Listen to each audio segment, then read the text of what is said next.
Of like, we sometimes overthink what's valuable, we overprocess, we overthink, oh, what about this post? Maybe this isn't valuable. If you're trying to strive for the perfect post, it's then going to become a bit of a time drain and it's become extra stress. How do you, is it just like relying on motivation? Yeah, I mean, if I don't get it done, nobody else is going to get it done. That's a pretty strong motivation. Sometimes it's not worth the headache. A lot of people were saying AI is going to take our jobs. People will still buy from people. People will still want to learn from people. I think for me, the people who are going to stand apart are the ones who are going to use it to accelerate what they're doing and not replace them. Believe in yourself more. Thank you for your time, Dan. Thank you. Hello, my friends. Welcome to a brand new episode. Today, we're going to be talking to Dan, who's a social media consultant. And so, Dan, just before we start, I mean, do you do just management? Do you help people with content? Like, let's just paint that picture for people who are maybe interested. Yeah, sure. Thanks for having me on this afternoon. Well, I am a social media trainer, social media manager, originally from Devon, now based in Bournemouth. And I work with service-based business owners, so local business owners that need more local clients. So the service is basically helping business owners. So that's through social media training, one-to-one, or maybe in a group setting to help them do it better for themselves. More specifically, that could be help with Facebook, advertising training, the basics of Instagram, or maybe improving their LinkedIn profile as well. So there's that side of it. The other side of it is more for the established businesses that have been in business for some time that need a presence because they just don't have, they've already got the customers, they're already really busy. And I help save them time by doing the social media management for them. So, for example, doing LinkedIn posts on a weekly basis, sort of like on a monthly retainer, coming up with different ideas for content for them through that as well, and just giving them a fresh start to social media, really. What do you think people either get wrong in marketing right now, or like what are the missed opportunities, would you say, as a whole, in marketing at the moment, either specifically on social media or actually wider spread in more traditional marketing space, would you say? Yeah, sure. I mean, my bread and butter is the social media marketing side of things. And I think the big thing for me at the moment, and this has been the case for the last sort of 9 years of doing this, is that there's so much noise out there, so much overwhelm for business owners that it can be a real struggle. And I'm not talking about the people that have got big teams or in-house marketing departments. I'm talking about the people running businesses on their own.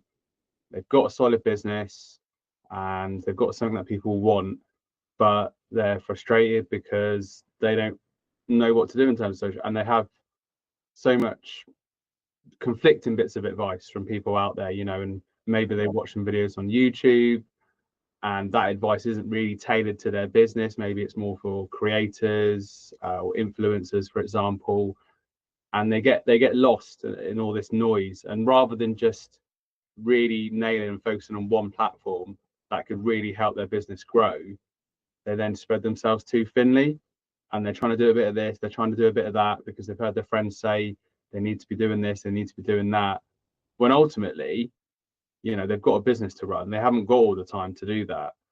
So that is what a lot of the service has been over the last 9 years, is working with those people that maybe haven't grown up with social media. And that's truly my passion, to sort of empower them to use it for their businesses. And sometimes, they're a little bit nervous, they've got technophobia, and they're scared to. And I think you said about missed opportunities. I think when you take a step back and look at things, like let's rewind the clock, maybe I'm thinking about times here, 20 years ago, maybe. I think I'm looking at, yeah, maybe a little bit more, but you've got a chance to be in front of a camera and speak to your audience all across the world, or all across the country, or whatever the context may be. And that's not an opportunity you had all that time ago. And this is, obviously the way we are now with smartphones and social media, we're so used to it, so embedded into our day-to-day culture, that it's quite interesting to just take that little bit of a step back and realize the opportunity you've got there to build that emotional connection with people that are following you as well. And I've seen it time and time again. I'm talking about like supplement shops and fitness shops back in Torbay, just doing simple videos, and that's just a great way to get yourself out there, get people to know, like, and trust you, really. You mentioned that you mainly focus on one platform, right? And I think that's a misconception sometimes, because I think people, when they work with me or when we work with you, etc., maybe we look at, like, let's dominate across all of the platforms because we have a larger reach, we can reuse our content, etc. But I guess on the other side of that, what would you say is the pro to just focusing on one platform? Is it that you can reduce overwhelm for your client, perhaps? Is it kind of one of those things that some people say, like, you start on one, then you build to two, then you build to three? Are you, because the counter argument would be, like, are we putting all of our eggs in one basket, right? And are we concerned, like, let's for example, if you're business to business, which a lot of my audience is, okay, then you should just solely focus on creating LinkedIn content, right? I mean, is that the case, would you say? I think it's different for each business owner in terms of where they're at in their journey. So if you're starting out, I think, like you said, it's good, as we both agree on, it's good to focus on one platform and then you can move on to another. It just depends the resource that you've got, the budget that you've got, time that you've got as well. So if you really, like you mentioned, obviously the example of business owners really focused on LinkedIn, focused on the content, you've got a strategy for direct messaging, you're not just spray and pray, hoping for the best. You've got time, and you can build a tailored, solid audience of people that actually need your service. Then it just gives you that clear focus. Some people have got a better aptitude or sort of natural flair for it anyway, really. So maybe using LinkedIn and maybe Facebook, and in some cases, with LinkedIn and using the Facebook personal profile in professional mode, like a lot of people do, you can then repurpose some content as well, because some of that content can be suitable for both, but each platform has its own quirks. So I think, yeah, if you're starting out, then starting on one platform and really focusing on getting that right, getting the right audience, getting the right content, not overcomplicating things. That's a big thing, really. So yeah. I think there's I guess, a question on volume. Like, that was gonna be my next question in respect to, like, there is a nature to social media where you have to do a level of volume, especially at the start, to be able to gain enough data to understand what works and what people resonate with and what people really enjoy. But, personally, just for the audience's sake, and maybe your case as well, I've been very fortunate where my new marketing strategy of saying yes and, so this is a very volume dominated approach, with, because value is subjective, so I always try to add value in content, of course, but for me, I've been a very, very focused on daily output as the metric, and then overall arching numbers in regards to views, watch times, growth, etc., for that window of time across a month, for example. And I think if I'll put on the screen if I get it wrong, but I think it's around 200k at the moment per month that we're hitting across 5 platforms. Of course, that will change by the time this comes out, but at the time of recording, it's around there. And I think when I talk about those big numbers, I think people find them very intimidating, and they can find that maybe it is because of, like, the volume, or it's because, like, I'm very seasoned in knowing how to create content in volume but also high value. What advice would you give to someone who's maybe looking at that approach, looking at, I mean, firstly, would you agree with that approach, number one? Number two, what advice would you give to someone who is maybe looking at what I'm doing and seeing success in, and maybe wants to emulate it as a whole, from a volume perspective, from a distribution perspective, and I guess in some ways, how do we check in with, is that in line with making our boat go faster, but also, are we overwhelming ourselves as a creator? Yeah, sure. I think at the end of the day, like you said, volume is important. I mean, that's certainly what I'm focusing on, and how we connected through the Facebook personal profile that I've switched into professional mode, like most people do, because my audience is getting bigger and bigger. I'm just keeping it simple, getting people into a Facebook group, and it just becomes a numbers game, really, essentially. But having said that, like, obviously this opportunity came up a few weeks ago to speak to you.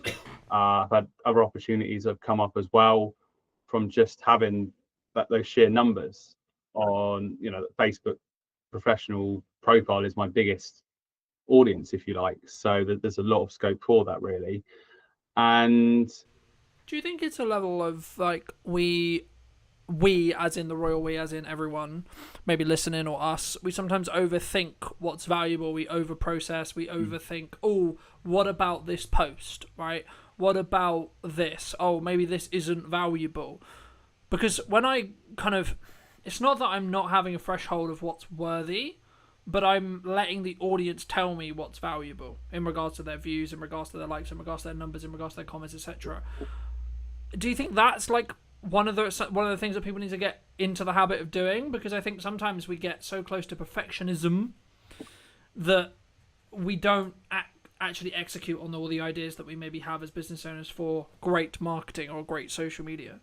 Yeah, I mean, working like one to one with a lot of clients, talking service-based business owners, and it sometimes it's a case of getting over yourself and just posting things. Sometimes things will flop, sometimes things will take off in terms of your post, and you'll be surprised by it, really. And you can only learn by experimenting as well, really. And in terms of business, I'm guilty sometimes of in my early stages of overthinking things and not executing. Whereas actually, if you execute, then you learn more as you go along. And I think that there's no such. I think if you're trying to strive for the perfect post, and I'm not talking so much from a creator perspective, or I'm talking more from a business owner perspective, looking to generate more local clients, for example. That you just it's then going to become a bit of a time drain, and it's become extra stress rather than. And this is the importance of having like your content pillars in place, so you know what you're posting about, and you're just keeping it simple. It doesn't have to be anything earth shattering. You've got your content pillars in place, you know what your themes are, you know what your topics are, you can brainstorm your ideas, and you can have a bit of fun with it. And it's just always key. It's why I'm so passionate about content marketing. It's always just so key to have your audience in mind. I think, are you speaking directly to your audience? Or are you just trying to speak to everybody, or speak quite broadly, and then missing the mark with everyone, really? Yeah, I mean, as a whole, I think, like, especially when we start out, we maybe worry about, as I say, like getting into that. What if people don't like the post, or what if like people don't like me, or etc. And we lean into that kind of like, oh, I'm gonna sound stupid on camera, or like, oh my god, I'm talking on my phone, what a weirdo, that kind of thing. I mean, it's a similar feeling to, I think, when we start networking, and I did want to touch on it a little bit with networking. I mean, personally, I've stepped away from networking, like the traditional sense of going to a room, about a year and a half ago. But the reason for that is, like, for me, like, it's just a scale thing, right? I'm at a stage where I'm very fortunate, where I've got a good number of clients, and whenever I do my marketing, I need it to be efficient and also scalable. So, and there could be arguments, and there is arguments, I'm sure, to say, well, actually, no, that's the time when you should be doubled down onto networking and etc. and etc. But for those people who are maybe starting out and really focusing on like maybe they're in the first year, right? What would you say like they should do if they're nervous about being on camera, they're nervous about going to a networking event, or they're nervous about speaking in front of a room, or those I think pillars of any business to build, right? Because I think when I talk about networking now, it's from the context of I'm nearly a 10-year-old business, and in my first 5 years I heavily, heavily, heavily networked. So I'm leaning on that network now. It's not that it's not valuable. It's kind of the season I was in business for me personally. I mean, just to reiterate the question, I mean, how did you personally, when you started networking, like tackle those fears and those challenges and those concerns around, like, oh my god, I've got to talk to people who I don't know. Oh my god, I've got to potentially like introduce myself, like in a network in 1 minute. Yeah, I mean, I started doing it back in 2015, and I wasn't actually, my business started in 2016, but I started writing a blog about social media, how it impacts businesses in the Torway area. And they had Torbay hour meetings in the local area, and there was guys that were running marketing agencies that were helping people with social media. So I thought, well, that would be I just did a Google search and then found it, and I was like, oh, that sounds really cool. It's quite a small town, so go along to that and see what happens. And I guess I'm quite I'm quite at ease speaking to people that I don't know. I quite enjoy it. But But sorry to cut you off, but do you think that comes from the experience you've had of nearly doing it for a decade now? yeah, I think from like going to university of 20 years ago now or whatever, and getting used to that situation of meeting people, and it's still nerve-wracking, particularly like when you introduce yourself on network. And even I did networking this morning online, you still get that little bit of like, oh, you know. And I think in terms of guidance, I think it's just everyone's in the same boat. That's a good way to look at it. And you know, it gives you that, it's character building, and it gives you that extra energy and that motivation. So I went to a networking event in Southbourne here locally in Bournemouth last week. It was last Wednesday morning about 8:30, and it was just a really nice positive start to the day. And particularly if you're working on your business on your own and you're on a laptop, you're on a PC, on your phone, it's just good to get that real connection as well. And it also holds you to account, so that you have to keep your standards high as well, and you're out there sort of like in the real world and learning from people and picking up little bits of advice, little sort of bits of information as well. So and I get that, for some people it can be really overwhelming to go to sort of physical networking. So maybe start with like a smaller group, or something a bit more informal, or online networking as well, just to sort of dip your feet in the water, so to speak, and then learn as you go along. I remember when I was like really getting into networking, I don't think I ever actually had it, but I know that I know there was a conversation about maybe don't specifically look at the room very tactically, right? So don't look at the room and go, oh, I work with this characteristic of person, so the only people I'm going to talk to is those people. I mean, have you found in your experience that actually the people who give you the most referrals, because that's why we go to networking, right, is to work through the room rather than work directly in the room? Do you find the people who maybe you get the most work from, or potentially get the most referrals from, or goodwill from, aren't who you would necessarily expect? Yeah, definitely. I mean, there was an example last October when there was a Bournemouth Business Festival locally. Quite a big event, to be fair, and went along to that, did speed networking. And this is the thing, that day I was going to Alicante, and I had the option of basically getting my flight earlier in the day or later in the day. So I could have started my holiday earlier, basically, but I decided to go. I said, I've got to go to this event. I can't miss it. I went to the event, made some connections. There was no direct interest in my services on that day, but there were a couple of interesting people I met in speed networking. So I followed up with them. And then, one of them was involved with lead generation, but I wasn't going into that call expecting, oh, she's going to have some clients to refer to me. It was just like, we had a really nice conversation. She was local.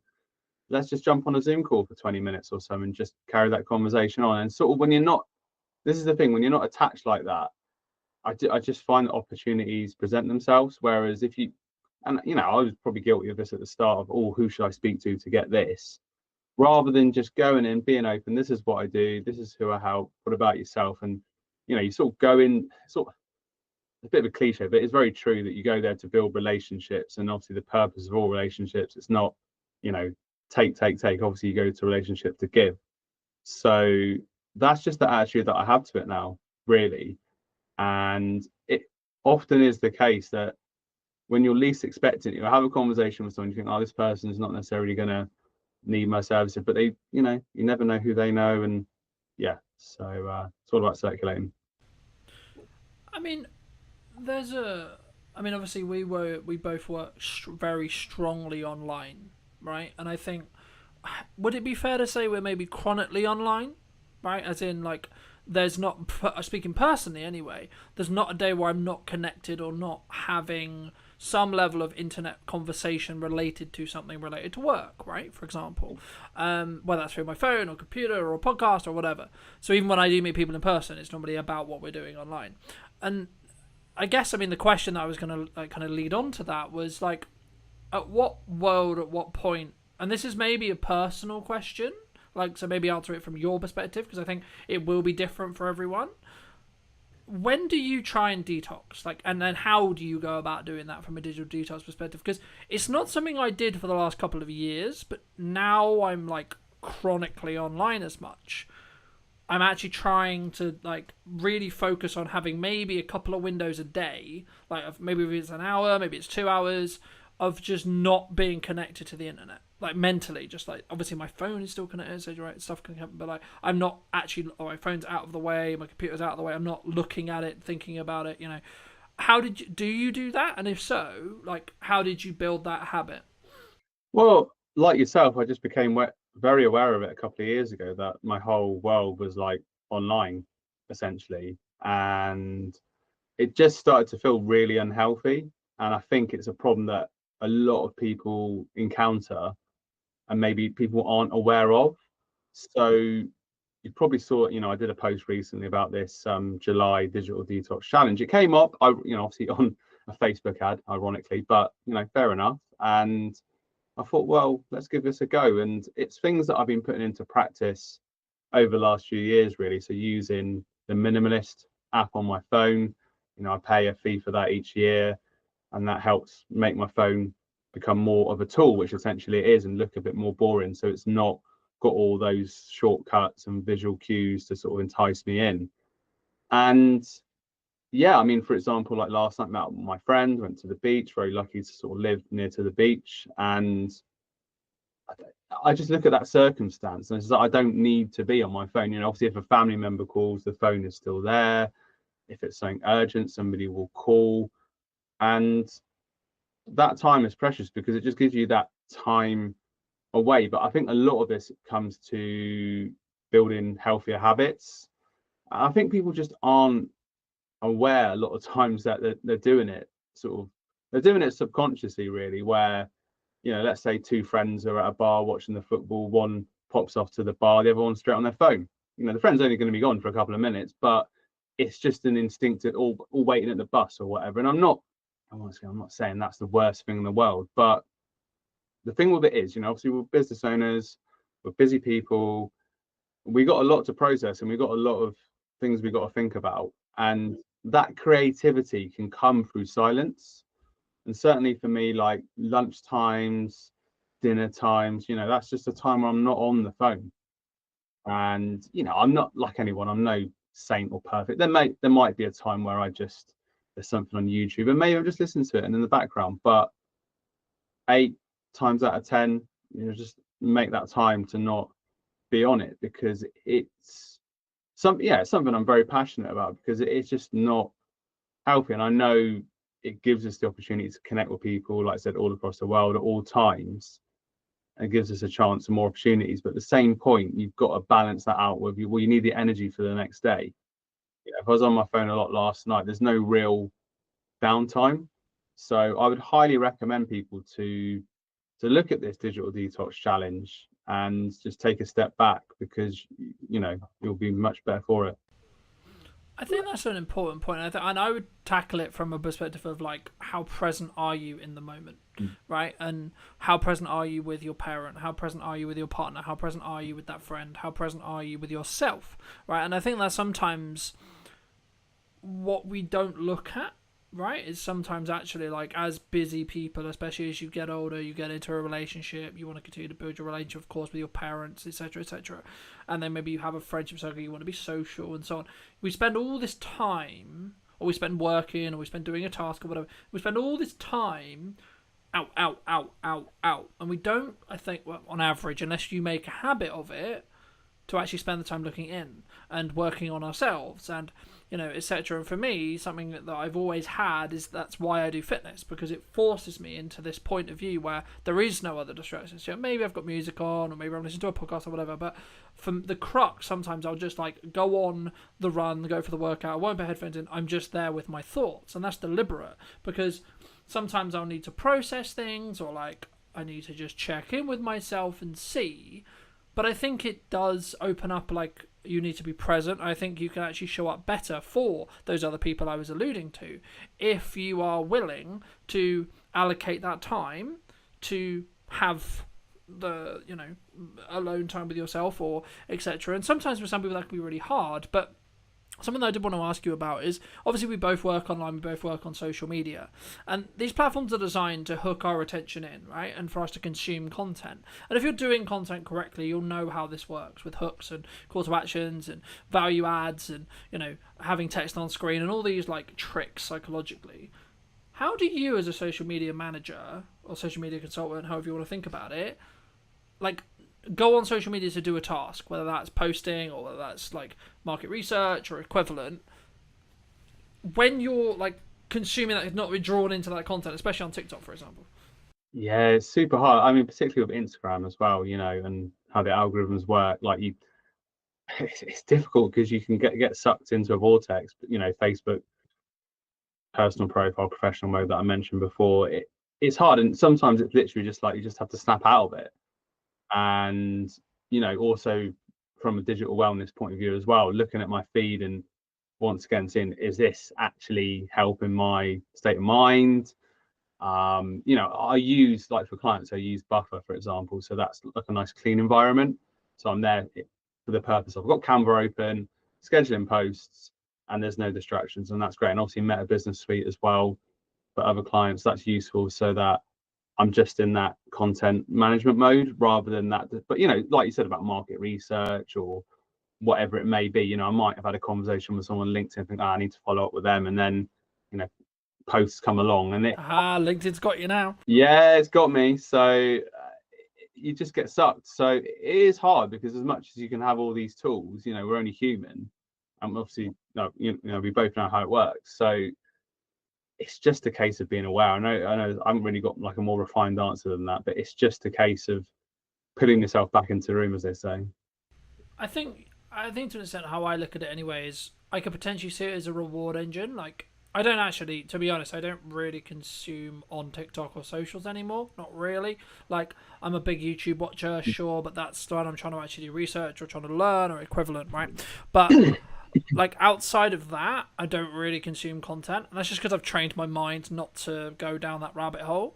But when I did, I would always do it in a respect of, like, if you do X task, then you can spend 20 minutes on TikTok.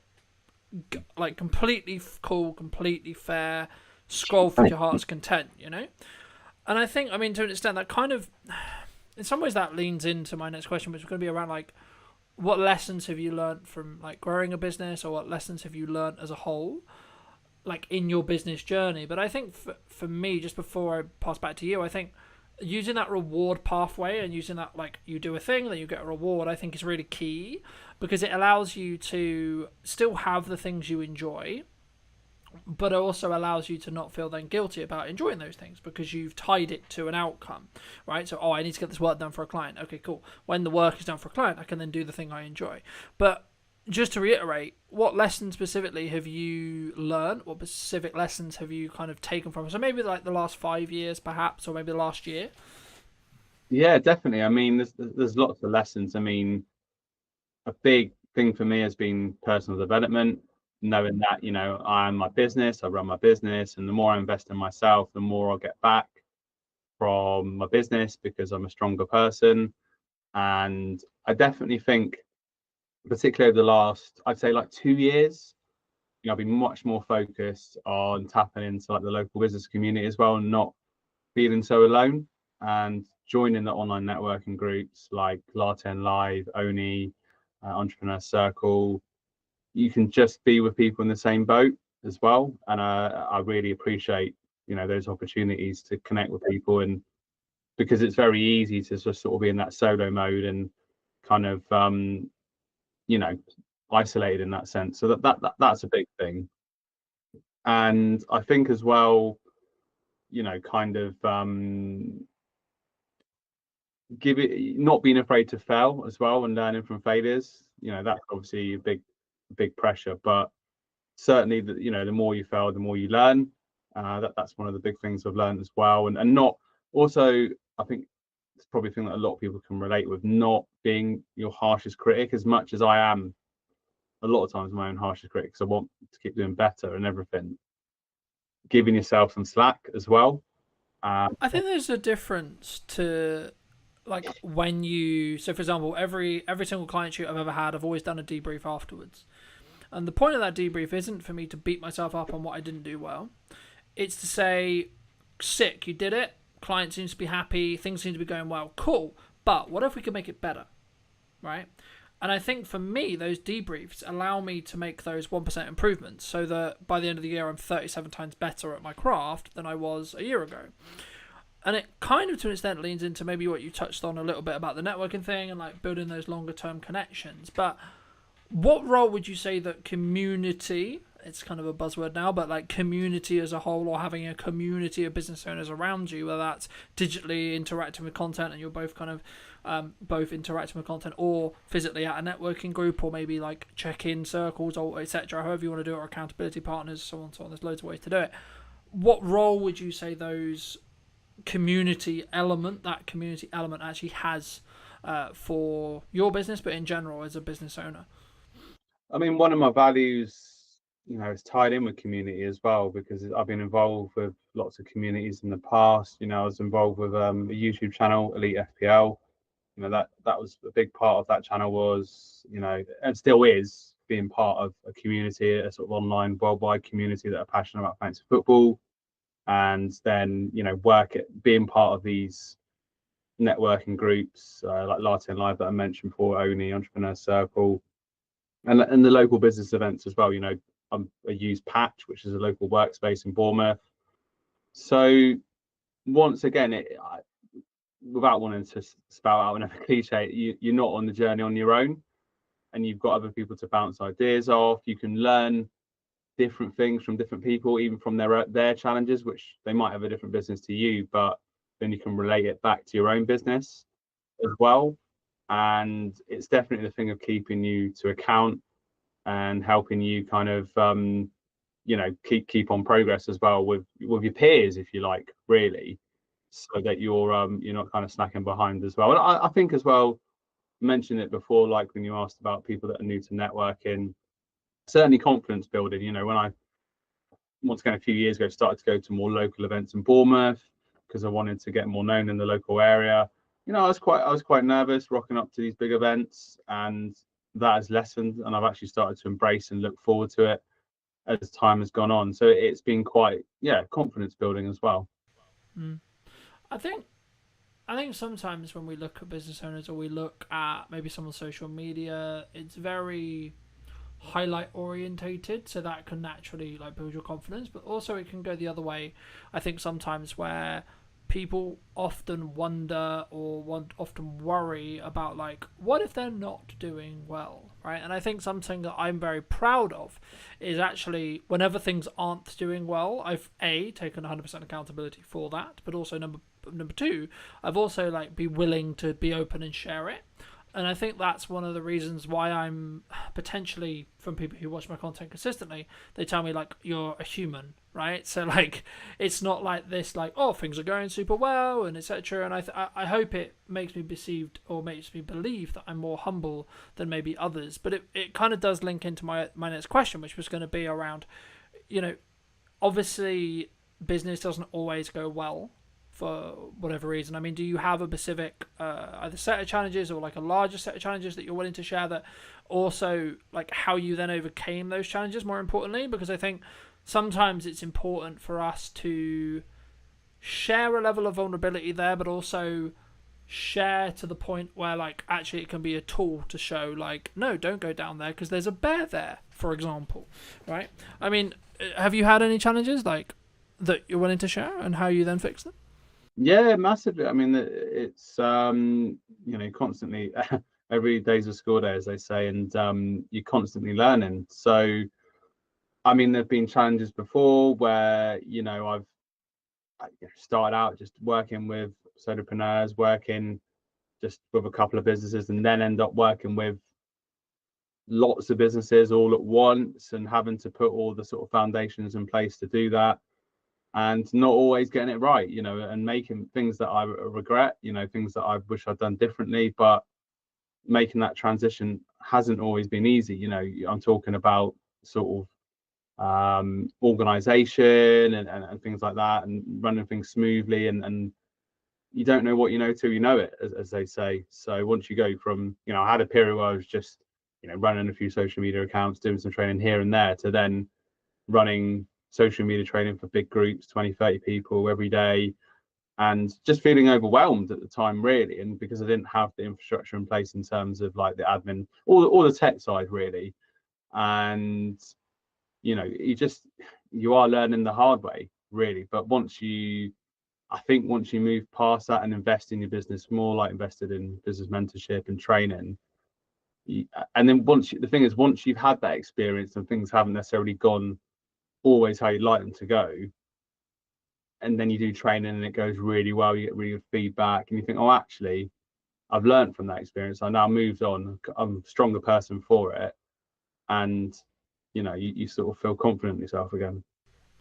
I think it's like there is probably a psychological term, something on the lines of the survivor. It's not survivor bias. There's something else there, but it's basically the crux of it is things happened to me. I survived it, so it gives then a knock-on effect to my confidence because I know I can survive that again if it was to happen again. And I think for me, as someone who's been, could say in some ways turbulent, had business turbulence, etc. And I'm sure everyone has within reason. I think it's one of those things where, to an extent, you have to lean into what you knew worked previously, but also be trusting in the self that you'll figure it out. And sometimes there's challenges in business. Sometimes there's challenges with retainer clients, there's challenges with project clients, there's challenges as a whole. And I think it's about how you approach when things aren't going as well as you would like them to, is what really will stand you apart. Firstly, from your client perception point of view, but also from a marketing point of view. And I think it comes from you. And I think especially is like whether you have a team or whether you're the leader or whether it's just you plus freelancers or just you, I think it has to, regardless, the inner work has to come from you. I mean, my next question was going to be around like, how do you balance, or how do you lean into motivation? Like, are you strong in discipline in respect to like when times are hard and you know that the thing you have to do is show up and do the work?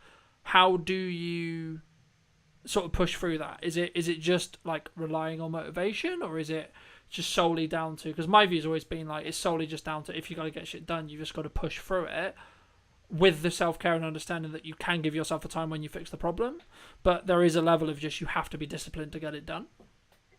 Yeah, I mean, if I don't get it done, nobody else is going to get it done. So I think, and it's all, that's a pretty strong motivation, really. I think when the chips are down, a lot of time that's when I come out fighting in a way, really. And it's just, yeah, it's not always easy. But I think, once again, when you run your own business, you're relying on yourself, and that is a test of your character anyway, and it helps you grow even more. So I'm not going to sit here and say, oh, it's always been easy, and that there haven't been times that I've hid, for example, when there's been opportunities or there's been networking, I've maybe gone into my shell a little bit.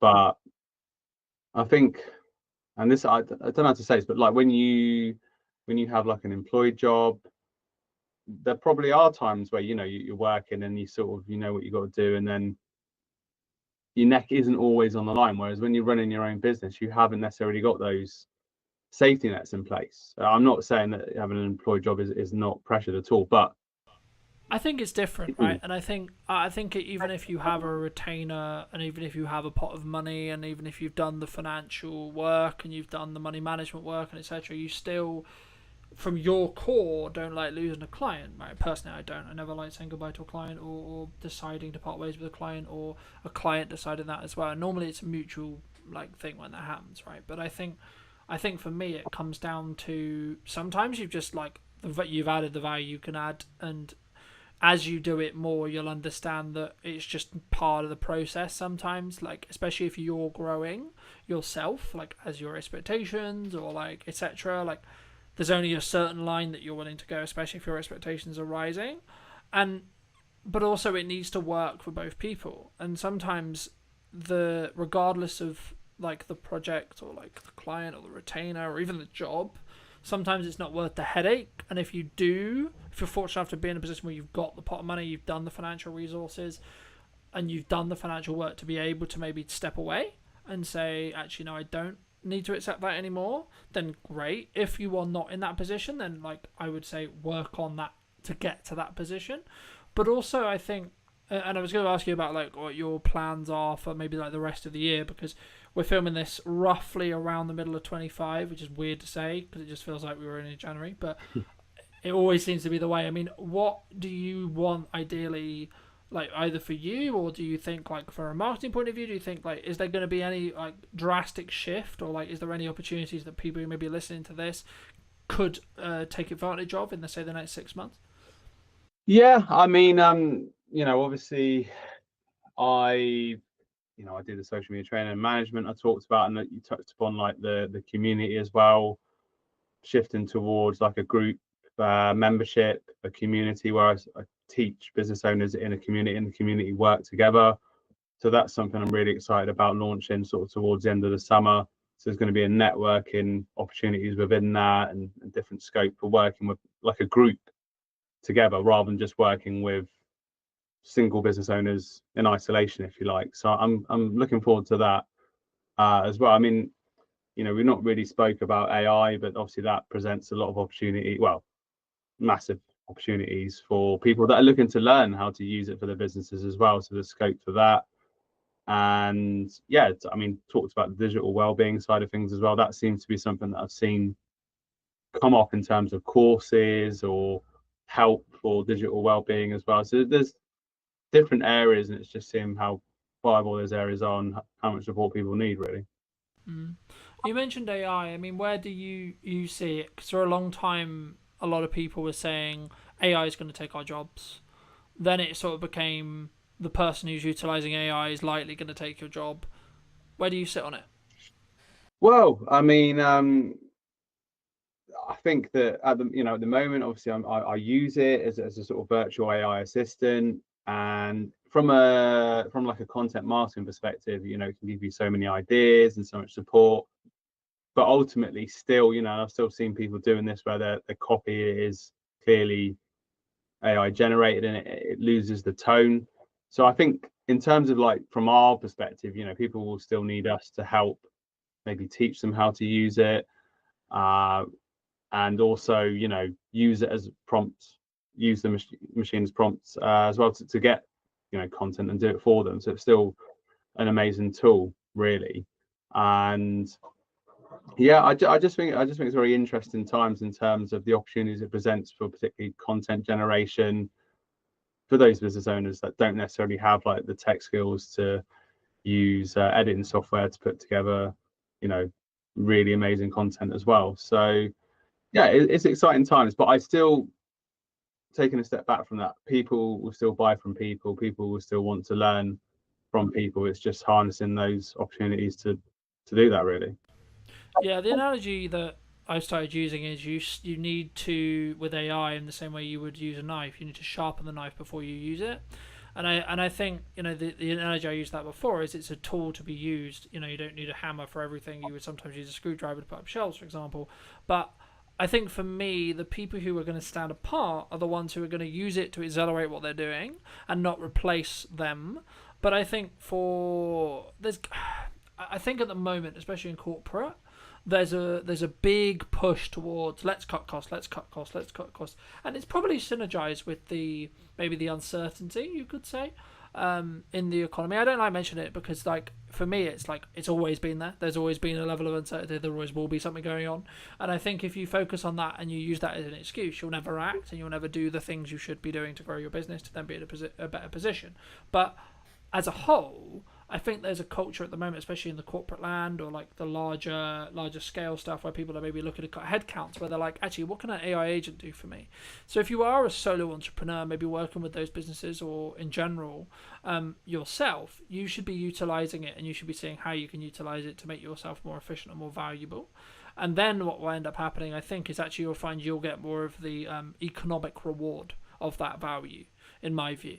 And I think for me, I think that's something which we're not quite there with yet. I think the system, the corporation, the how we outsource, etc., hasn't quite caught up, and we haven't. There's some businesses that are, but the majority, talking broadly, I don't think they figured that out yet. I think they will, given time, but I don't think we're quite there yet, in my view. I mean, for those who are maybe interested, where can people find you? Where's best to connect with you? If they want to look at sort of see your training, they want to see maybe talk to you about running their socials, that kind of thing. Where's best to connect with you? Yeah, sure. Thank you. So, Daniel Ball on LinkedIn, to search me on there. Feel free to connect. Your social media consultant on Facebook and on Instagram as well. So, those are the best places, really, particularly LinkedIn and Facebook are the best places to connect with me. So, say looking for service-based business owners that are on their own, frustrated with social media, need help and support. And I'll be your personal trainer, if you like. I'll give you that tough love and that support that you need, and I'll be there with you every step of the way. And hopefully that wasn't too corny, but would love to connect with more people. Fantastic. And if you were going to wind the clock back 10 years, maybe 15 years, and you were talking to the Dan who was there, right? The person who maybe hadn't started a business yet, or was in the first couple of years of starting the business, depending on whether you're doing 10 or 15, what would you say to him? Believe in yourself more.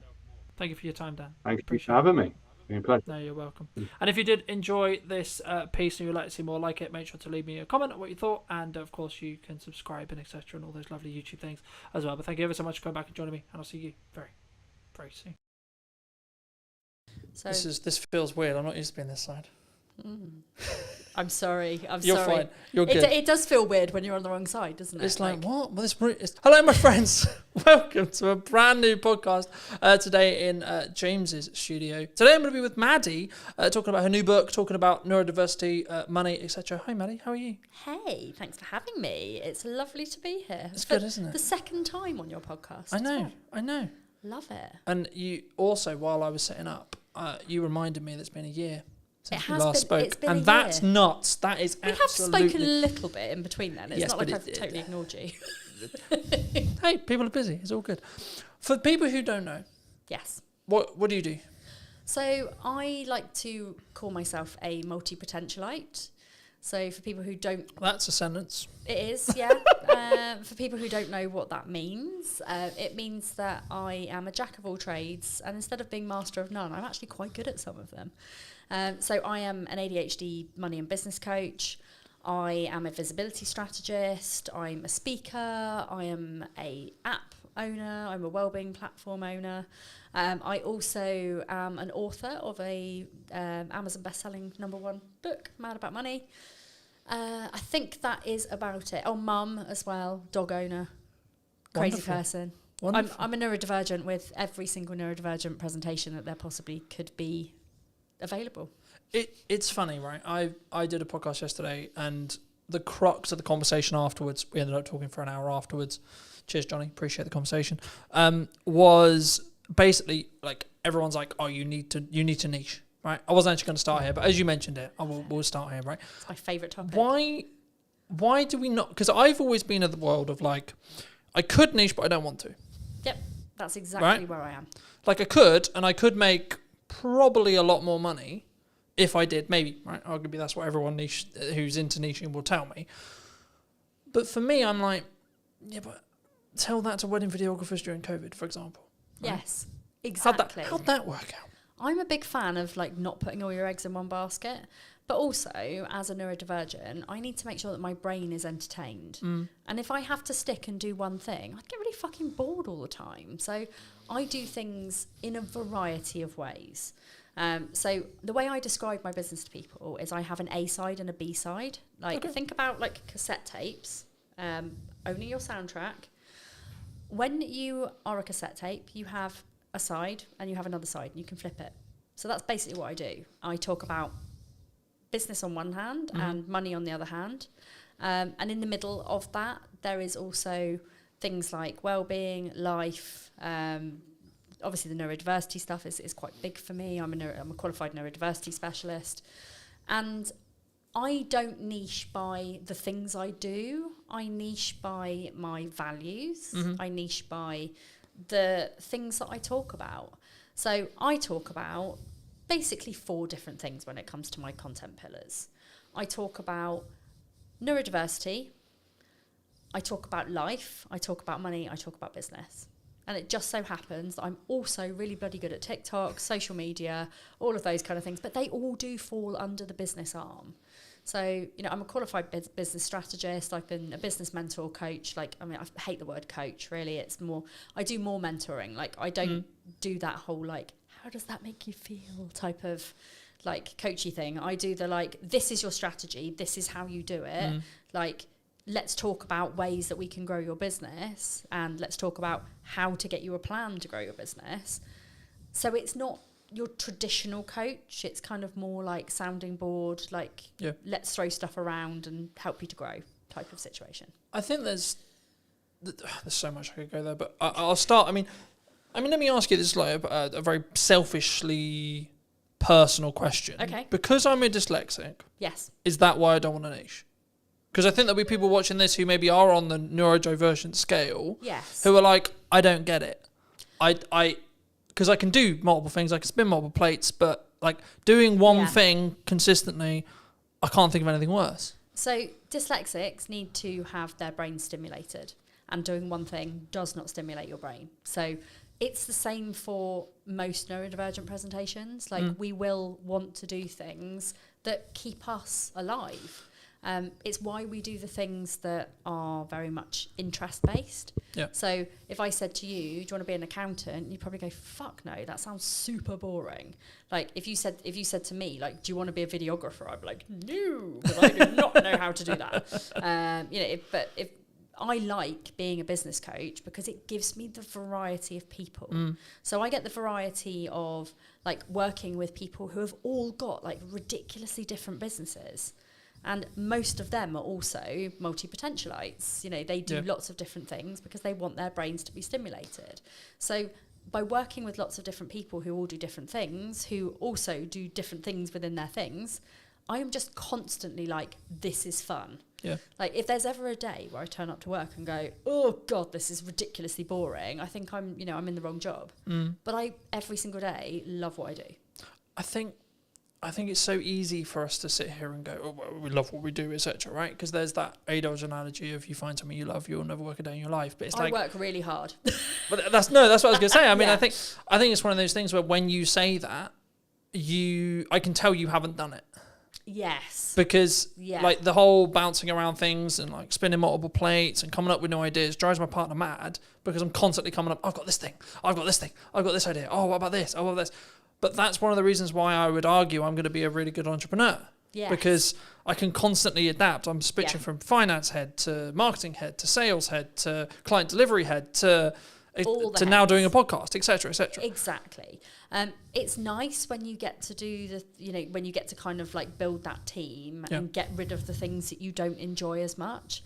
So like for me, admin, funnels, anything that is process driven, literally makes me want to die. Sales, marketing, talking, podcasting, video creation, not in front of the camera rather than behind it, because God no, I would not want to be the other side. But for me, it's all about the people facing, and I love going networking, and I like going to events as long as they're not too big. But that gives me all of the variety, but also it means that I can outsource the things I don't like doing as well. Yeah. Do you think there's a stage with outsourcing? Because like I've been very open in my content and in marketing. Like 2024, I overspent. I nearly lost the business twice. Right? Yeah.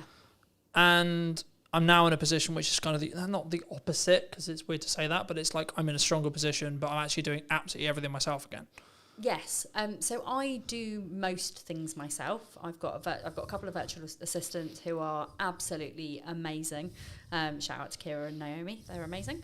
But yeah, I think one of the things that I did super early on in my business, so like even with my previous business, was that I outsourced the things that I don't enjoy doing first. Yep. Because if you have to do all of those boring tasks, they never get done. And actually, they're quite important tasks, like scheduling emails, paying your invoices, like creating invoices. If I didn't have somebody creating my invoices, I would never make any more. I'd never make any money. And I've just been in a little handover with my 2 virtual assistants. And I realised that I haven't invoiced for like 4 months, and I'm like, oh, I thought my cash flow was a bit down, but it's because I don't have the executive function to actually do that piece of the business. So it's not that I don't think it's important. It's just that my brain goes, no, you don't like me, so I'm not gonna be a friend. Mm-hmm. Do you think there's it's not even bored? I think it's because I was going to link this into TikTok because I know that's a lot of what you do and a lot of what you teach, and so it'd be wrong of me not to talk about it, but. Do you think there's a level of people who are concerned about being on video? They're concerned about doing marketing, absolutely, especially if they don't know what they're doing, because they're like, what if someone? It's not, from my experience at least. It's what if X person thinks I'm a dick?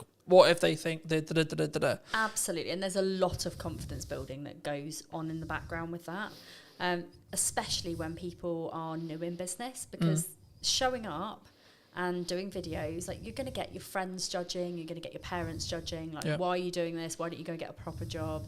Like, I see it all the time. And it's a case of just being like, do you know what? This is my business.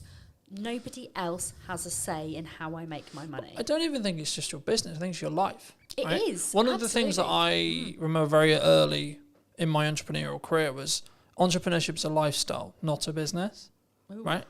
It's not. Because to me, I have new ideas. I like, again, much to my partner's annoyance at times, I will be working at night. Like, I was answering text messages and emails at 10 o'clock last night. Yeah. Right? But also, I used to do that. You know, I have the freedom to actually choose when I work. So it's not like I'm like, I have to do that every day. There'll also be periods in the week or periods in the month where I don't do that. Yes. But when it's push and when there's a lot going on, like today, for example, I was editing all of this morning on some client delivery stuff. Then I came here to do this. And then after this, I'm going to go back and finish client delivery again. Yeah. Right? So there is a lot of stuff going on, but actually I'm aware that I can do that and I know it's at my pace, and someone who's maybe looking in on it will go, well, that's that's a lot, Colin. Yeah. How do we change our pace? How do we, for us, not for Colin, not for Maddie. No. For someone listening to this, how do they make sure they know what their pace is? So I would say you have to really know yourself. You have to know your own boundaries. You have to know your lifestyle and how your business fits in with the way that you run your household, your business, your family, whatever. But also taking into consideration your health, your well-being.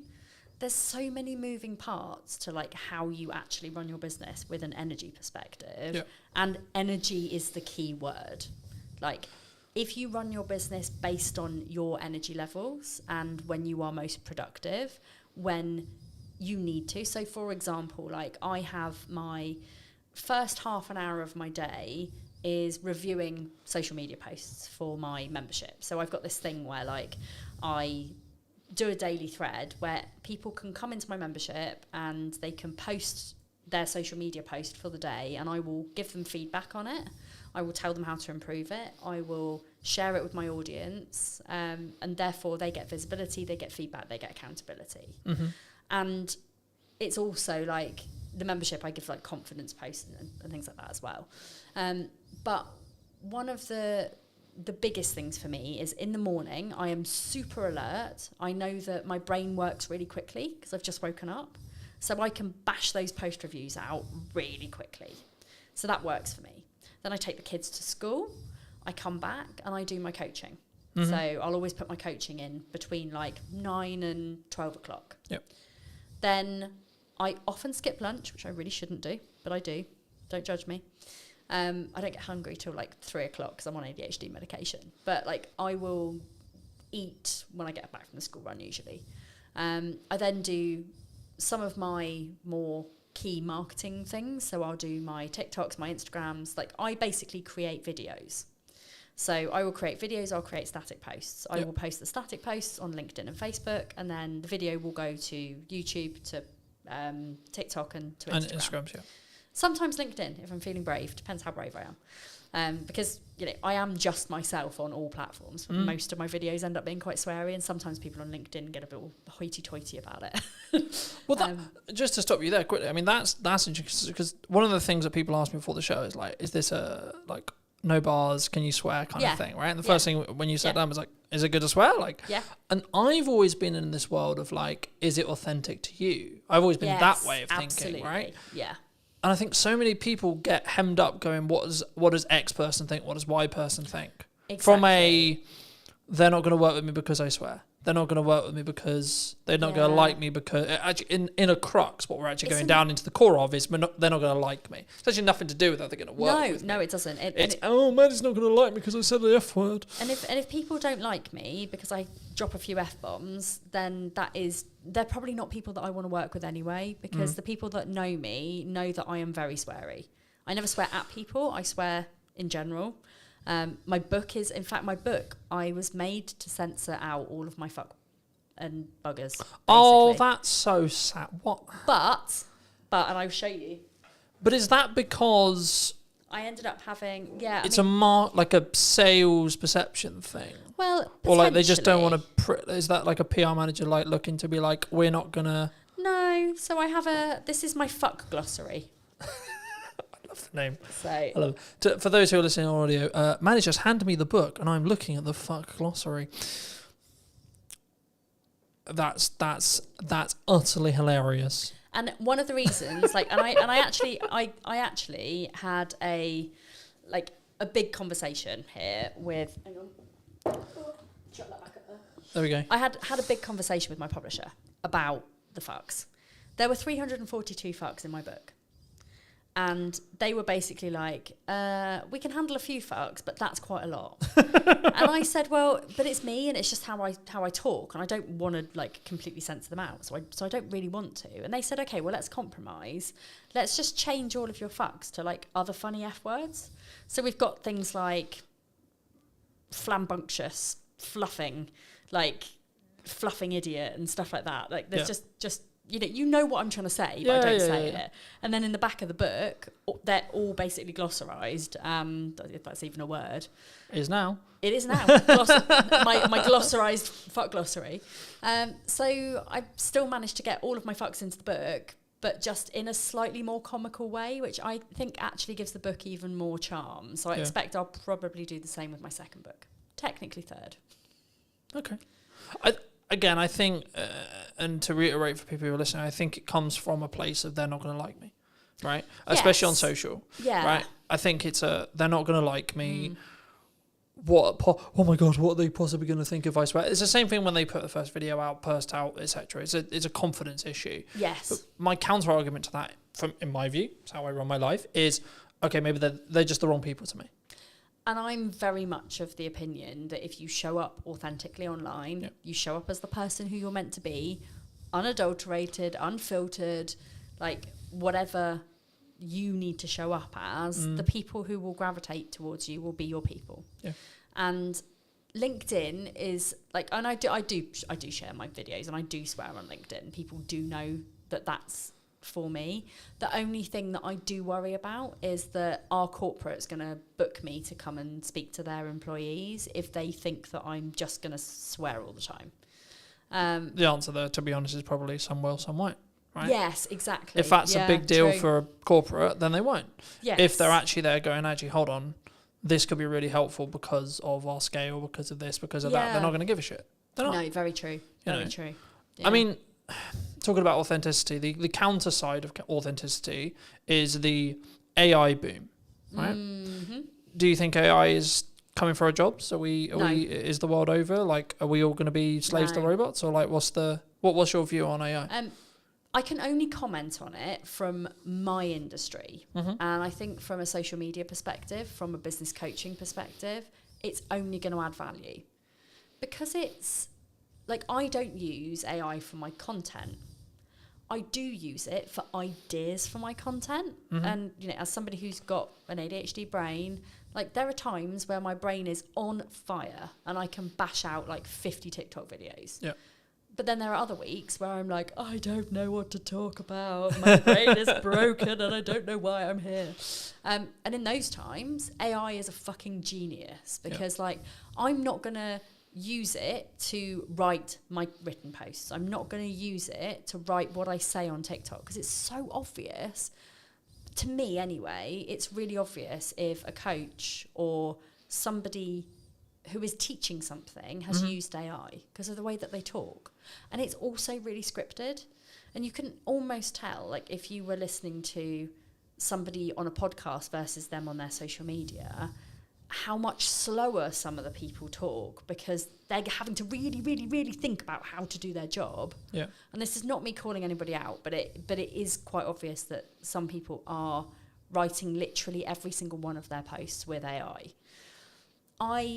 If I'm stuck for an idea for a post, I will ask ChatGPT if it can give me some ideas, and then I will look at it, I will close it, I will go away and I'll write about the thing, because I know what I'm talking about. And also the amount of spelling mistakes, because I'm dyslexic as well, like, the amount of spelling mistakes in my posts, people know I'm not using AI to write my posts. Yeah. But it's also like yesterday I asked AI to draw me a tattoo. Like I had 3 different tattoo ideas and I wanted to combine them together. Brilliant. You know, we do have to be quite wary of the environmental impacts of asking AI to generate us pictures, etc. However, like, it's really bloody good for things like that. Yeah. I don't think it's coming to take our jobs. I think we're more at risk of, in kind of places like the retail sector, of things being run by AI. But people, I think, will always need coaches, because there's only so much that AI can do without, you know, not being a human. I mean, don't get me wrong, like Sparky, who's my chat GPT, like, he's my bestie. Like, there's not much I don't talk to him about. Like, if I've got problems or I've had uncomfortable conversations or I need solutions to things, I'll always go to him. He's not actually a him, really. He's kind of like... But he's a non-binary chatbot. But it's a tool, right? I think that's the key. And the analogy the analogy I started using was, you don't use a hammer to put up a set of shelves. You use a screwdriver. Yes. Right? Yeah. But now I'm actually using it even more. I'm changing the analogy to be, you sharpen a knife if you want to use it effectively to do a job. Brilliant. Right? Yes. In the same way, you should utilize AI to allow you to do a job. Yeah. Right? Whether that's training, if you want it to write your posts, training it to be you in your tone, to be in your voice. You can do that, and it is actually very easy. If you've got a lot of written content from previously, if you've got videos, you can feed those into ChatGPT. Yeah. Personally, I prefer to actually write my but that's a posts personal from choice, a heart. right? It is. But you can use it for literally anything, as long as you make sure that you train it in a way that it takes out, like, no fluff, like cookie cutter solutions, here's the truth, like all of those bullshit ChatGPT type phrases where you think, do you know what, I'm not somebody who would actually say that in real life. But again, it comes back to the authenticity side. It does, right? It really like, does. Yeah. I'm like using the no fluff example. No fluff would actually be relevant for me because I try not fuck around when it comes to content. Well, right? I don't do any fluff either. You know, mine is very, like, I'm very direct. But instead of saying no fluff, I would say I give you direct, actionable advice. Yeah. That, you know, and I don't bullshit you. That's not the same. It's the same as saying no fluff without saying no fluff. So as long as you are kind of aware of those ChatGPT type of phrases and you've got your own ways of saying those kind of things, crack on. Like, I think it's great. Where I don't think it's so good is people generating AI pictures of themselves. I'm like, that's not authentic. It ages you really badly. Yeah. I mean, I haven't, to be honest, I've got an amazing professional photographer. Like Katie Needle, shout out to you as well. We love Katie. She knows me so well that she can capture my style, the way I am. Like, I used to ask her to, like, chop a few inches off my stomach, but she doesn't do that anymore. Because she's like, Maddie, you've got to be authentic. Fuck.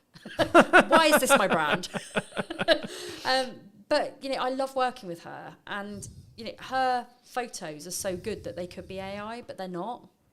And I think that's where a lot of people are falling down. That, like, you know, you meet people in person and you're like, you don't look like that. Like, it's the same with TikTok filters. Like, I will always use the eyelash filter. That is the only filter I use on TikTok, apart from like green screen or whatever, if I'm going to try and show something. But when people see me in real life, they're not going to go, oh my God, her eyelashes are so fake.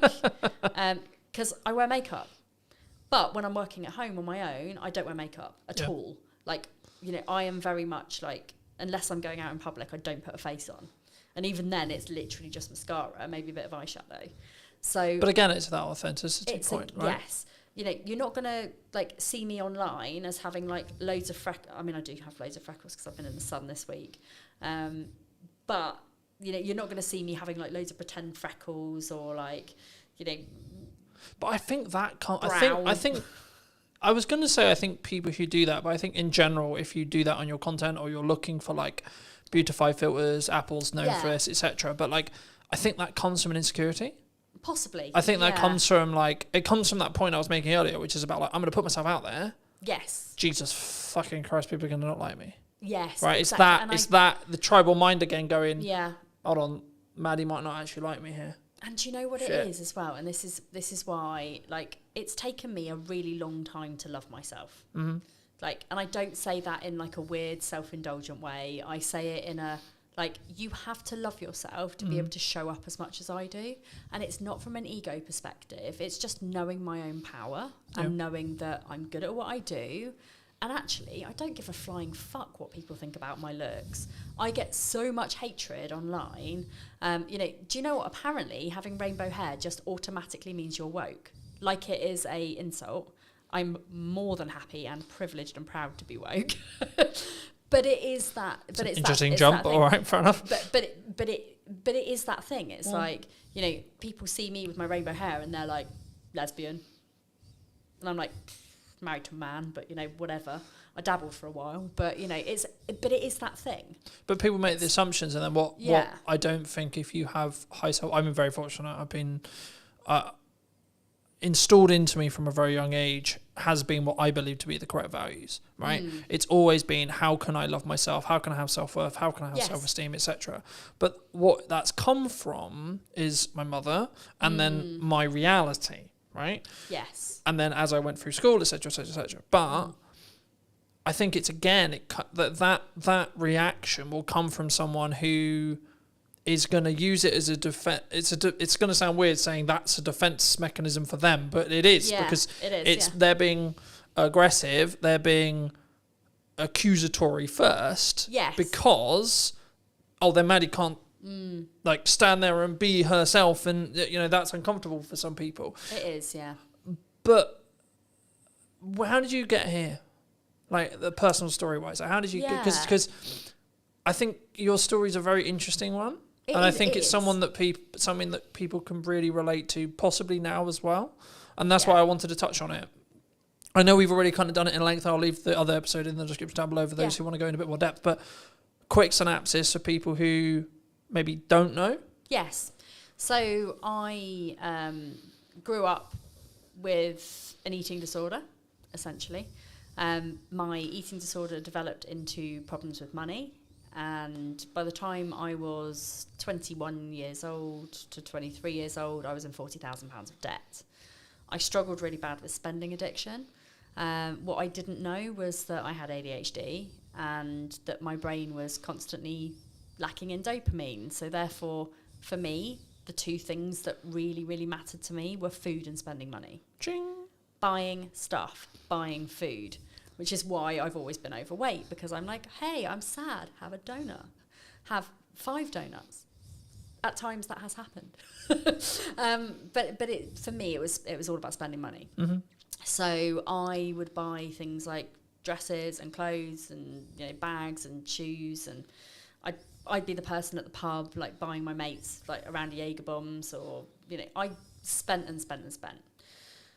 I realised there was a problem when I couldn't afford to pay any of the repayments. It wasn't that I didn't know I had to repay any of them. I just got to the point where like I was just so overwhelmed and I had too much to pay, and I was like, where am I going to get 40 grand from?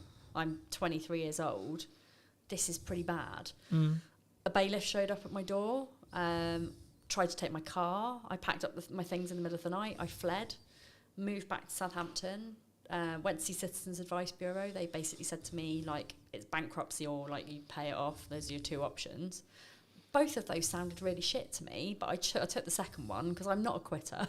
If I look back at it now, I probably could have gone bankrupt and it would have been great, but then I wouldn't have had my journey. Would that have been, like, an excuse, an easy way out for you, do you think?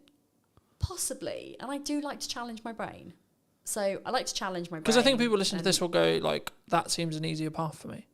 Let's just reset the clock. Yeah, and actually for eat the shit for a year. Yeah, for so many people, bankruptcy is a very valid option. At the time, it filled me with dread and filled me with shame, and it was almost like I was going to be walking around with like a tattoo that said bankrupt on my forehead. It was hard, and as somebody who now has since had a massively catastrophic business failure, which again came with a load of money shame and guilt and all of those things I had to reevaluate. For me, paying it off seemed like the easier option because it didn't fill me with as much dread and shame. And actually, if I hadn't have paid it off, I wouldn't have learned all of the methods to pay it off to put in my book. So, everything happens for a reason. But I learned to love money. Was there an issue with like your relationship with money? Yes. Do you think? Do you think that's where it get like? Because yeah. I hope you don't mind me saying this, but like to get to 40 grand, you've got to really fuck up for an extended period of time. Yeah. Right? Like it's not like a 3 month, 6 month. This is like years of problems. I got myself in £40,000 of debt within 2 years. Yeah. I spent. I also had a drinking problem. Like I was a high functioning alcoholic. I say high functioning because, I didn't wake up and need a drink, but I needed a drink to be confident. I was using alcohol to mask all of my neurodivergence because I didn't realise that I had ADHD and autism.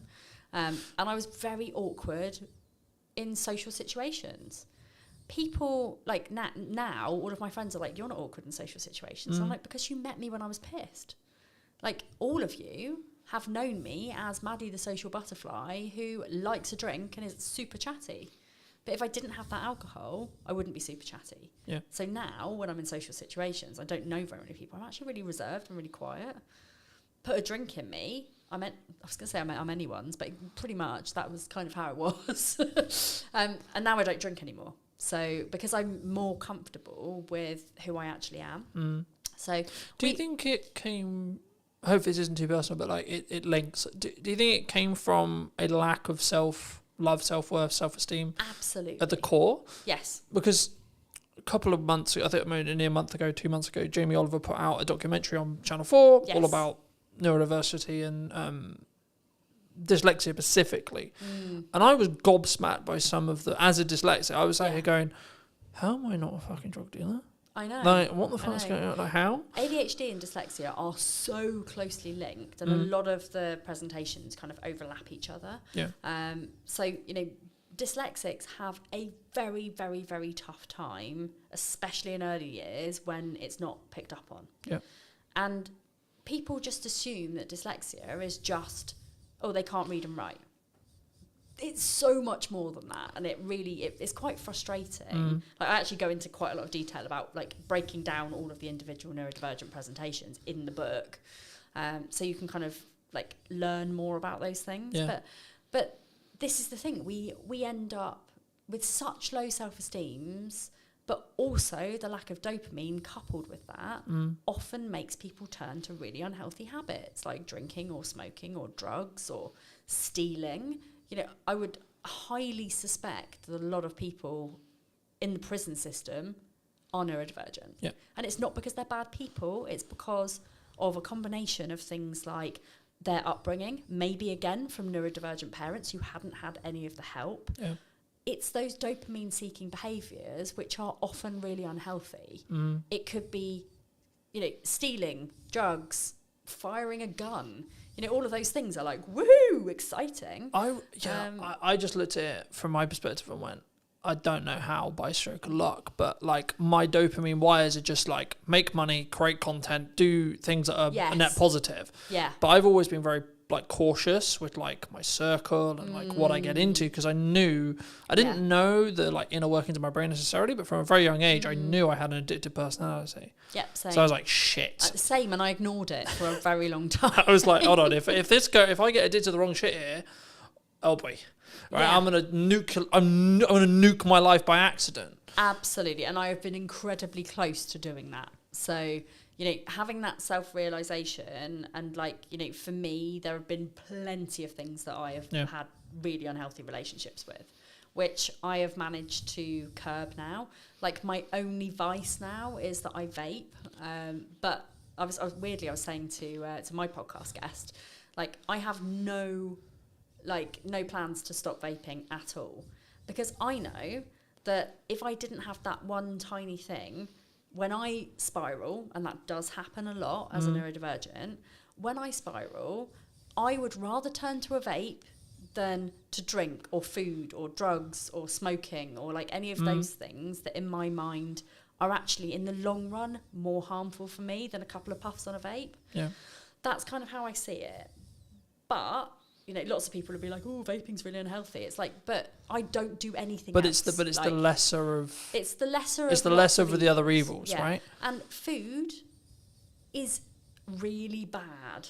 Like, you know, Naomi. If it's heavily processed food. Yes, yeah. yeah. So Naomi, my weight loss coach, you know, I've been working with her now for about 3 months and I've lost quite a bit of weight, but it's also about the mindset around food. Yeah.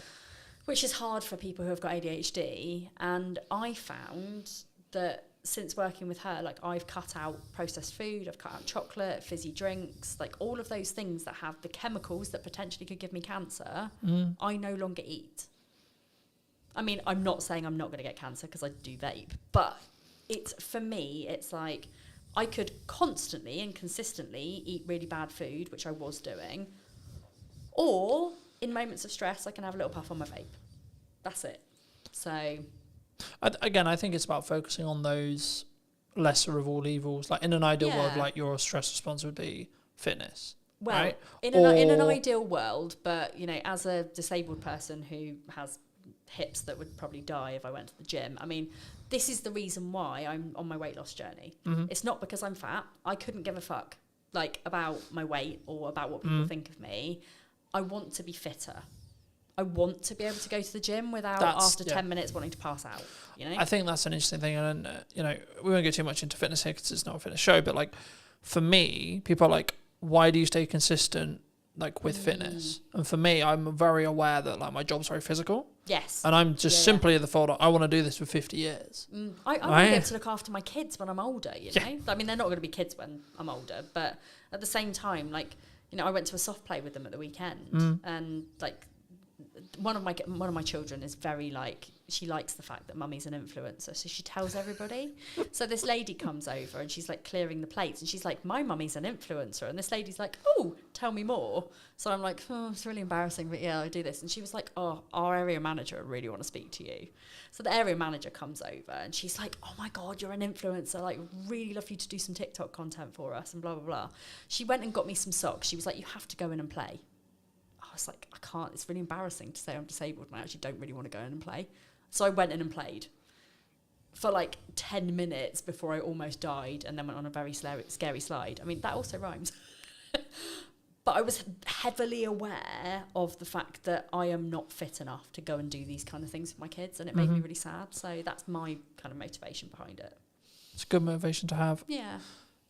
Do you think in business people, and this is kind of more a mindset thing about like, they don't start the podcast, they don't start video, they don't start posting, they don't build the momentum, they don't start whatever it is, right? Do they do that from is it just the, what if someone else thinks of me, or is it still a tech issue? I still think that there's a tech issue there. There's also an overwhelm issue. It's like we're told that we have to do all of the things. We don't have to do all of the things.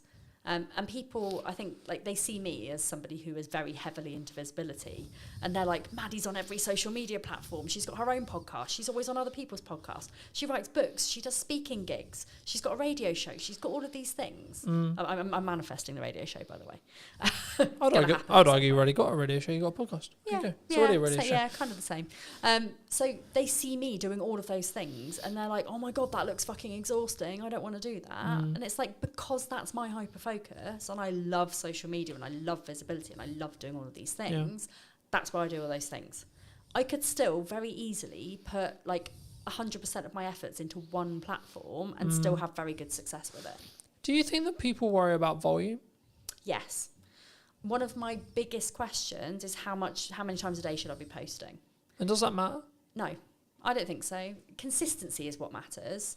So whatever consistency means to you, whether that is once a day, whether that is, you know, posting 3 times a week, whether it's posting 3 times a day. But for me, I also think it's like, when I have no client work, I can post 6 times a day. When I'm in client delivery mode for half the day, I can only post once or twice a day. So, right, I'm still posting, but you're not posting as much. But like when I'm here filming, I'm having to travel, I'm having to do this. I'm not in my office, sat there on the computer. So my posts will be less, right? But that's why I batch content. That's why I Exactly. Yeah. But also, I don't sit there and go, oh, I didn't hit 4 posts. Fuck's sake. But this is the thing. It's not how many times you do it. It's the quality of what you do when you do it. Yeah, of course. And it's also like just bearing in mind that output reflects input. Yeah. So if you post more, you will more than likely get more clients. If you show up more, you will more than likely make more business, make more money. And if you are posting once a week on one social media platform, you're probably not going to be getting to your ideal clients unless you're out there and you're networking 24/7. Yeah. Which, there are other ways of doing it rather than showing up online every single day. But it's the consistency, it's the output, and then you'll see a return on investment based on what you put into that. But it's also, because I think we're so, and I did a video a couple of weeks ago talking about, like, we're so in the business world, we're so hyperly focused on, I need ROI, I need ROI, I need ROI. And I'm just like, yeah, but you're outputting an amount and your revenue's like driven by 10%, 20%, 30%, 40%, whatever it is. So in the nicest way possible, why do you give a shit about ROI? Because clearly it's working. Absolutely. Right? I obviously give a little bit of a, like for example, like I got invited to speak at quite a big event. It was a big investment, like 15 grand. I'm like, ooh, that's a really good opportunity because there's going to be like thousands of people there and it's going to be really great. But then I thought about it. If somebody gave me, and this is again one of my money rules, if somebody gave me 15 grand and said you can spend this on anything, would I spend it on that? And my answer was no. If I had 15 grand to grow my business, I would strategically think about where to put that. Yeah. I would probably put some of that on ads.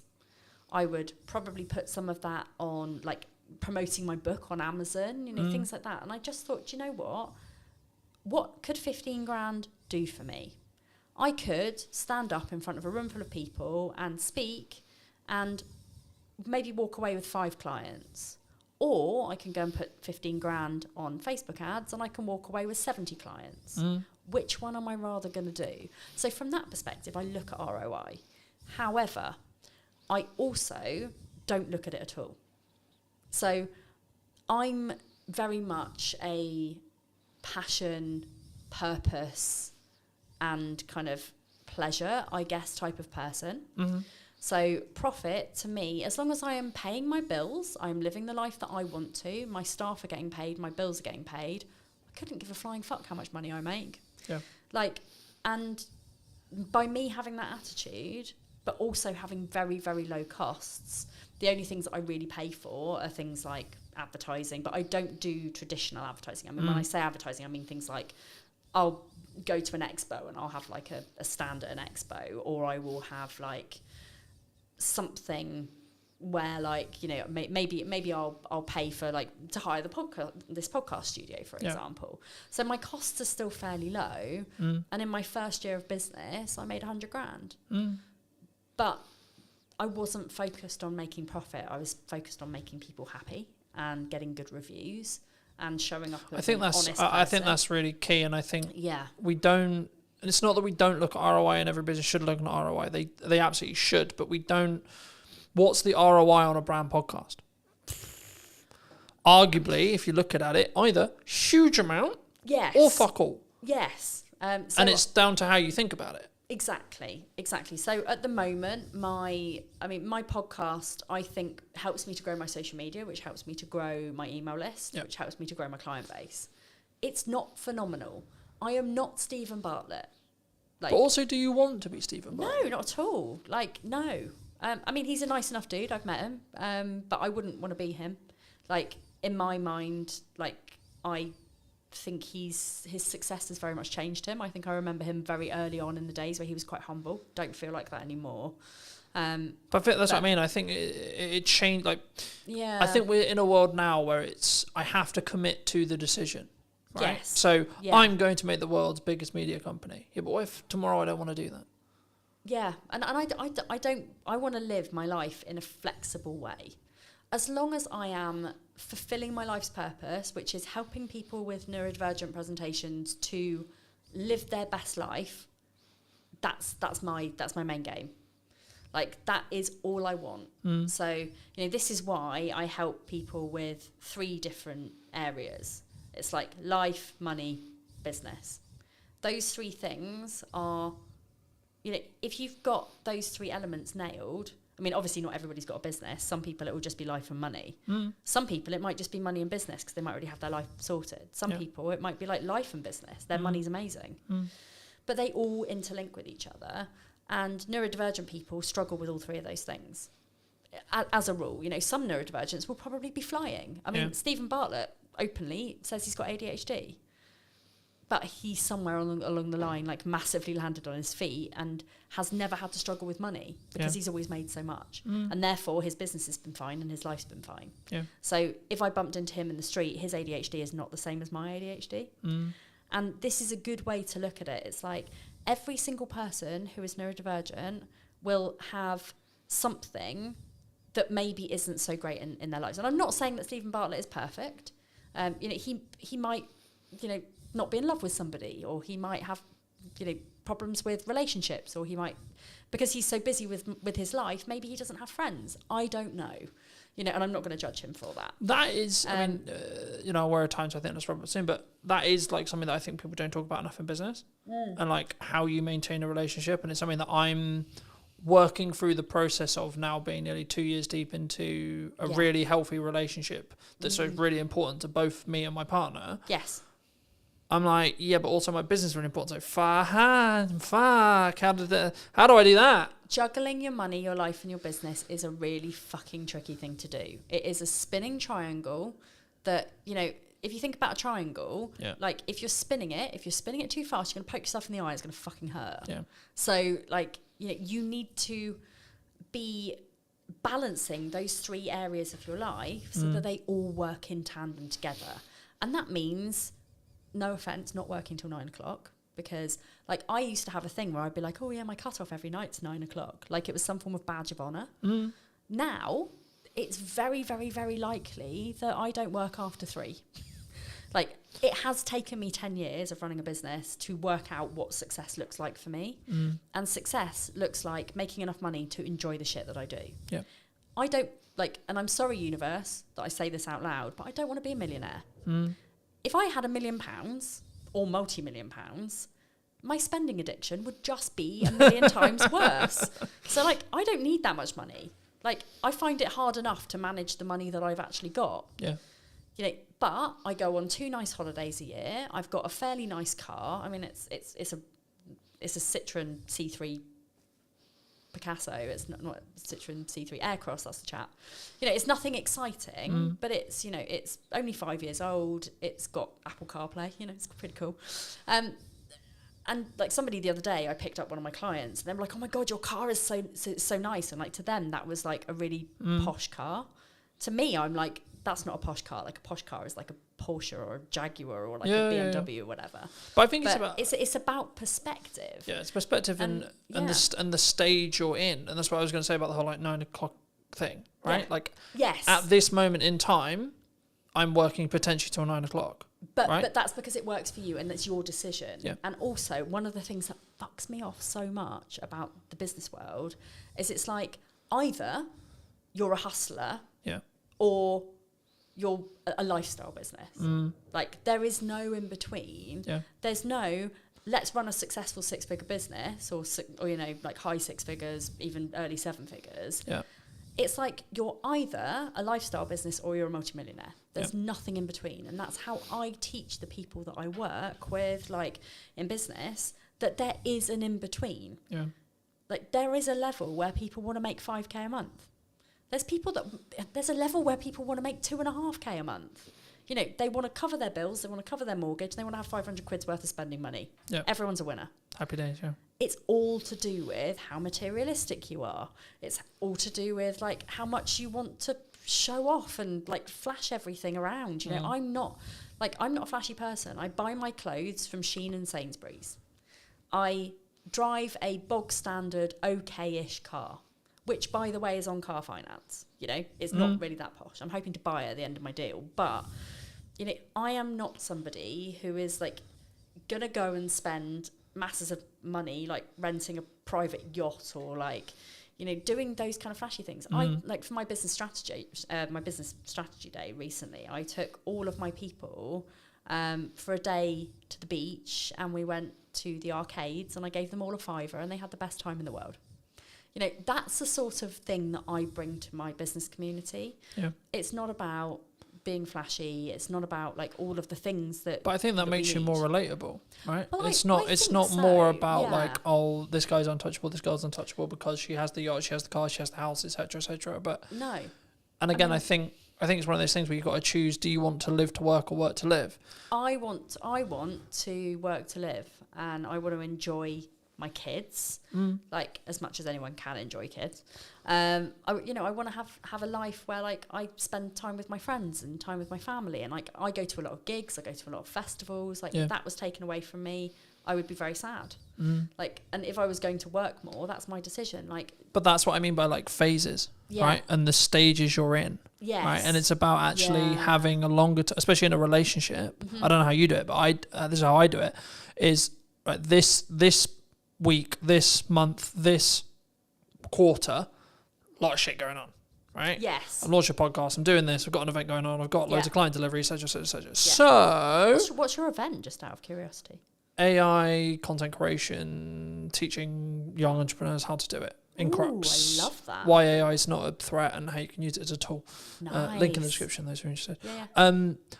The crux though is I've got a lot on in the next 3 months. Yeah. So the conversation I had with my partner before that period was the next 3 months is going to be a bit rough. Don't divorce me, basically. Pretty much, yeah. Yeah. Pretty much. It will end at some point. Yes. Right? I'll get churn. I'll get to the point where the podcast, I'm so far ahead that it's fine. It doesn't matter, etc.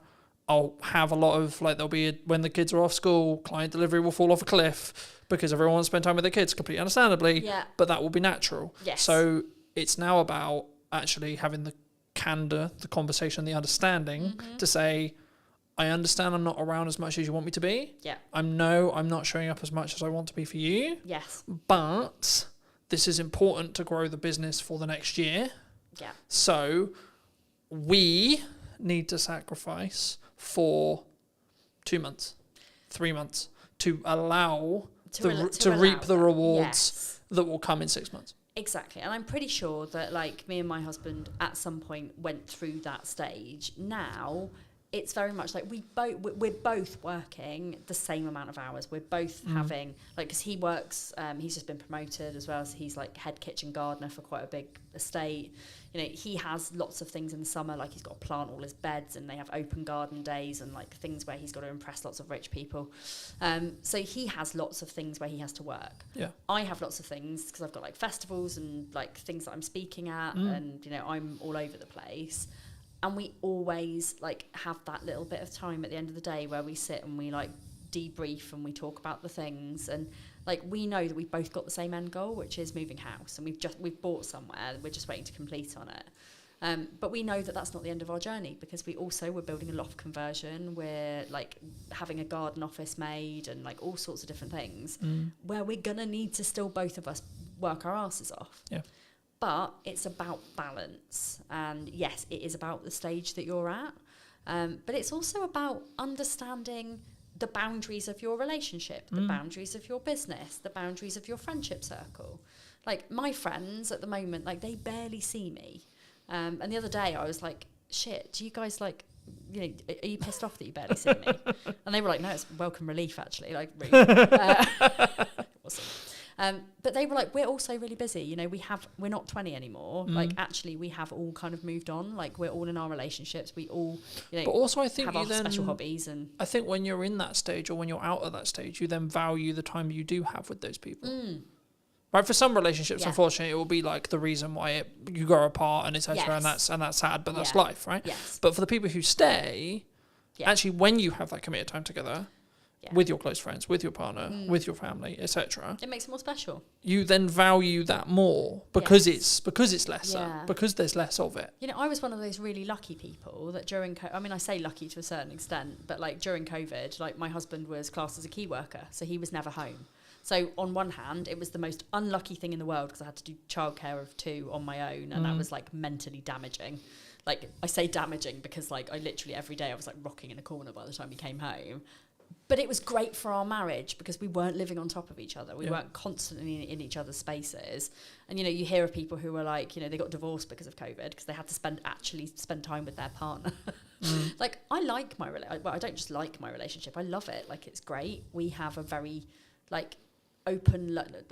I said the other day that we have an open relationship, and my son was going around going, "My mummy's in an open relationship." I'm like, that's something very different. Like, no, we're not. But you know, we are very open with each other. We're very trusting. Like, if either of us have got a problem, like, I mean, my husband is very much like, another work event. Oh God, well, this is like, and he does get a bit annoyed sometimes because I do work away a lot. And when I say to him, like, I need to go on holiday, and he's like, why? And I'm like, well, A, it's a working holiday. I'm going to go and I'm going to write my second book. But B, like, I don't get any time on my own ever. I'm either working, I'm parenting, or I'm with you. None of that equals alone time for me. So me going on holiday on my own means that I actually get time alone with me to relax with my thoughts, with nobody talking to me, so I can hyper focus on the shit that I need to.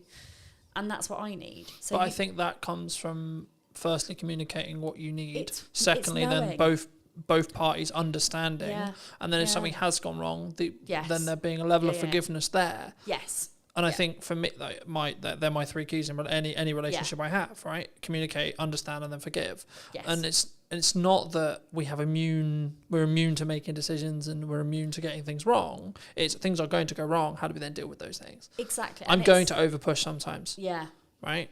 And actually, how do we then bring that back and say, okay, I did this wrong. Yeah. How do I move forward, and how do we move forward so that doesn't happen again? Yeah, in my mind, it's about communication, it's about boundaries, it's about trust, it's about open dialogue, and it's about kind of just being aware of your partner's needs, but also being aware of your needs, and communicating that together, and that does really help where you are in a relationship. And I think often, especially when you're new in business and you're just working and working and working, because you kind of have to hustle at the beginning to kind of get something off the ground. That's kind of one of the pinnacle like, it's growth stages when relationships tend to suffer. And it's not just relationships with partners, it's relationships with children. Yep. It's relationships with friends or parents. Like, I mean, my mum quite often will say to me, "No, I haven't seen you for like 2 months." I'm like, "Really? You saw me like last week?" Like, you're being melodramatic. But it's that point where, Yeah, but that's your mum saying, I want to miss see you you. more. Exactly. I wanna see you more. Yeah. Right? Yeah. And I always, you know, I'll always take that on board. Like, but she is equally as busy as me. She doesn't run a business. She just does a lot of music things. But again, it all comes down to awareness. Yeah. And this is why I teach in the way that I would want to be taught myself, you know, and having those 3 pillars, it's like life, business, money. Everything fits into that triangle. You just need to make sure you don't poke yourself in the eye with it. It's a great place to end. Where can people find the book? Where can people find your podcast? Where can people find you? Yeah, so I am And don't you poke yourself in the eye with the triangle. Don't poke yourself in the eye with a triangle. I am on all social media platforms, not saying that you have to be at all. Maddie Talks Money on Instagram, Mad About Money Official on TikTok, LinkedIn and Facebook, and everywhere else, Maddie Alexander Grout. The book is here. I mean, you can't get it from here. You can get it from Amazon. You can get it from all good bookshops as well. You can even order it in. If you don't have it, you can order it to your own library. I've had some people say to me that they've ordered it for their library, which I really like. That's awesome. So if you can't afford to buy the book, go and talk to your library, go and get them to have it in, and then multiple people can benefit from the book, which is nice. So thank you for having me. No, you're welcome. Great chat. Final thing to end on. Yes. If you were going to talk to yourself 10 years ago, Yeah. what advice would you give? I would tell myself that I am neurodivergent and to go and sort that shit out. It changed my life, genuinely changed my life, understanding my brain. When you understand your brain and you understand your body, anything's possible. Magic. Thank you ever so much for coming back and joining me. If you did enjoy this longer conversation, then make sure to be subscribed. Leave your thoughts in the description down below, comments down below, etc., etc. And I'll see you very soon. Take care. Hello, my friends. Hope you're well. Today, I'm on location in Wilton today, filming a brand new interview and a brand new podcast with Andy from the Courtyard Marketplace. Hello, Andy. Hi, Colin. How are you? I'm all right, thanks. Good. For those who don't know you, don't know the shop, What would you say to those people? How would you kind of position yourself and articulate to those people who maybe don't know you? Well, basically, we're a artisan food shop with a eco theme and a refill eco station or eco refill station. We support lots of small producers throughout the UK, and our emphasis is on quality, not quantity. It's just about sourcing nice products for our customers to enjoy, and that's what we love. We just love finding different products. So you've been, we were talking a little bit before whilst I was setting up and such, and you've been established since 2016. Yeah. How did you get here? Because you weren't, from my understanding, you weren't here from 2016.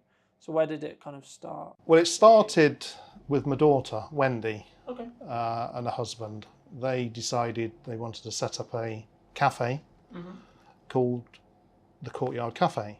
I was then made redundant and took on the farm shop element of the cafe. And that's really where the marketplace started, from a small beginnings in the cafe. And our first supplier at that point, who we deal with today, or still to date, 8 years on, is the Hawkshead Relish Company, who are based in the Lake District. They have been tremendously supportive of us right from day one, and without them we probably wouldn't exist today. They've supported us, they've helped us create what we have today. But even now, a lot of our emphasis on products still goes around that original stocking of the Hawkshead brand. From that perspective, I mean, what was there like? Because obviously you're very artisan. Was that a very specific choice that you wanted to go down? Because I think when people look at farm shops, they maybe the wrong word is snobby, but they can be perceived that way, you know. And I think that actually, I think it's the value perspective and the perspective when it comes to thinking about the thought process behind the owner of the shop, and how did you choose your stock? How does it? Because I think it's a big deal, because to an extent you're sort of marrying the two brands and saying, well, like, I put my quality stamp on this, you know, especially with the reputation you now have. Well, initially we was going to go down the local route, because local is the thing.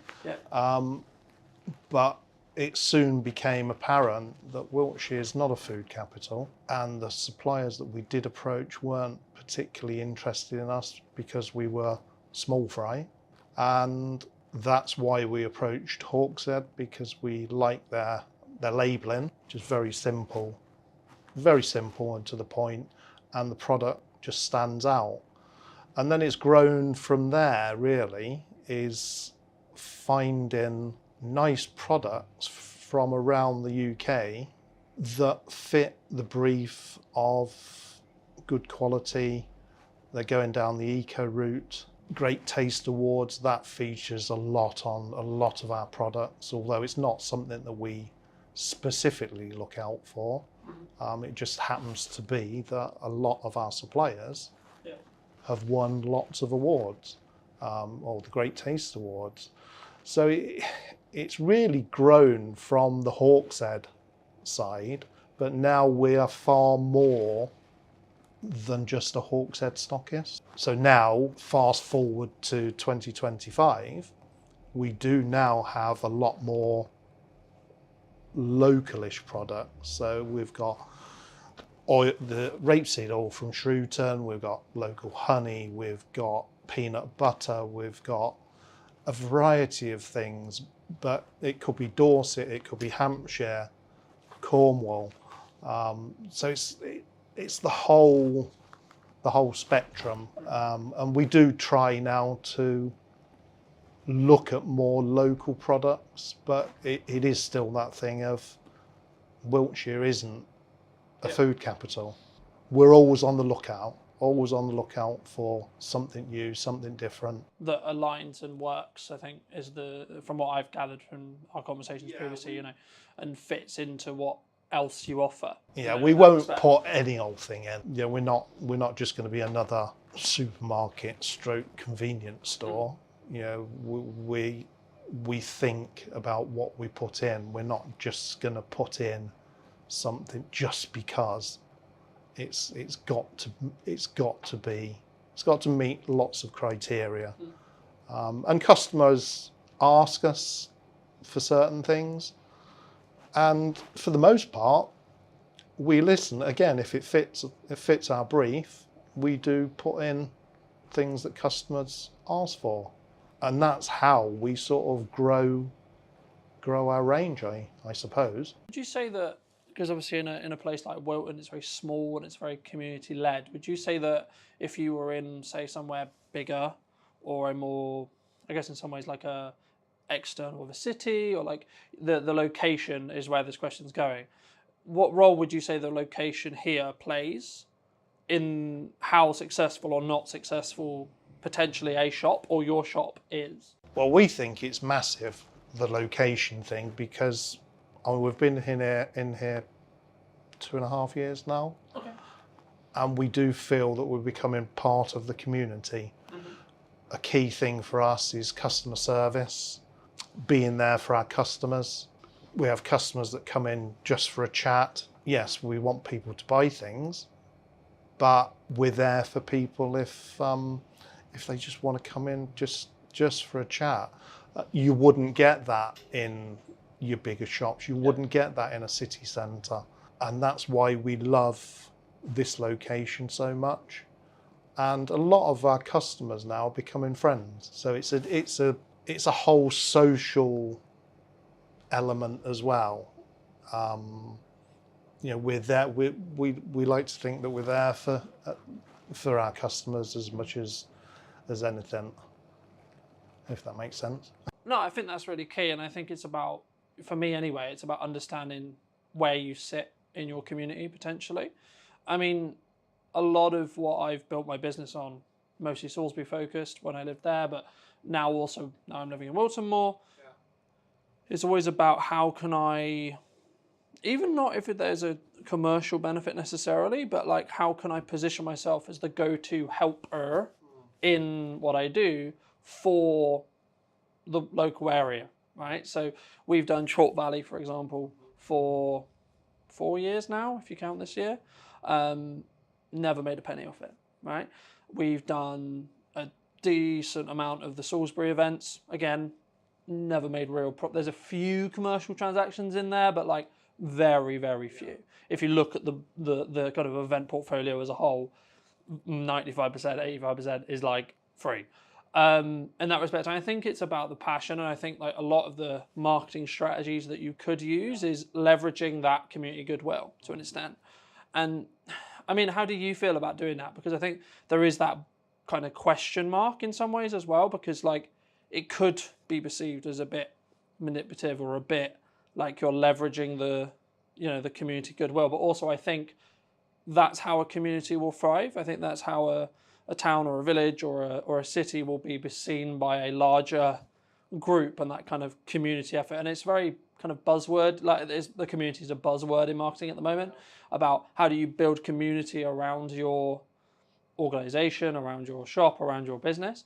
I mean, how does one do that, would you say? I think for us, it's just about me and Wendy being us, and being open, being no frills, no sales gimmicks, just being us and ourselves, and I think that portrays a lot.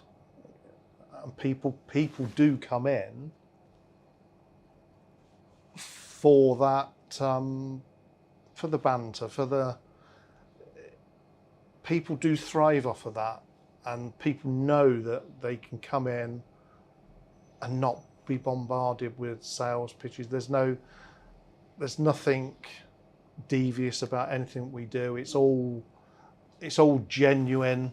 For me, is it's the like your intention with it, right? I think sometimes when people throw the word community authenticity around, it's not authentic to them what they're doing. What they're doing is seeing a trend and potentially jumping on it and be like, oh, I need to have community in my business, I need to be authentic, etc. I think for me, as someone who's been, I believe anyway, true to myself and true to authenticity when it comes to everything I've done since I established in 2018, I think, and sometimes to my detriment, right, as well, which I think is the key for like when you're being truly authentic, is actually, yeah, it's sometimes good for you, but also it can, for me personally, have a negative connotation because I'm 100% honesty policy.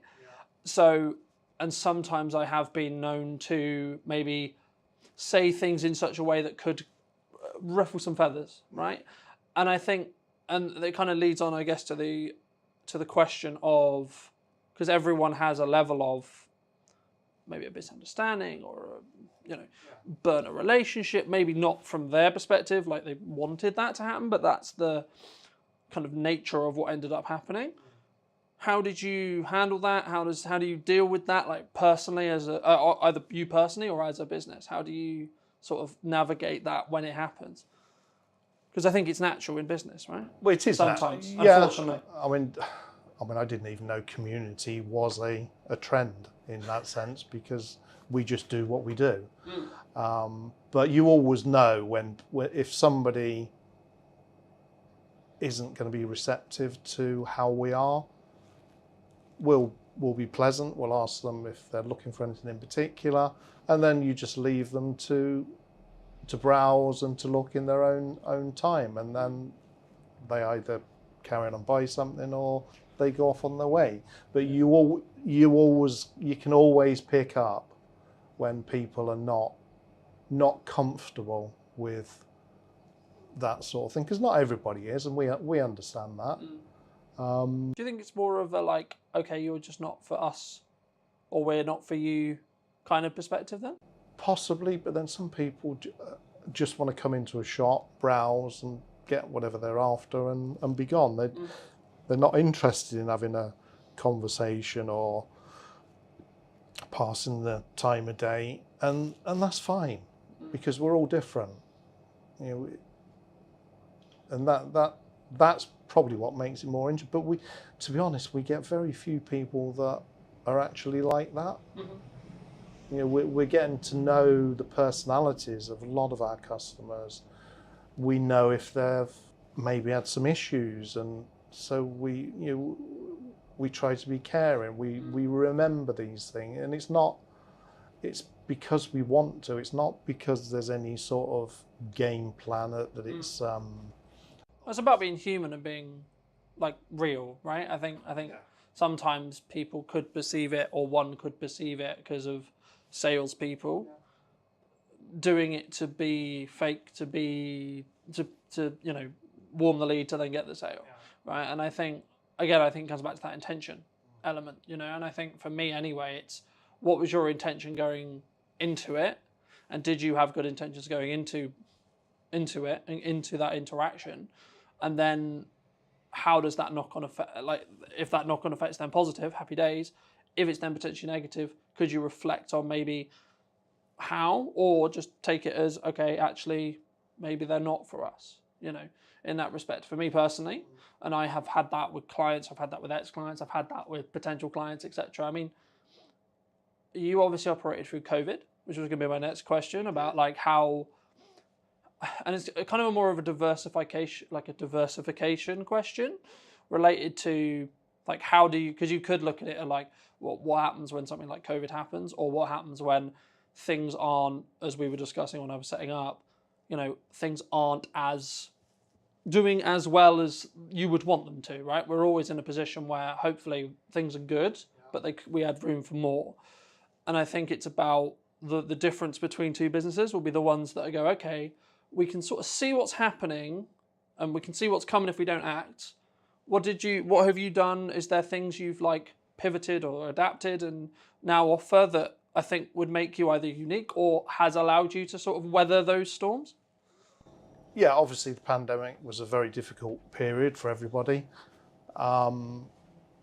It was very difficult for us being open shut, but we did try to see positives. And during that period, we actually expanded. So we moved from one shop to another within our last environment. One of the biggest things that we done, we invested in a new website, because we could see that we wasn't getting we wasn't going to get a daily footfall, so we needed something to keep us out there, because we was frightened we was going to lose our little business that me and Wendy love. We love what we do.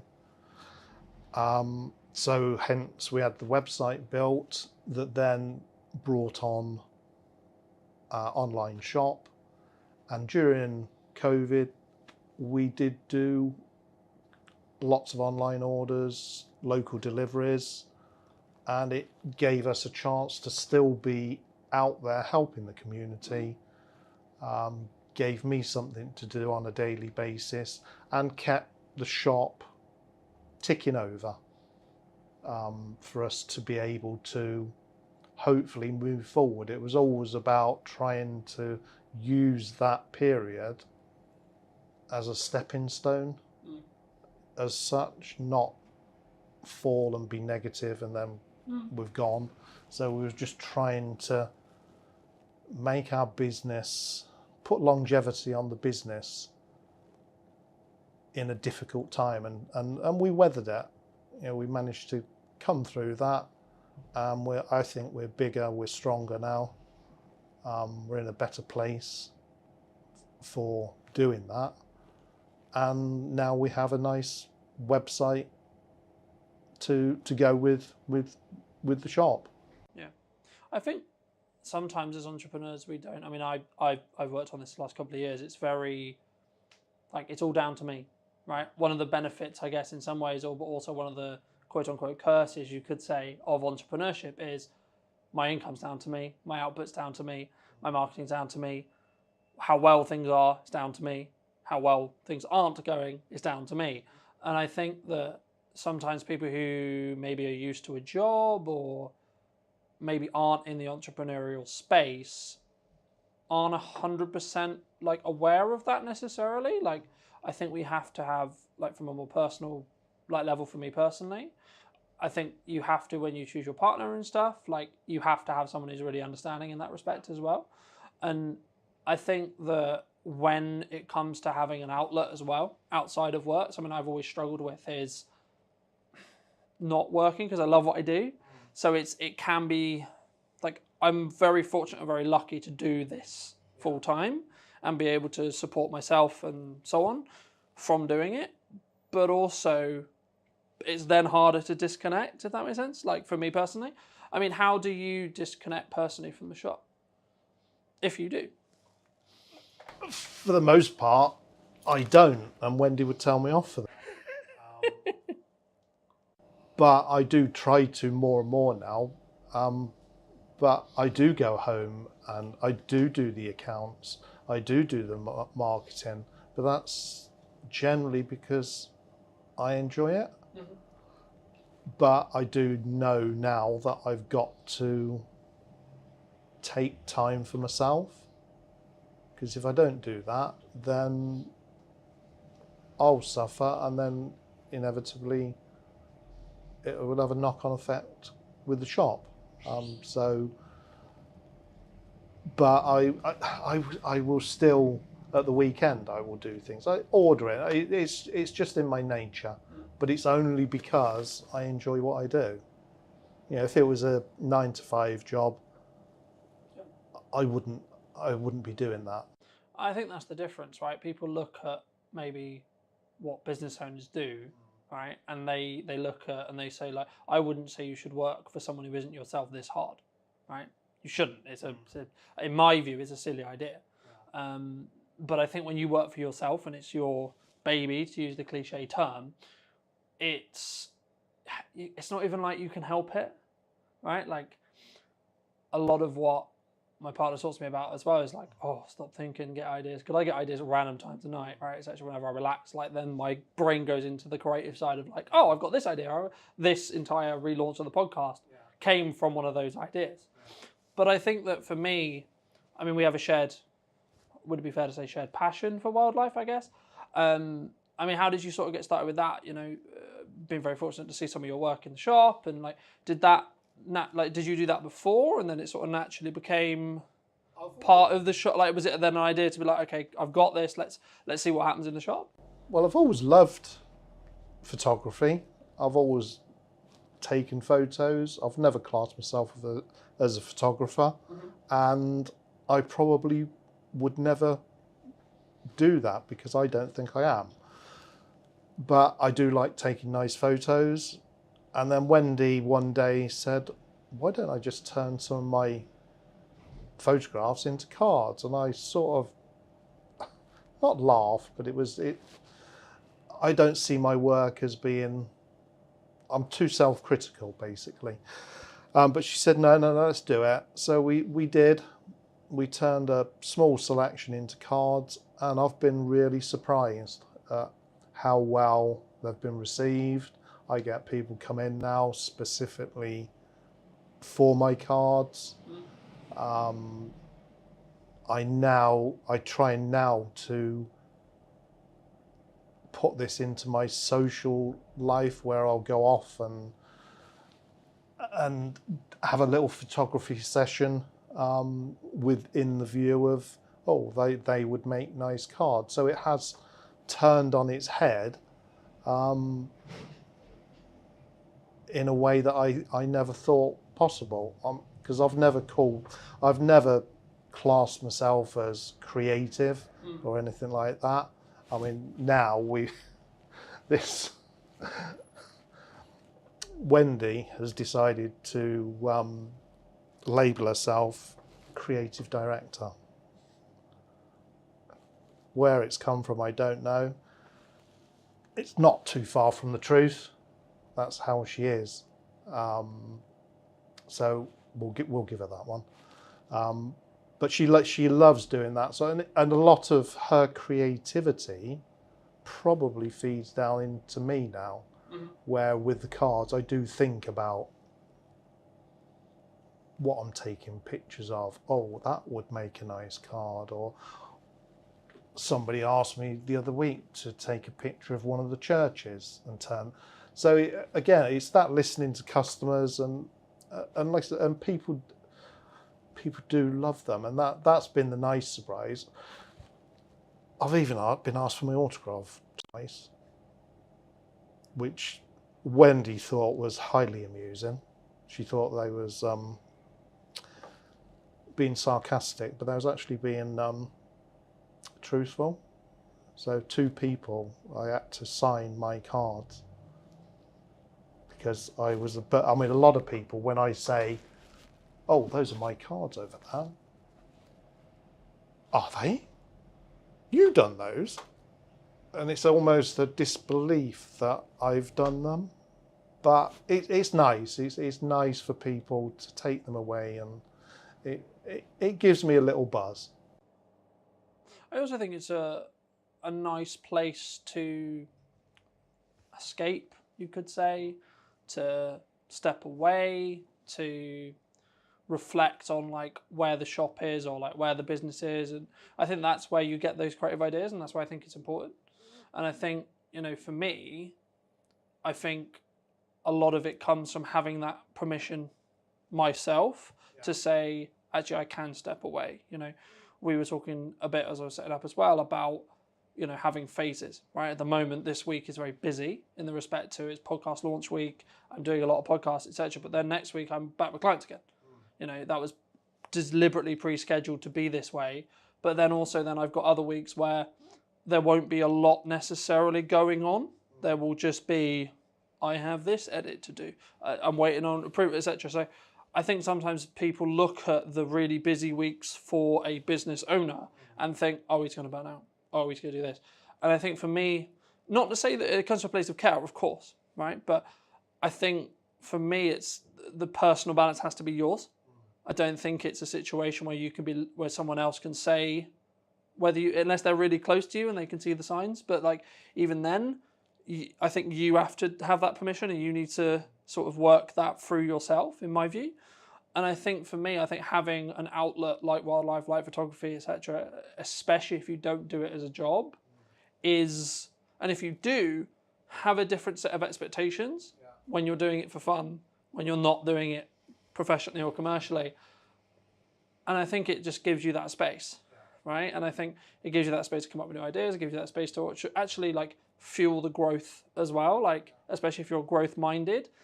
And for in the first couple of years of my business, I didn't look at it that way, and it's been interesting to see how my perspective has changed there. I mean, have you, from an overarching thought process in like the goal of where the shop was when you started in 2016 to now, like is it where you wanted it to be, like in the respect to like this was the vision and you've hit that vision, or not, and or has that vision sort of tweaked and changed? I think our vision constantly moves as we go from one week to the next, to be honest.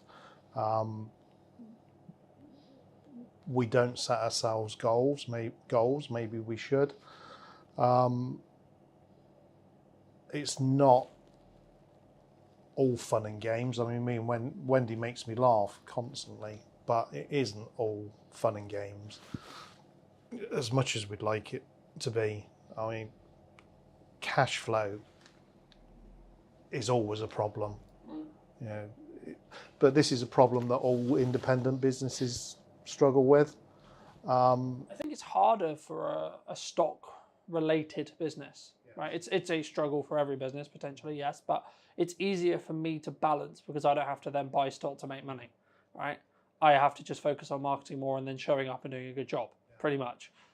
So how do you, I've always been curious how you balance cash and stock as a business. For me, it's become a massive learning curve since we came into this shop. It's been massive, and I wasn't prepared for how big a problem it could be. But now, basically, we just have to, like everybody else, I suppose, watch what you spend. If somebody initially when we set this up, we had it nicely stocked, and as soon as we run out of 2 or 3 things, we'd be on it, restock. But the trouble is with the restocking, you always have minimum orders. Yeah. With every little supplier, there's always a minimum order. Yeah. So you would then make up another minimum order to get in some stock that we'd sold out of. I've now learned that that's not really the way forward. And basically, if we haven't got it, we haven't got it until we're in a position to reorder. So, and that's for most of our customers are fine with that. They'll wait until it's restocked, or they choose something else. But it is just about watching and trying not to spend it. We love putting new products in. That's one of our downfalls. Well, not downfalls, but when it's quiet, we sit here and we'll start looking for new producers, new suppliers, and we think, oh, that's great, that'll work. You know, that'd be nice. Our customers will love that. And then you put in new products, but the problem is you're in a quiet period, so there's no money coming in. If there's no money coming in, you've still got to pay your bills. The bills don't go away.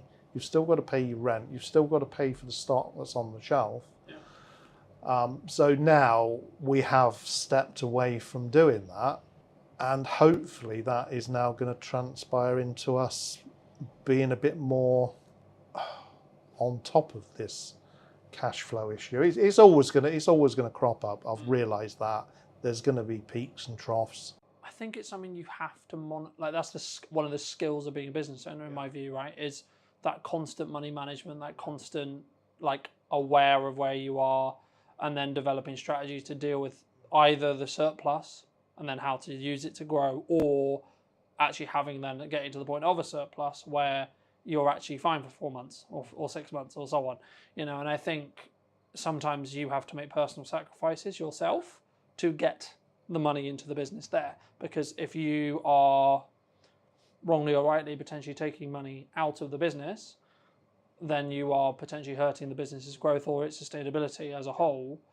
But I mean, you've done quite a bit that has removed, is another a set of revenue streams as well, that I know you wanted to talk about today. So I mean, how did you sort of go about the hampers? How did you sort of work with Airbnbs and work with, Piccolo down the street, etc.?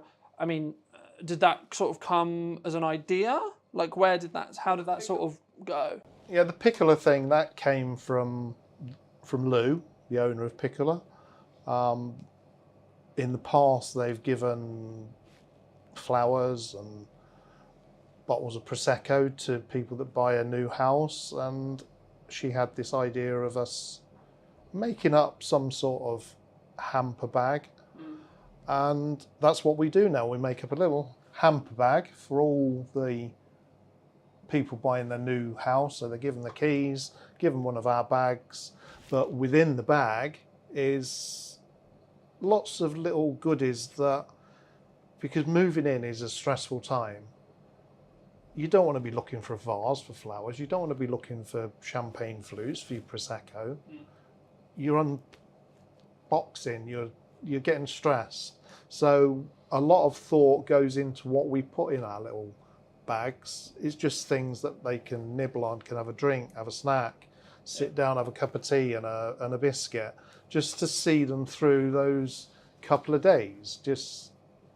And it really works.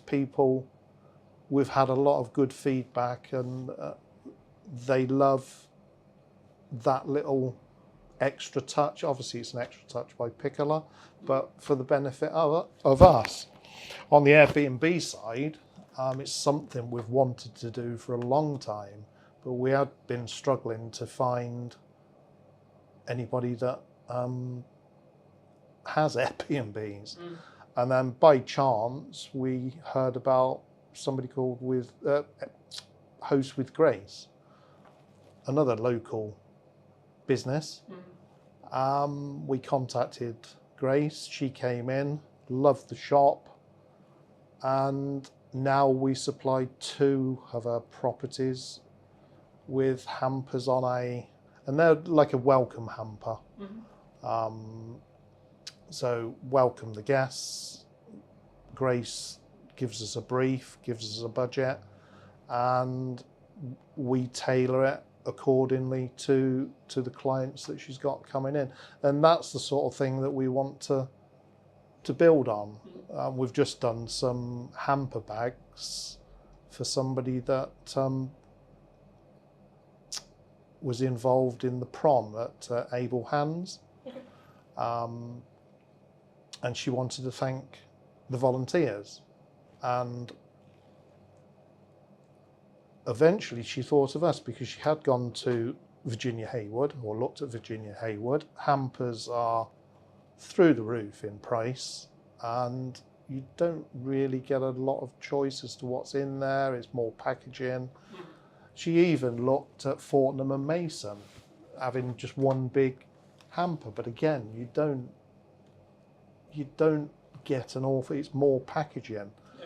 And she came to us again, gave us a brief, gave us a budget, and the reaction has been brilliant. So it's that sort of thing that we're trying to build on, because hampers, we love doing it, particularly Wendy. She loves creating the hampers. She lets me have a go every now and again. I think I've still got some learning to do, but I'm getting there, I think. But has it helped with the peaks and troughs of cash flow, that side of things? That's what we're hoping, because we've only been, it's only this last couple of months. I mean, one of the downsides is I'm now having to order more stock, but we are now changing some of the stock because of what we're doing for the Airbnbs. we're now introducing some new stock into the shop, so our customers are benefiting as well. So it's making us look for more nice products to complement what we already do. But we just want to promote hampers a lot more. Christmas is always the time for hampers. They always do very well, but hampers are not just for Christmas. Birthdays, a thank you, corporate gifts, anything like that. So we're just trying to put ourselves out there a bit more and let people know what we can offer. And everything is bespoke, everything is personal. We don't just have a hamper full of things that we like people to choose, to tailor it to whoever they're purchasing it for. If there's an allergy, we can accommodate. If they're vegetarian, if they don't like a certain product. So everything is tailored to the final consumer, and people do love that. They love to do that personal gift, and it means such a lot to the recipient. I think it also shows, again, it goes back to that authenticity point that we were mentioning before, and I think that so much of businesses, especially now as maybe times are tough, I've heard that for my entire career, so I always take it with a pinch of salt, because it's perspective, isn't it? And it's kind of down to you. But I think for me, on that point, yes, the world is more turbulent, right? It's always been turbulent, but it's more turbulent now. And I think, doing things that are unique, that are custom, that are bespoke, that come from a level of love and authenticity, will be the reason why you win. And I think, and I'm aware of time, so I think let's wrap up soon. But those who are localized to Wilton, they may have noticed that you've had, I think, 3 windows by Michelle on your window. Yeah, this is this is the 3rd one. Yeah. How was that how did that process begin? And do you feel that it really helps you stand out? Because as a shop, one of your shop front, quite literally, is one of the main reasons why someone will come through the door off the street from a footfall point of view. Of course, you can do things like market online, have a good website, have good social media presence to bring people to the shop. But I would say, well, let me ask you, is a lot of it footfall? And then if so, does that have a knock-on effect to having a more aesthetically pleasing window, you could say? Well, to be honest, the window we was totally oblivious of originally as a tool. Okay. And it just come out of, I don't know what it came out of now, but we had this brainwave of doing something with the window, because our window is very difficult to make look nice because it's an old building and it's quite a deep recess, and it's the sun beats down on it, so it's very difficult to, because Wendy again loves to create a nice window display, but it needed to be more than that.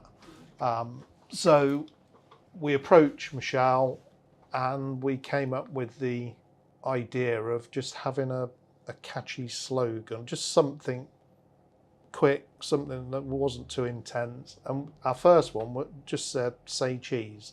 That's all it said. It said, "Say cheese," and then there was a little comedy block of cheese underneath that. And our cheese sales quadrupled in 2 to 3 months, because so many people didn't realise we sold cheese. And that's how it started. So the next one was Christmas. We had hampers on there, and now we've got honey. So we just try and think what would work best, but it's more trying to make it tongue in cheek, I suppose, and just have something nice on the window. We're just trying to think what can go on there next. But it's a lot of it. It's about creating interest in the shop, but it's also about fun. Yeah, I mean, which Somewhat. is what we try to do. We want to introduce the fun aspect, to make it a nice experience to come into the shop and not just be a cold environment. We want to portray our we try and portray our personality perhaps within the window, on our website. We try and portray us and not like a corporate brand. And that has sort of shone through, and in particular recently where we've won the Muddy Stilettos award for best farm shop / deli in Wiltshire. That was a total surprise. We chuffed to bits. We didn't expect it, but the one thing that we did notice with this one was how much the people of Wilton and beyond got behind us. You know, we was getting people come through the door. We voted for you. How well are you doing? And then we've had so many lovely comments on the back of us winning. Customers bringing us in little gifts and cards, and it just makes this whole process worthwhile.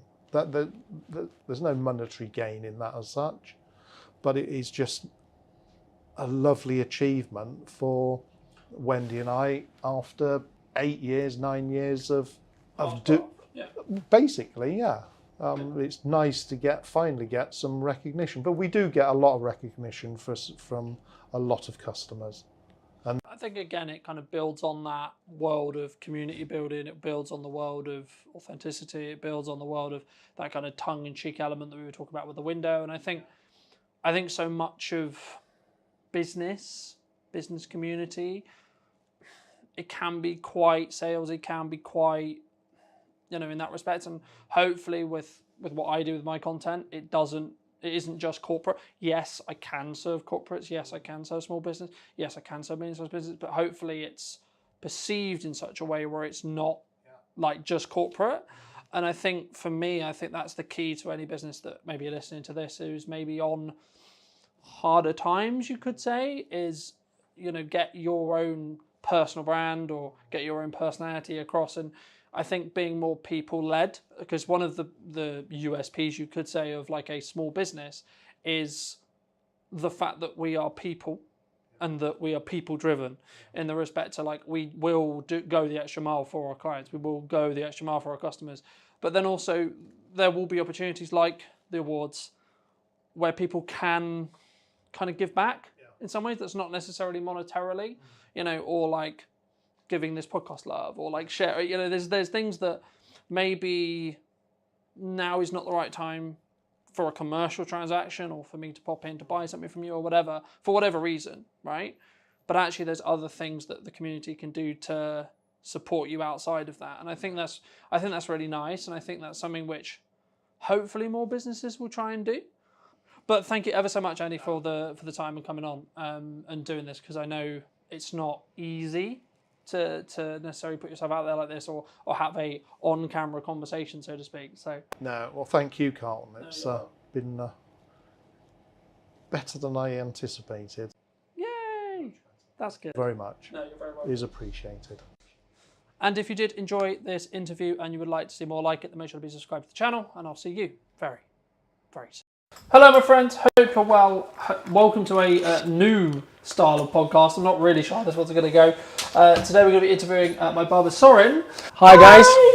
And we're going to be talking about his career a little bit, and we're going to talk while he cuts my hair, which I thought would be interesting. So for those who don't know you, Soren, how did you get started in hairdressing, barbering, however you want to... Short or long story? How you prefer? Long story. Okay. All right. The longer, yeah. Where should I start? When I was young, my dad used to cut my hair. Actually, it was no cutting, it was more savaging my hair. And one day I said to my dad, "We're gonna be a day when I will cut your hair and I will treat you the same you did." And he said he was laughing, and was just a dream of mine to be a hairdresser for a long, long, long time. To a point when I was around 35, when I decided to be a hairdresser, and I've done it. That was because for those, I mean, that it's known in an industry, I think. Well, I mean, we'll get into the business side of it after, like later, I'm sure. But like, a lot of it is very training led. I mean, how is that process for those who maybe? It's a little bit more complicated, to be honest with you. So if you want to be an apprentice, it's a long time. To simplify this one, is better to the private academy, which is a little bit shorter but more intense. So when I decided to be a hairdresser, you know, was a spark, and something came inside me when I decided to be a hairdresser, and that was happening in 2018. Okay. When my wife was in a hairdresser, and I was waiting there for hours, and I feel I was connected with this, in this industry, especially when, as I said, I'm going back to when I started, my dad used to cut my hair, and I used to hate it, and I used to use one of that clippers when you do it with your hands, you know, it was not cutting, was more pulling. You know, that's why I was hating much, and I was crying, and I was lock me with shut up and stay to cut your hair. And to a point when my dad bought an electric clipper, you know, and he was, you know, he was still doing my hair, and I was begging to go to a barber and have a proper haircut. My daddy said, no, you're fine and everything. And when my friends used to go to barbers, you know, I was going with them and I look what they've done, you know, and I start replicating things at home on my own hair. To a point when friends asked me, who would cut your hair? And I said, myself. And they said, okay, can you do something that to me? I said, all right, let's give a go. So then from, I think I was 15, 16, something like that, when I start cutting my own hair and I start cutting friends' hair. Money was nothing, you know, it's just peanuts. But I used to love it. I used to enjoy it. Doesn't matter how nervous I was. When I was cutting hair, I would find it relaxed. And that was one of my passion. It starts to be a passion for me. I want to be a hairdresser. I want to be a barber. But my dad said in that time, I think you should do something more man job, not being a hairdresser. And I postponed all this hobby or this passion because, you know, I was living under my parents' roof, so I have to do what they thought would be better for me. And back to when I was 38, I said to my wife, okay, I want to be a hairdresser. And then I start looking online, what's the best do. And the best option is to do private in London. And where the journey started. I paid the deposit and I start traveling to London for 32 weeks, learning how to cut hair. Do you think there's a stigma? Because you mentioned, like, obviously, like, your dad was very, sort of traditional in the respect of, like, you need to do a manual job, right? Do you think there's I guess in some ways, a stigma around, like, you need to be a woman to do hairdressing? No, it wasn't about that. No.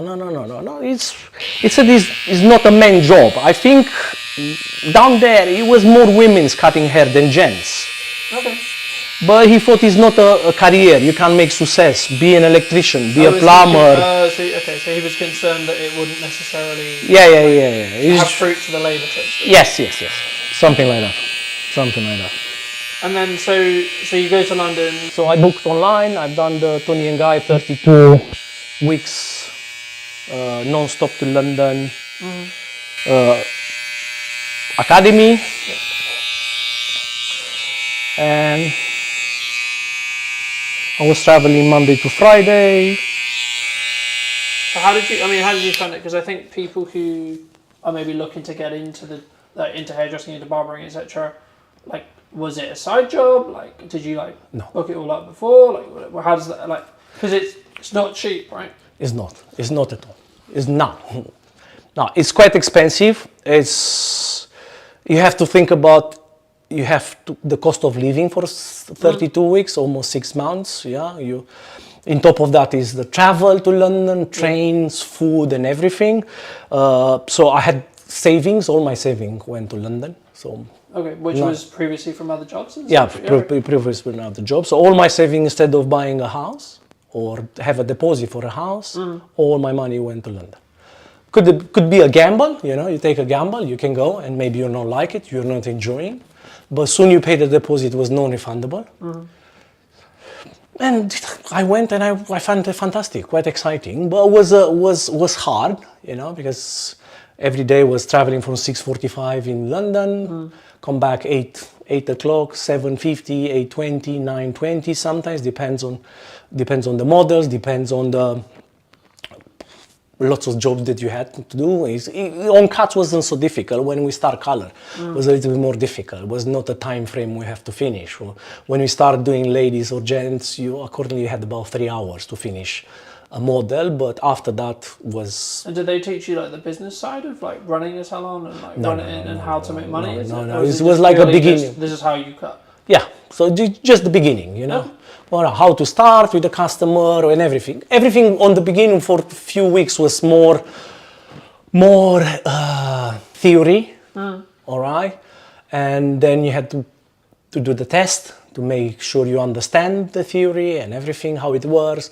And soon you finish a test, an MVQ level, then you've been able to work in the blocks, doll's heads.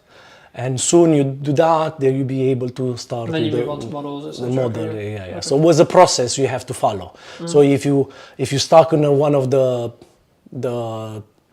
questionnaires or on the courses, you can pass. You're not allowed to go back to cut. Okay. Yeah. All right. So you have to do theory first, practice. Yep. You soon the practice on the doll. You're confident to cut. Then you can have a real model. Otherwise, was a little bit more. Is there in some ways I would say like an over risk, like you're concerned, like because like what if you get it wrong right when you're learning, like on a real model, right? Because if you get it wrong on a head, it's like okay, it is what it is, right? But you have to be confident when the teacher they are watching you all the time. If you're not confident in a doll, then we're not going to put you in a real model. Okay. So you're not going to have one. But everything will start with the basic. Yep. And then you build up from there? Yeah, you build up. Yeah. So every customer had a consultation first time with you. You discuss about what the achievements and everything, and then you go back and proceed. And 99% the teacher was behind you. If you do something wrong, they will stop you. But everything was in section. You finish a section, then you're gonna come and check. Yeah. Then you move forward and forward and forward. That's why most of the models down there, they've been allowed for 3 hours. They have to understand we are cutting, we are learning to cut and all this. Yeah. Okay. How did you then transition from like the practicalities of like, let's use another example, like I know how to use a camera or I know how to be a tradesman or etc. to then like actually making a functional business? Because I think so many people, they maybe love something, like, maybe hairdressing or etc. But they don't know how to, like, when is the best time to make that leap? How is the best time to make that leap? And then, like, where did you learn it, right? Did you learn it or was it practical on the job or, like, etc.? Everything was in there and you have different models, different heads, which they want to achieve something. Always is not you do a model, you tick a box, that's it, you can do that haircut. Always you have a challenge, right? But when it came to the functional parts of actually, like, operating the business? That was a bit harder. You have to... After I finished academy, I started working in a salon to see how is the salon environment. So instead of 3 hours being in academy, you are 50 minutes or 1 hour in a salon. Yeah. And then you don't have time much to chat the way you're doing now. You have just chatting, consultation, quick wash, start cutting, blow dry, and next customer was coming. So you learn a little bit from mistakes, but if you always, when you start something, you know what you can achieve is based on consultation, how you talk with the customers, what the achievement, they know how to focus, you have to be careful about lots of factors about hair. It's not all the cuts will gonna be for everyone, you have to tailor-made for everything. You learn the basics of 12, 16 haircuts, then you can multiply them to anyone. And you tell them every haircut different for different customers. Okay? And when, I mean, so I suppose the traditional path is you get hired by a salon. Is that the career goal for like a lot of hairdressers, or is it more? No, that's when you I'm going to be self-employed and then I'm going to be a business owner myself. No, when you finish the academy doesn't provide you a job. May ask you to stay in London to work for them. You might do being a freelance, or you can go in your local area and you ask someone to employ you. Yeah. But most of them, they refuse to take you as a newbie because you don't have salon experience. So I've been 1 year in Basingstoke. I learned in the salon, how is the salon environment. I used to do cuts, color and everything. And to work for them, they want more intense courses. So every week I was going 1 day in London for more practice, and when I was ready for a Brunton, this more advanced course, they sent me in London, and I spent another 7 weeks learning and speed up and find your own models and so on and so on. So it was a little bit different. When you private, they give it to you, the models. When you go to advanced levels, you have to find models requiring the cuts you have to do. So you have to start from everything from begin, but more advanced, more speed, more knowledge. The teacher, the directors there, they don't get involved as much. They have just tiny bit conversation with the customer, but you have to focus. And in the end, when you said I'm done, they're going to come check everything. And double check. Okay, The customer to be happy, make sure. And if it's everything is perfect, you have a tick in the box. If it's not, you have to retake. But all the time you have to make sure is a practice and exam, practice, exam. So you have to have at least 2 models minimum for 1 haircut. So you have to do minimum, I reckon, 12 haircuts mandatory to have level 4, NVQ level 4. But if you have distinction, you have to do another 2 or 3, which was the hardest haircuts to do. And you had to, again, practice and then remodel, which was quite hard to find. So when you're done with like the learning, the tangible stuff, so you've got your MVQ or whatever you're going for. Yeah.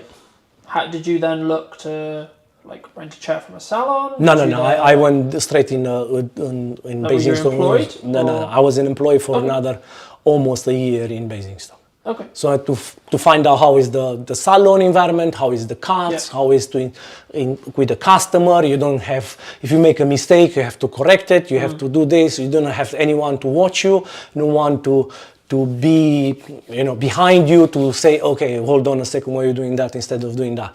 So I learned that. I practiced a little bit, and then they've been sending me to more advanced courses. And when I achieved the level 4, I was ready to salon with the different prices. And what made you want to then become your own business owner, right? Because I think most people, when they look at hairdressing, they get their MVQ or etc., they get their qualification, and then they want to be employed by a salon. Do you see the future of the industry being more business owner orientated? I started renting a chair to begin with, which I found it quite hard because most of the salons in Salisbury and probably all over, you have a little bit of gaps. You can do this, which days you want to come. And in my point, I want to rent it as a monthly chair or weekly chair when I can have access every time. But most of them, they want specific days, and then you have to pay for that. So it was hard, to rent a chair, the cost of renting a chair, and you have to be in the time frame and everything.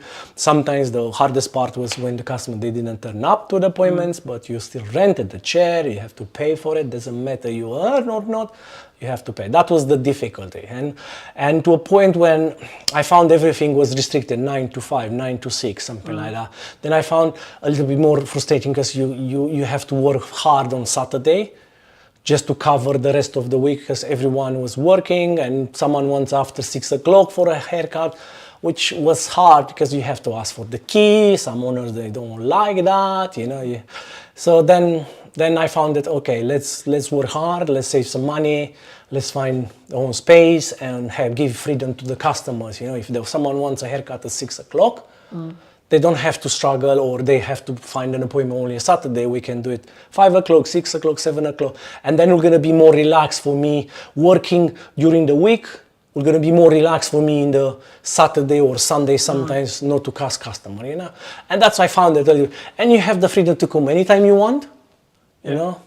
And you don't have to look, if you do something wrong, maybe the owner is not happy or you speak a little bit louder, you can. All right.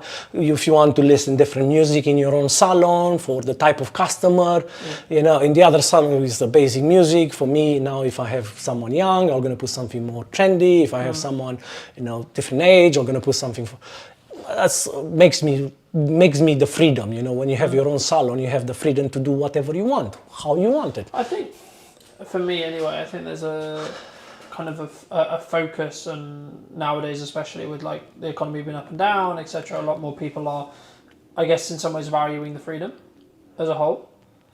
Like as a business owner, right? So not necessarily in your industry, but as a whole, they are looking for more freedom-based things, right? So then maybe they'll take a pay cut, right? So let's say, for example, let's just put some numbers on it, right? They could make 40k a year on their own as business owner. But actually, if they were in a corporate circumstance or corporate reality, they would be in like a 50k or a 60k. But actually, that 20k is like, actually, I'd rather have the freedom to be able to either be able to put my customers first, or in the ways you were describing about the music and the placement and the time and etc., or actually just have freedom over their time in respect to how they can work. Yeah, but that's the thing. You have the freedom. Special being, you know, having a child, you know, you have to drop it to school, you have to take it off. Most of the companies, they don't accept things like that. You don't have this privilege, you know. Say, hey, I'm coming to work at 9 o'clock or 9:15 because I have to drop my kid at school. But 2:45, I have to go and take my kid and come back later. They don't accept this. They want you to be 9 to 5 or 10 to 6 or something. So you can't. You struggle with this, you know. And sometimes you just receive quick calls from school. Something happened. You have to take your kid. You can't do something. Or it's always anything else that life has. And that's the idea. If you have your own salon, you work based on customers. You block your time when you want to go, or you want to. Probably money wise, probably if you work in a massive company, probably you're gonna earn more, but you're gonna have more stress, and you come home with a massive head. And don't have time for your family. When you work for yourself, I'm not selecting my customer. Customer selects me. You know, if they wants to come to me, comes to me. If they wants to go somewhere else, they can go somewhere. There are choices, you know. But it's always I try to accommodate them, you know. And then they have to understand me. I can't do it 3 o'clock because someone wants it 3 o'clock. I always said, it's a school run. I can do it 3:45 or something. You have the freedom, but this freedom doesn't come with a cost, you know. You can lose or you can win money, but it's a gamble which every self-employed will take it. Yeah, and I think in general it's more what do you value overall, right?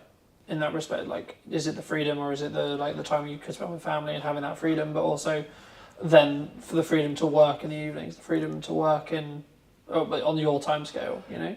You have the freedom. I said you have the freedom. You have time for everything, you know. And I have time to accommodate any customer when they want. 5 o'clock, 6 o'clock, 7 o'clock, you know. I don't have a time exactly. I got nights when I work until 10, 11 o'clock. If someone wants a big job and it's the only day can do it, why not? How did you come up with your pricing? How do you completely tweak your pricing?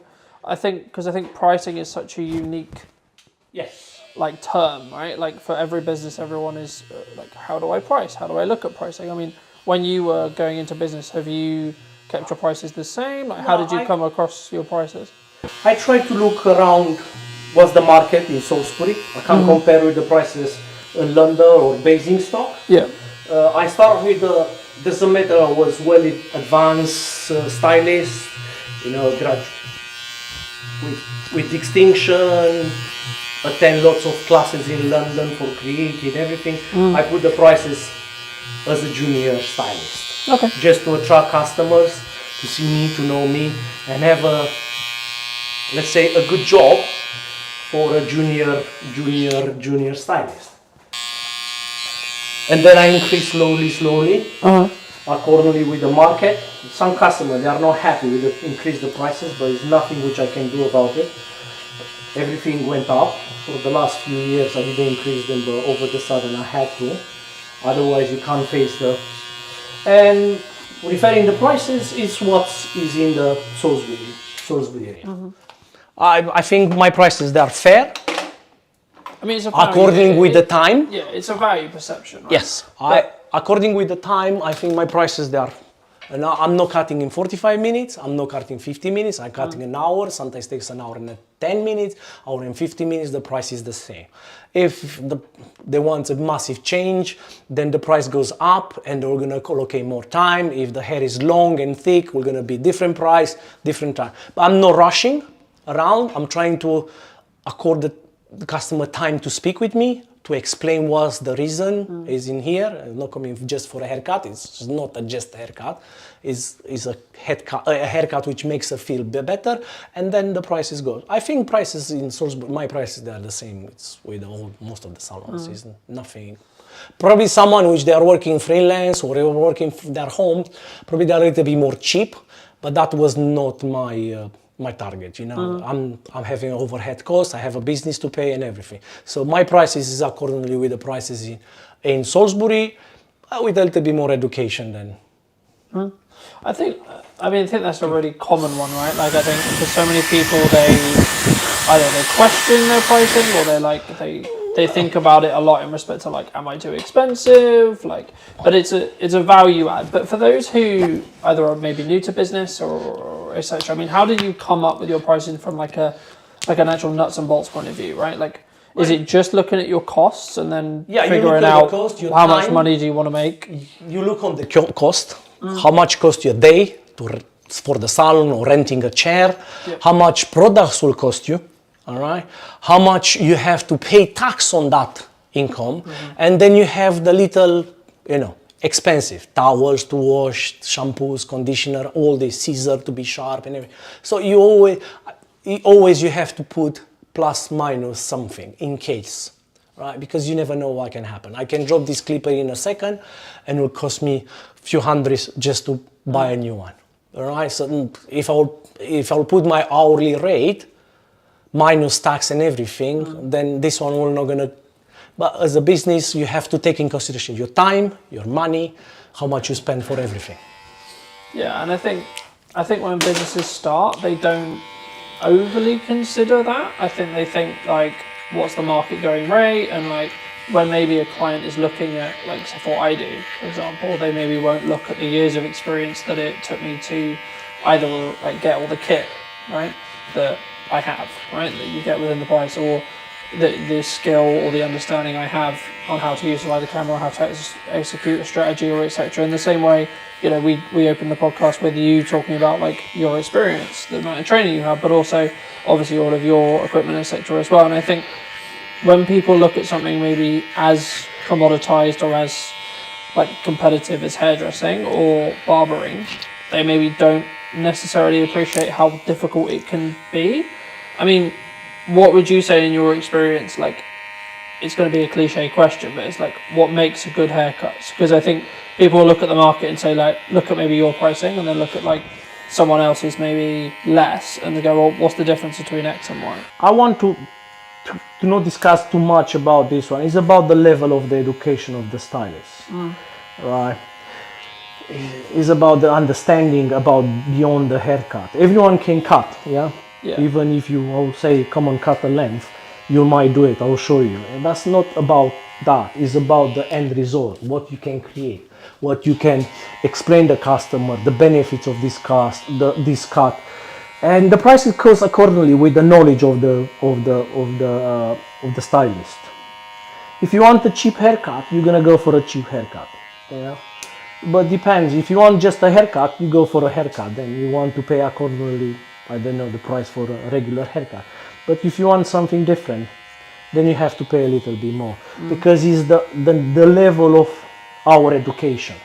Everyone comes to me with a picture, Instagram picture. I want to look like that. For me to go to learn a haircut like that costs me thousands, right? If I'll cut cheap, how am I gonna cover my cost to go to London to achieve that haircut? I think a percentage of it is also, again, like it's a value perception thing. Yes. Right, like it's just, there's a difference, and it might just be like, are you a business owner, and do you, like, is the perception of how well you look or how well groomed you look or etc. actually mean that you are more likely or less likely? And then, yeah, of course it's about the substance of what you sell as well, but is it also about, you know, how well do you look and how well groomed do you actually care about how you look, etc. and those things, and those little nuances around those things. But I mean, we spoke, when I last got my head, about like you were trying constantly like how to blend differently and stuff. I mean, like, is part of the, I guess, your unique selling proposition, you could say, in a position where that's because you're looking for those extra fades and like those what I would say those nuanced differences. Yes, always I'm trying to, if I have a customer, and always I'm trying to focus what their achievements, if it's possible, we can do something a little bit different, because I can see something in there which I can create a different look. And always I'm trying to convince customer to go a little bit more brave than a classic haircut, because I know when I see a customer, doesn't matter if it's a gent or a lady, I can see after the haircut. All right, but sometimes it's hard for me to explain to a customer. If I give names of the haircut, they'll be scared about, and just try to simplify. I say, look, I think based on what you're doing with your hair, and we can do this or we can do that. Some of them, first time when they're coming to me, they're a little bit more scared about, and I'm trying to plant the seed in their brain. They have options to go a little bit above just a regular haircut, and then they are coming back after, I don't know, 3 months, 6 months. They're curious to do it, and when they've done it, they say, "Oh, why should I did it before?" Or when you said. I mean that opens up where I was going to go next, around how is your customer acquisition? I mean, in initial stages, is it just mostly word of mouth? Like you do a good job, a customer says to someone else, "Oh, this is the person who did my hair. You should check them out," etc. Yes, could be that. Sometimes publicity a little bit, but mouth to mouth is the most. Because I think the misconception sometimes when people look at marketing is they think that there's a golden bullet for it. So, you know, in my experience, for example, anything that you do, whether it's video, whether it's Facebook, whether it, you know, whatever it may be, like social media or websites or Google or paid traffic or etc., it's all going to make your reputation better in the respect to, so if you have a good reputation, that will then compound that good reputation. Yes. But it will also go the other way, right? Which is, you know, obviously not in your case or like in someone else's case, but if they had like issues with the business or issue with the product service fit or issues with the actual product that they're offering or the service they're offering, a issue can be, if you market that too well, it can actually compound it will get worse for the company, because the more people are seeing the bad service necessarily, right? That's subjective, of course, but I think it's an interesting place, especially in a heavily competitive or a heavily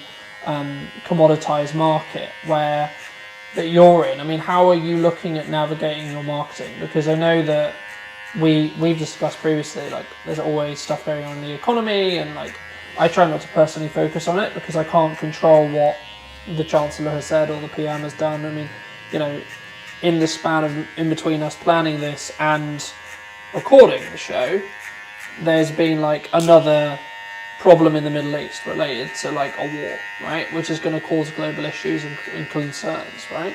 But there's nothing we can do as business owners to stop or control that, right? So how, just to reiterate the question, like what are you looking at from a marketing point of view, if you are, to, I guess in some ways, stay ahead or continue to look at the growth of the business? Because I'm a big believer in, like, if you're not doing stuff to market your business, then you are unfortunately going to eventually hemorrhage customers. Yes. What I'm trying to do is please the customers. Don't promise, over deliver most of the things. I'm trying my best. You know, I'm trying to advertise, and always I understand what's going on in this world at the moment. Everyone suffers, everyone is questioning, everyone can notice you increase with the Fiverr. I do understand. I try to explain. It's not up to me. It's about what happened with the Brexit, all the prices that went up, because we have to pay duty taxes and everything. Is nothing which I can control. But I know it's a little bit harder for everyone in these days. We're gonna be harder. I don't think so. This will gonna be the end. I'm not sure what's happening is they want to destroy those local small businesses and be just a massive company which they can cover all this. But if we look tangibly at the economy in the UK, from my understanding at least, it's made up of small and medium-sized businesses. So I don't think that any government, regardless of colour, would quote-unquote want to destroy the businesses. That might be the byproduct. But I think when you look at marketing or growth, like, you know, I know you're looking at your website and stuff. I mean, like, what's your perception with advertising in general, right? As maybe someone who is like testing stuff and looking at stuff. I mean, what when you think of advertising, do you think of, like, for you? for me, advertising about myself, Yeah. or Like when you were looking to do advertising and gain more customers, right? Which is why everyone markets, why everyone advertises. What would you look at to do? What would your go-to be?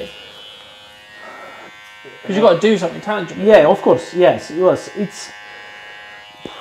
It's always you have to see what most of the customer ask for in the area, right? You have to. There are key points about what customer they look in my area, hairdresser, barbers, and everything.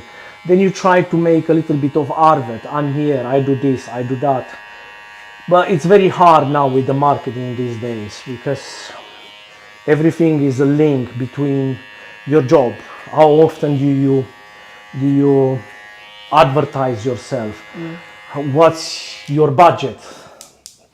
But there's loads of stuff you can do for free, right? So like something that I think could really work for you is like, obviously with client consent, but like every time you do a haircut, take a picture on your phone of like this was like the before and then the after, right?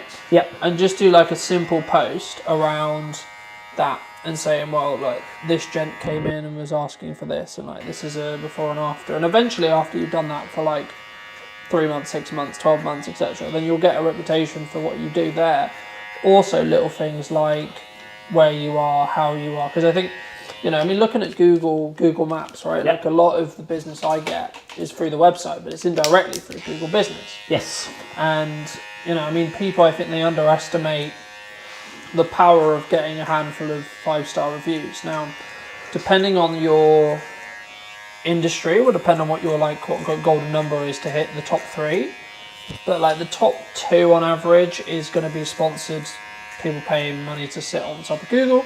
Bar that, then you'll have your 3 that are organic, and that's where I guess you could say the golden trilogy is, right? So if you were going to have an objective in marketing, in my view, it would be to get into that top 3. Now, that's easier said than done. A way of doing that is through reviews, right? And Yep. having up-to-date reviews and having, I guess in some ways, like, definitely true, obviously, like real people reviews, because there's a lot of people who like, oh, let's bot my reviews, which will get flagged and will hurt the rankings and so on. But the crux, I guess, I mean, how have you weaved in the idea of, I guess in some ways, getting reviews for what you do? Is that hard? Is that a difficult question for your customers? It's very hard to receive good reviews. It's very easy to have a bad review. In general, I'm not asking customers. Most of my reviews, they are based on the customer experience. Because in most cases when like a bad review happens, it tanks ratings, which is obviously unfair, but it's also one of those things, in my view anyway, which is like it could just be a misunderstanding and someone seems to be a bit more trigger happy. And I think that in some ways it's our job to educate a business or a business community or like a customer community or whatever to consider the potential damage that review could do. I think a bad review, it's destroying a business, especially if you are a small business.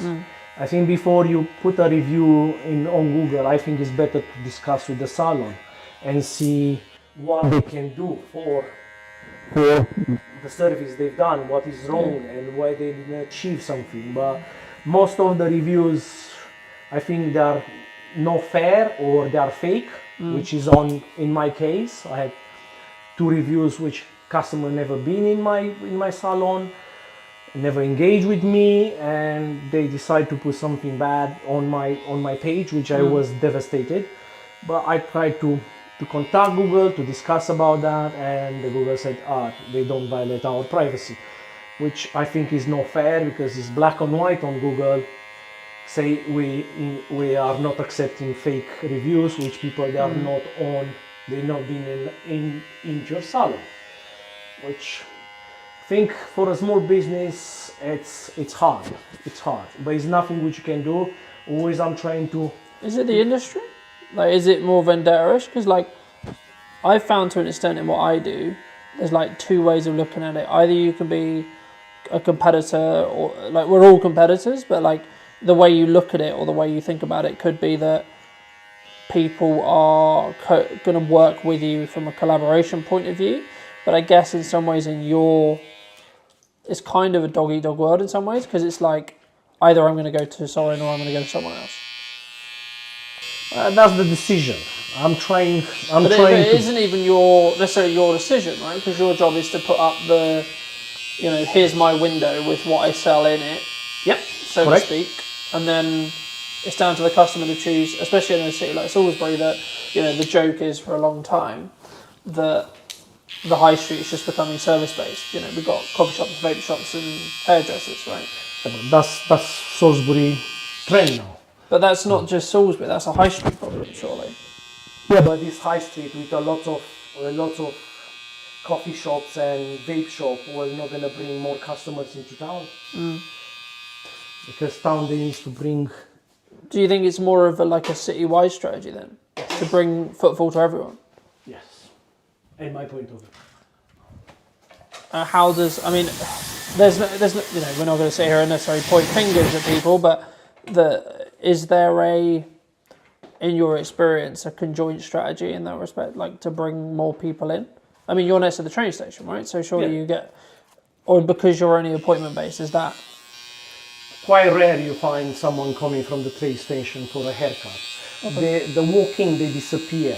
Everyone is based on appointments. Because I was going to say that would be my next question. Why don't you do walk-ins? Because tangibly for you, because surely wouldn't it be easier for you, no? It's not, people they don't walk in and have a haircut, not anymore.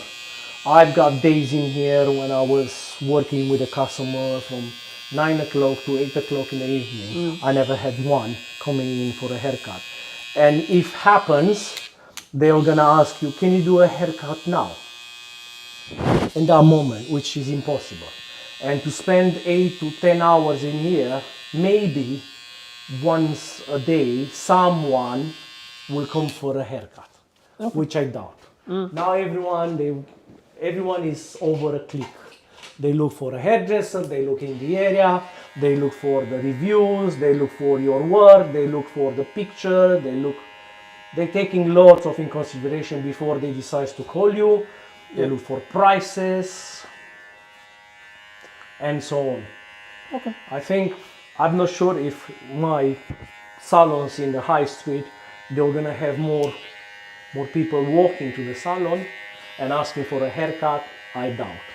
I was going to say, is location, because in your line of work, is location overly important then? Not really. Because if you're appointment based and you bring the work to you, surely then your location to an extent is irrelevant. Yeah. Doesn't matter where you are. If someone wants to walk in, probably they're only going to call you if you have an appointment. Yeah. Because I was going to say, surely that's a different, in a similar way, that's kind of a different, I don't want to say the word league of customer, but that's a different customer. The walk-in customer is not necessarily the one who's going to value the more expensive haircut necessarily. No. Right? Is there a correlation there? Would you say? No, the one which wants a walk-in haircut just want a haircut. They're not overly fussed. They don't care about how they were gonna look. They want a haircut, just a simple haircut, because he fed up with the length, his dry ends, or blah blah blah, and that's it. They want to come in and go out, and most of them, which they want a haircut, in my point of view, of course, it's when you do a dry haircut, which is impossible to do such things. So just going back to like the earlier, like when you started out, was there, because obviously it wasn't all, well, I don't believe it would have been sunshine and rainbows necessarily. I mean, what were was there big challenges? Was there big concerns? It is. Was it just cash? Because that's, I think, the main issue. Yeah, on the beginning was cash only, because you don't know how the market works. When I was working in a salon, everything was charged by the recession. When I started being a freelance, the challenge was to go to a customer's house, find a house, find where to park.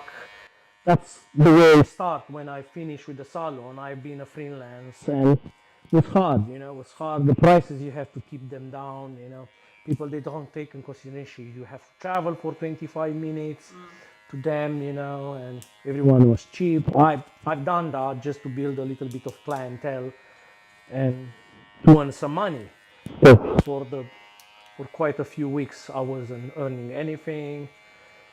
It is a challenge, and I think it's difficult, especially with colors, because when the color develops, especially when you do a little bit of highlights, a little bit of bleach, you have to wash it straight away. You can't do such things at customer's home. So for me, it was better to be in the salon, have everything. So was that the solution that you found? Was actually being here, having a relocation means that you have, of course, that freedom, but also it better in the use cases that you had as well. With color, you're not wasting time in travel. You have a better light, all the colors that you need. If something goes so different than you don't want it, you have backup. You can't travel with hundreds of colors. It's about the light. It's about you can't have everything with you. So did you build savings beforehand? So from your time on Rent a Chair before you came here, because obviously like the down payments and stuff here, like did you loan that? Like how does that work from a business point of view? Because I think a lot of people look at it and go, there's a load of costs for having a salon with a load of risk, with no guarantee that it's necessarily going to work. It's the same thing when you start being a hairdresser. You don't know if you carry on being successful or you go to the other way around. Okay. You can lose everything, But it's a gamble you take. You save when you make money. Yeah. Don't spend it all. And then when you think to have a business, you have to think what you need to start a business and how much money will going to cost you this business. And now you have to save a little bit. Everything, if you don't save, you don't start. You don't borrow money from the banks or anything. I'm not advising anyone to do such things. You have money, you start. If you don't have money, better to be employed. So then you have a lean business. So then, yes, because I think that links into, I mean, we touched on it with the like economic challenges and stuff that happens in the world, and I think the businesses that I find have been able to like continue and grow, or at minimum just stay alive during that period, has been ones that have cash piles, have been ones that know how to manage money, have been ones that don't over leverage themselves in regards to loans and equivalent, right? That will going to be very hard for them. If they do that if they go in that area, I think we're not going to survive for now. I think is the way you know how to look after your cash. You make some money, don't spend it all, because we're going to be rainy days when you need our cash. Especially in our industry, you have good months, bad weeks, good weeks. Always you have to think ahead what you want to do with the money. You spend it in a posh chair, or you want to spend in a posh car, or you want to spend in a scissor, which makes your life easier, and then spend in a pair of expensive shoes. So I think when you make money, make sure where you want to go. You want to go back in the business and grow better, or you want to spend it in fashion. It's up to them. It's entitled up to the 25. Yeah. I mean, I guess that leads on to how does any business, but yours specifically, get loyal customers or loyal clients? Because everyone wants loyal clients, right? Yes. I'm trying to be me. I'm not, as I said earlier, I'm no promise, I'm over deliver. I do my best. I try to please the customers as much as I can. You know, I want my customer to come back to me. I want them to have a nice, you know, journey in here, from the door to the chair, to the consultation, to the backwash, to the cut, blow dry, and when we say bye-bye. And I think it's a nice journey. Always I put myself in the customer's chair, not being a hairdresser. I want to understand what is underneath, why they bother things. Always everything is in the consultation with the customers, is the connection with the customers, and try to achieve something different. And you want to stand up, you are different than the others. I think that's the most key point for all this hairdresser. Don't think it's just a haircut.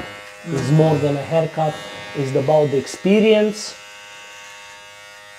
in the salon, it's the environment, it's everything. The customer, they don't say, but they look. And when they are coming back, it's fantastic. Overall, my average is 94.7 return customers on my booking system. So I think it's good, in my opinion. I was gonna say, do you think that other like maybe cheaper ones, or in general, like it's not aimed at anyone in specific, but like, do you think people don't focus on that customer experience as much? I think so. Because like for me, in what I do, when I focused on customer experience more and more and more, and that was more of what I focused on, client explanation and what does it feel like to work with me, not just tangibly like this is what you get, this is how much it costs, but like how does the client feel? Yeah. That's actually when the client expectation went really, really high. Yeah. And because it was something I was focusing on, but also I found that I was retaining more of my clients more of the time, and actually I was growing faster, and I was having higher rates. That's the key. It's not always, it's what you can create for the customer and how the customer feels when they're paying. It's value for the money. I think that's the most important. Every customer will pay a little bit more for the job to be right. I think I got customers saying, sorry, I prefer to pay a little bit more, but I want to have a good result. Then go a little bit cheaper and not being happy. So you pay what you get in the end of the day. And I'm put myself in the customer's shoes. What the customer wants to achieve. So if you were going to wind the clock back, to 10 years ago, 15 years ago, 5 years ago, and you could talk to the person who was starting out, loves hairdressing, or just someone who's looking to start a business now, what advice would you give them? Good one. I think I would say, mate, focus in what you're doing, love what you're doing, and hope everything will be fine. Probably not going to be fine in the moment you want, but we're going to be a moment when everything will going to happen, I think. And that's probably the best advice to every hairdresser. Never give up, work hard, and you're going to be paid off. As a final note, I would agree. I think it's residual. You've got to keep going regardless. You've got to redo the plan. If the plan's not working, redo the plan and then keep going. But if you did enjoy this episode and you would like to see more like it, make sure to be subscribed. I'd love to hear what you think in the comment section down below. It was a bit all over the place, but I wanted to try something new. So thank you ever so much for watching, and I'll see you See you later. Bye. very, very soon. Hello, my friends. I hope you're well. Welcome to the Old Mill. And today we're going to be doing a brand new podcast talking to Johnny from Taste World and just kind of the Old Mill. Hello, Johnny. How are you? How are you? I'm very well. Absolutely. I was going to think about where to start, but I mean, we're sat in the Old Mill restaurant, right? And I think a lot of people who are local to Salisbury will obviously know the Old Mill in Harnham. You've just acquired it maybe, 6 months ago? 3. 3 months ago? Okay. Yeah. Why here? Why did you choose here specifically?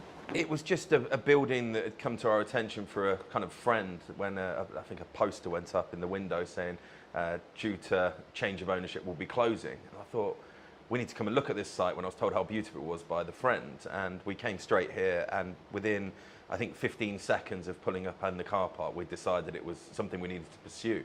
And we actually agreed the terms to take it kind of out of the grasp of the person that was meant to be taking it without even stepping foot inside.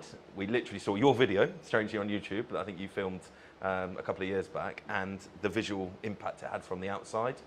And that was the decision we made. It was just something we almost kind of fell in love with. It's not something I normally do, to be fair. I normally think with my brain, not my heart, but I just fell in love with it. And then when we came inside, it was actually better than we'd imagined, which is always a good thing when you've already made a decision like that. But yeah. So, I mean, we were talking just before we started about the ebbs and flows of hospitality, maybe the ebbs and flows of any business. I mean, in your experience, how have you looked to target, how have you looked to frame creating a business that can be sustained through winter, through slower months, rather than, like, how do you look at that from a hospital? Because hospitality, in my experience at least, is known for do really well in the summer, do really well at Christmas, but then you have those other areas where it's maybe tipped down a bit. I mean, how do you look at it in your other venues as well, which I'm sure we'll get onto, but either here or in general, how did you strategically think about it? How do you sort of create that demand throughout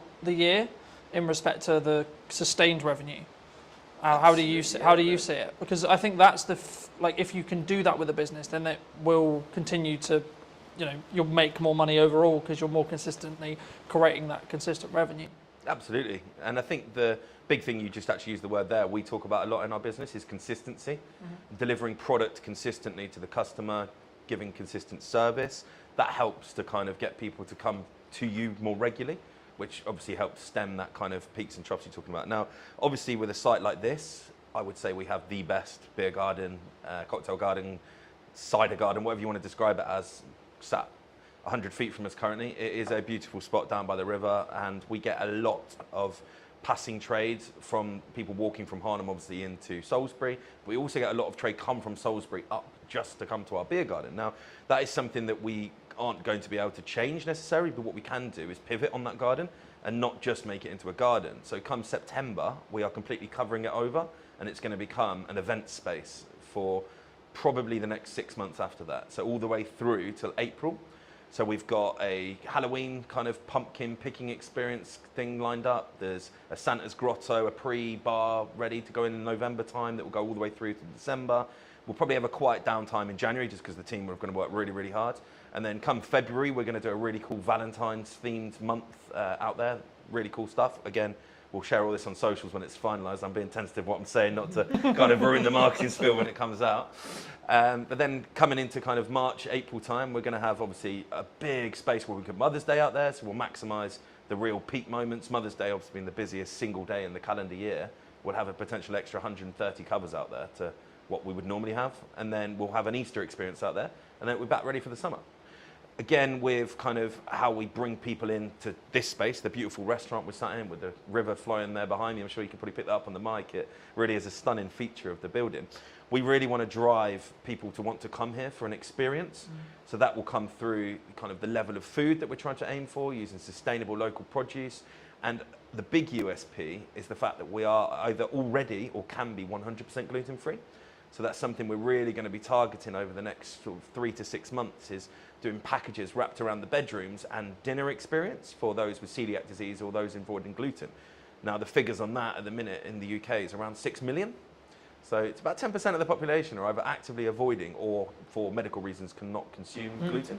Now, these people have birthdays every single day of the year, right? So 365 days a year, I've got a potential celiac that I can target with some marketing, go, come and stay at the Old Mill, have an amazing stay in our beautiful bedrooms, and by the way, we can do dinner for you as well, which is celiac safe.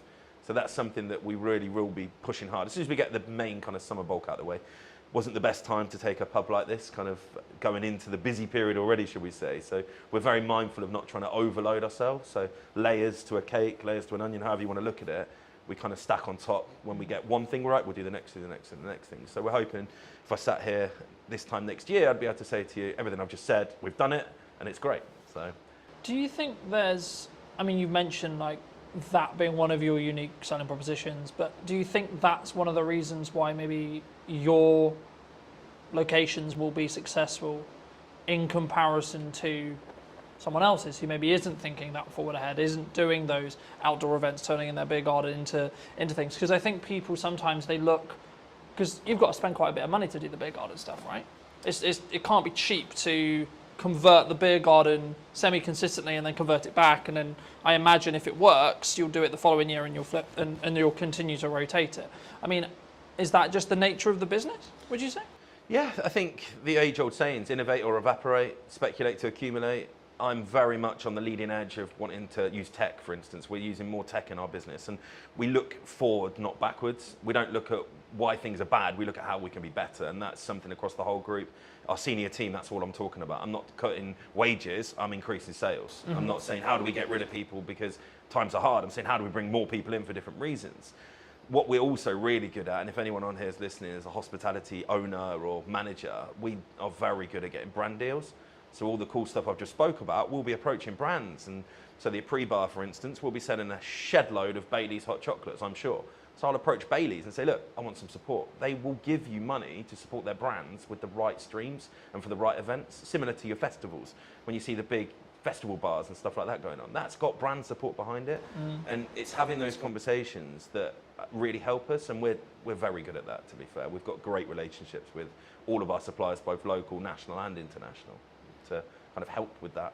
Not just the financial costs, but they've got years and years and years of expertise doing similar events, so why would you not lean upon them to kind of help? It might be a supplier they use that can cut some costs that we didn't know about, or just simply going, have you thought about this? Like we had an event a couple of weeks ago that we used Thatcher's, a very local company, obviously from Somerset, but they are fantastic, just gone to #1 cider brand in the UK actually last week, it was announced, and they supported fully. They paid for the live music, and they came down, gave us a load of free stock, and had people down here giving out samples.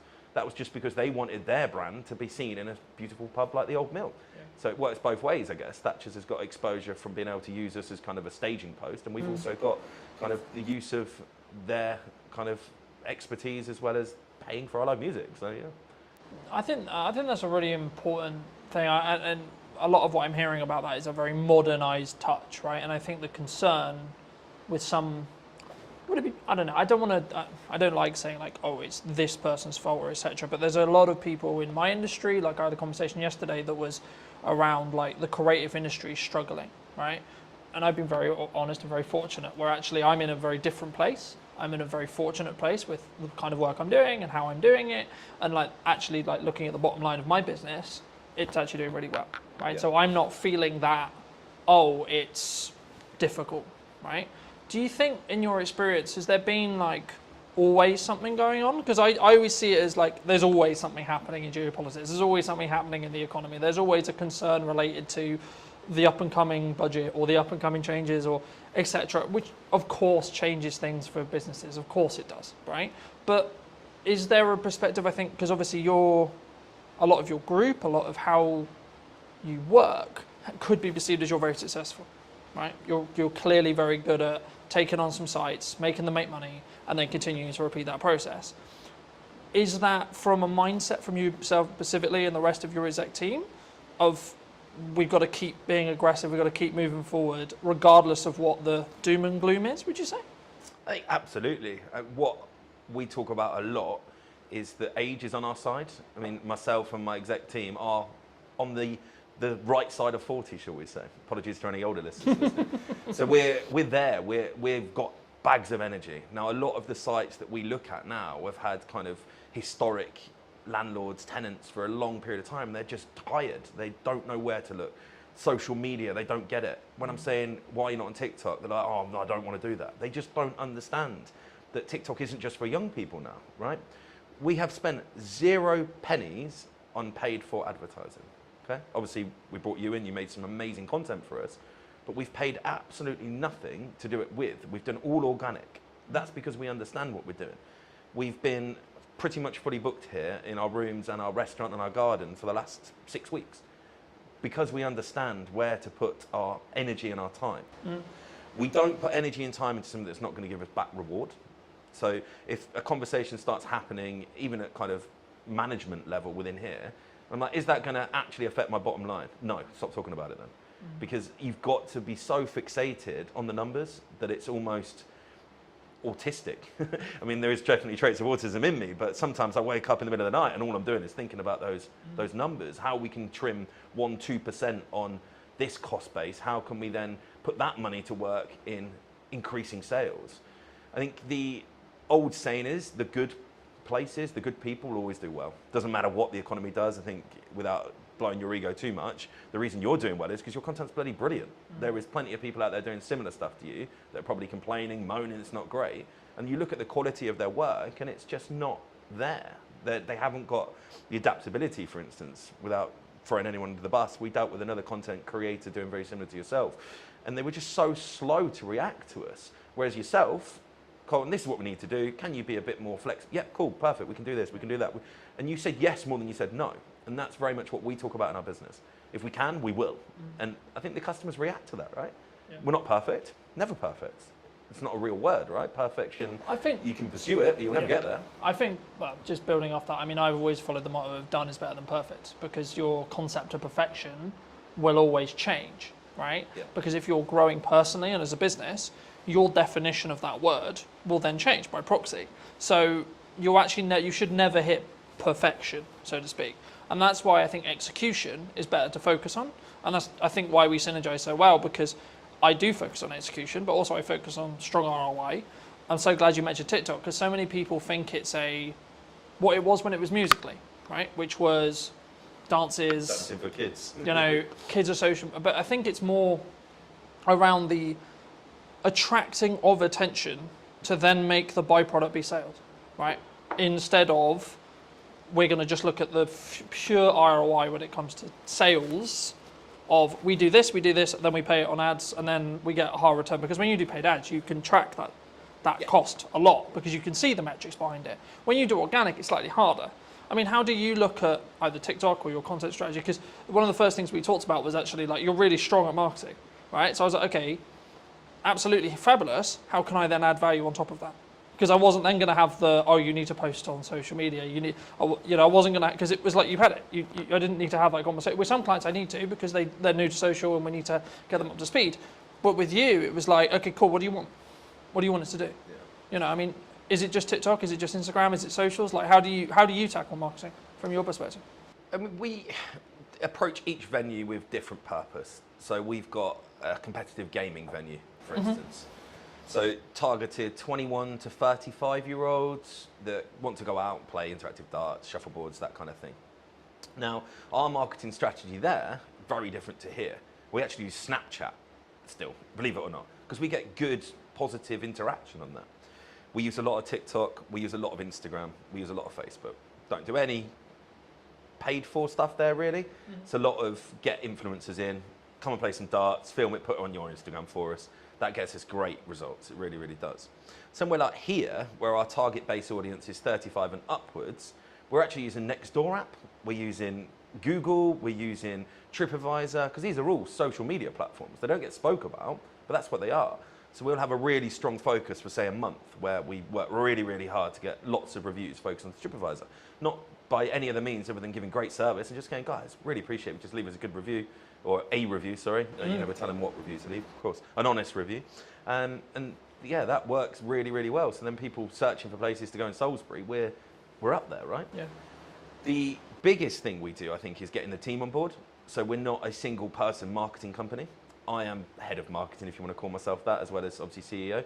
That's where I like to spend most of my time because it's where you see the excitement. But I think here we've got 6 social media admins. So they're tasked, right, today's your day. This is the plan. Execute it, because as good as your stuff is, your captured pictures are only going to be live on the day you did it, right? The best stuff we see is what I call the instantaneous, the random stuff. We had a dog swimming in the river yesterday. Unless I ring you up and go, can you come and snap a picture of the dog that's now swimming in the river? You're never going to get a picture of that. Yeah. We post that online and we get such good interaction. We're not into just posting food. You'll probably see that from our marketing. People get bored of that. I don't want to follow someone that's just showing me a great fish and chips. It'll be the best fish and chips in the world. Once I've seen it 5 times, I'm cool, it's fish and chips. There's only so many ways you can angle it or change the lighting or the backdrop on it, right? So we'll post customers. We've got Doris is coming to celebrate her 70th birthday. Happy birthday to her. that kind of stuff can only come when your team is kind of in with the vision. So we'll do regular monthly catch-ups with all our social media admins. We'll do then probably every 3 months an in-person one.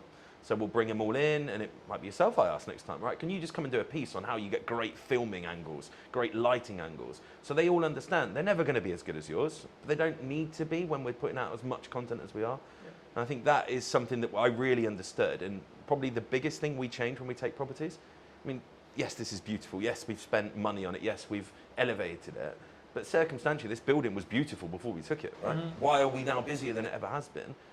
I think because our marketing's better. I think before, when we looked at it, their last post was 2 months previous on their Facebook, on their Instagram. I think we took it in February, end of February. The post that was last on Facebook was advertising Christmas carols. It shows you the difference on where we're at. If you go on our Instagram, our Facebook, our TikTok, our websites are kept up to date to the day, you'll know exactly what we're trying to be, who we are, and then hopefully, when you come in, our social media, our marketing reflects what you then see inside. So I don't want to become a fake presence. There's quite a few restaurants I can think of that look amazing on socials, and you get there, you're like, wow, you've just taken a picture of the corner of your restaurant that does look nice, and the rest of it's not real. So we'll do a lot of kind of walkthroughs. I think the other day I just live filmed, walked straight through the front door, down the alleyway, through the garden, no editing, no filtering, just here you go, guys. This is what you can come to if you want to. And that, I think, gives an honesty. Yeah. I think that's the best word to give it. You're not trying to sell anything. This is what we are. Do you want to come? If you do, great. We'll see you at the other side of the door. But if you don't, cool. It's also not for you. And we're very, very good at that, actually, to be fair. Identifying who our customers aren't, because not every customer's for us.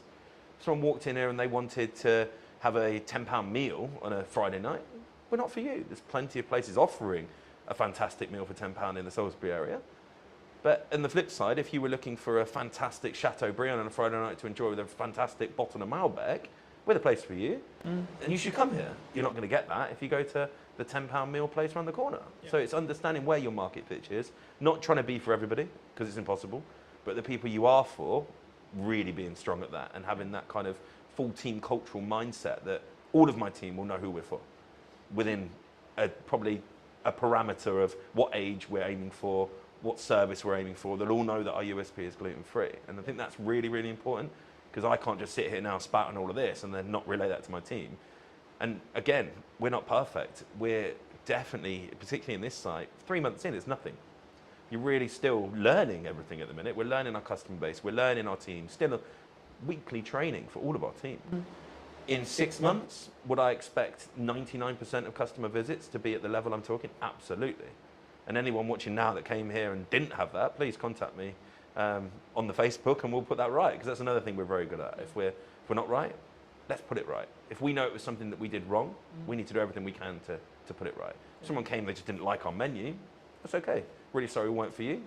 Hope you find somewhere that is, because we're not going to be for everybody. But if something's kind of not to plan, shall we say, identifying that, having the touch points during the visit to identify why you're here is best practice. But having then the touch points after visit, we have feedback emails that go out. I've got business cards that go out with my personal email on it to everybody. If you've had a great time, let me know. If you've not had a great time, let me know, because we want to know.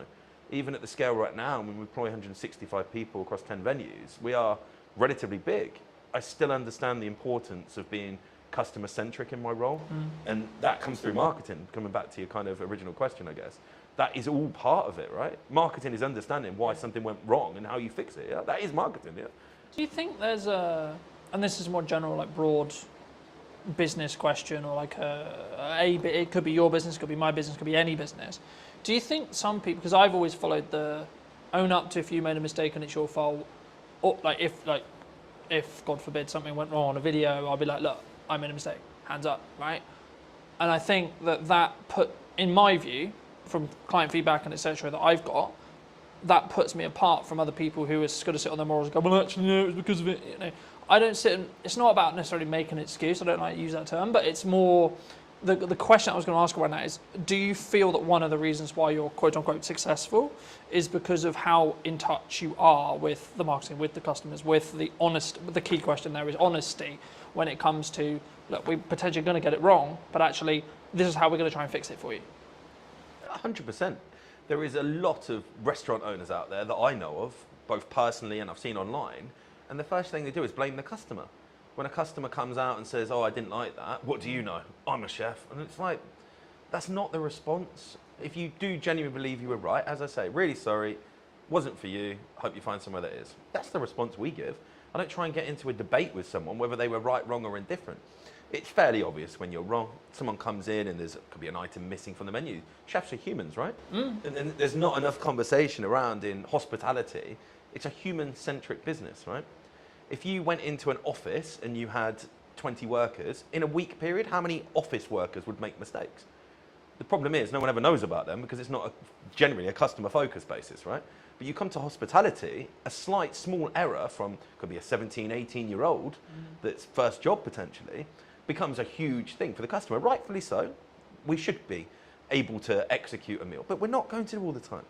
But the first thing you do, as you said, is accept it. Yeah, that is not the standard that we work to. Apologise. What can we do to make that right for you? Yeah. And if you follow those three things, then I don't think you can go far wrong. Now, out of all of the complaints that we get across the group in a year period, just call it 100. I would say 99 of them have returned and love what we are about. So that's 100 people potentially that would never step foot in the business again that we've managed to rectify, use their not so great experience to learn, made changes to SOPs or systems and processes, and then reflected on it and gone, okay, that happened. Let's not let it happen again.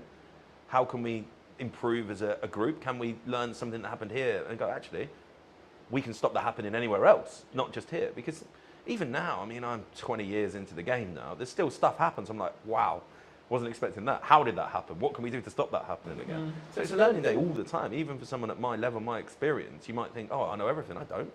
I'm pretty good. I know most things, but the game's changing. Every single week, I'm like, okay, that's different. 10 years ago, did I think that I'd be talking about being a gluten-free centric company? Absolutely not. Now, it's our USP. That's our single biggest drive force. Because most places don't want to do it.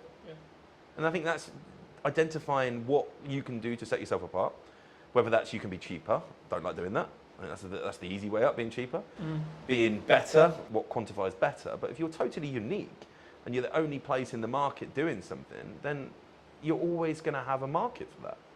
And riches and niches is another saying I like to use, right? We're in a niche that's not even that small. It's quite large, 6 million people. But it is a niche in this area because in Salisbury, we're one of the only places. Probably the only places. Can be 100%.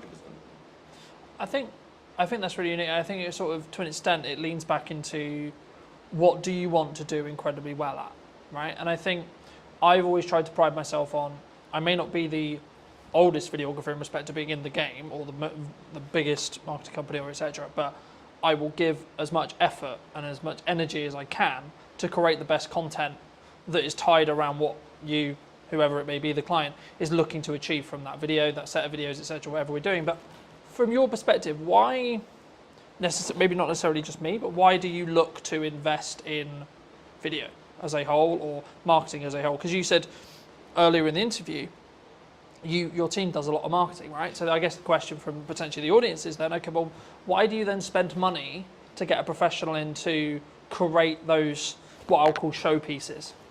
So it's long form. Stuff that's going to be around for a long time, I will always invest to make it professional. I think it makes you stand out from the crowd. So our long form content will live on YouTube. Our long form content will be housed on our website. Our long form content will be posted to the top of our grid, pinned to our grid, technical term there, on our Instagram. So some lands on our Old Mill Salisbury Instagram, right at the top there will be a pinned post of, oh, okay, that's what that's about, really professional. And I just think it adds to that level of experience. The customer sees, oh, okay, that's a serious place. And I think that's why we do it across our group.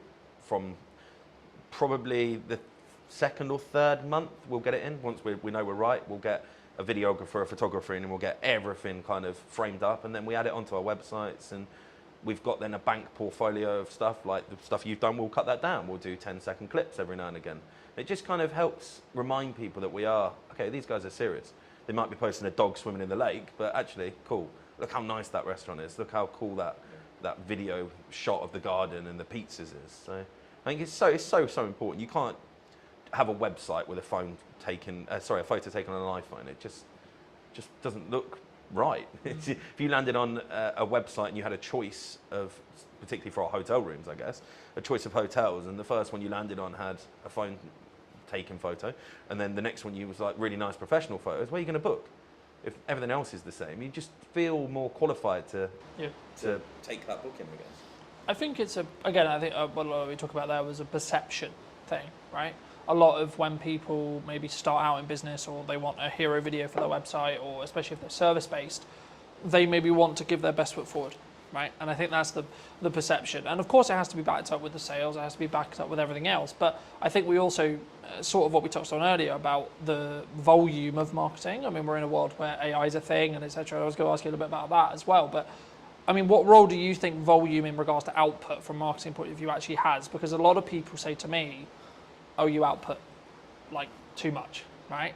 Now, I can tell you categorically, sat here today, I've won 3 or 4 jobs in the last 4 months related to the fact that I am actually one of the only people who posts for 3 to 4 times a day, 7 days a week. You know, so I know it works because I can show the ROI behind it, because I've won jobs solely off the back of the client telling me you won the job because you're always on my, I always see you know, in that respect. But just to reiterate the question, what role do you think volume has on marketing as a whole in your industry or in general? It's ever present. As long as it's good, it should be online. So we don't wait for perfection, we wait for good. So if you take a photo and you go, yep, that's good, so 6, 7 out of 10 quality, it can go online. Now, that, I think people get stuck in, oh, not many people liked it. Now, likes don't pay your bills, okay? And I think that needs to be spoke about so much in our industry particularly, because I hear it all the time. Oh, if I post once a week, I get 100 likes. And if I post 10 times a week, we get 10 on each, so it's the same likes, and I only have to do I'm like, but you're not looking at who's seen it. You're not looking at what that then does. Now, I think we can tell how good our marketing is because we're busy, right? I look at my diary and I go, we're full, right? That tells me that we're doing something. We sold out our garden for a cider and sausage festival by posting 7 times on social media. I didn't do anything else. There was not a single poster printed outside the front of this pub, right? I didn't do a banner, I didn't do any flyers, I didn't go to the newspaper, I didn't do anything. So social media is working because there's people coming through the door. I don't get fixated on how many people like my posts or how many followers I've got, because I could have 1,000 followers. If all 1,000 of those come to my pub, I've got good marketing. I could have 20,000 and only 500 of them come to my pub. Yeah. Have I got better marketing just because I've got 20,000 followers? You've got to like understand what your marketing's for. Who do you want to see it? Are they going to do something useful with it? Building that community online through volume. So I look at some of the best creators that you look at, right? You follow them because they're putting out volume content. If you only had one video from a creator to watch every week, you wouldn't subscribe to them. You wouldn't follow them. And consistency as well. If you follow someone and then all of a sudden for a week they haven't posted, you kind of forget about them, right? You switch off. If you're always ever present, now we get people unfollow us. That's fine. I don't worry about that. It's like sending out an email marketing, right? Without kind of jumping around too much. We do a lot of email marketing. I had one of the managers go, well, 300 people unsubscribed last week. It's like, yeah, I have 15,000. So that means that 14,700 are still reading my email, right? Am I bothered that 300 no longer want to interact? Or no, if it was 5,000, we might go, actually, was that email a bit missed? But it could have just landed at the wrong day. Could have been, it might have been they'd had 3 other restaurants email on the same day and they just had a mass free. You can't fixate on numbers when it comes to the social media aspect directly. You need to understand, are you busy? If you're doing an event on a Tuesday, Wednesday night, do people come to it? Because if they do, and that's your only marketing, and your marketing's working, right? Yeah. Obviously, when you start paying for it, we don't tend to do paid stuff if we don't need to. I'm not a fan for giving Meta and Zuckerberg money. If I don't need to in full, why am I going to start paying for marketing? But I'm also aware that you can't just dwell on that. So there will be a point where I know, and I'm like, okay, we need to start doing some paid ads now. For here, it'll probably be August. August, I'll probably start hammering home some paid ads, ready to start picking up the September. My events we've spoke about, they'll start coming online. But right now, our organic marketing, showing people, look, garden's sunny today, there's people out here, come and join us, is working really, really well. I mean, I don't know my exact numbers on here, I probably should have known them before here, but I reckon we put 30 pieces out on our socials last week, roughly.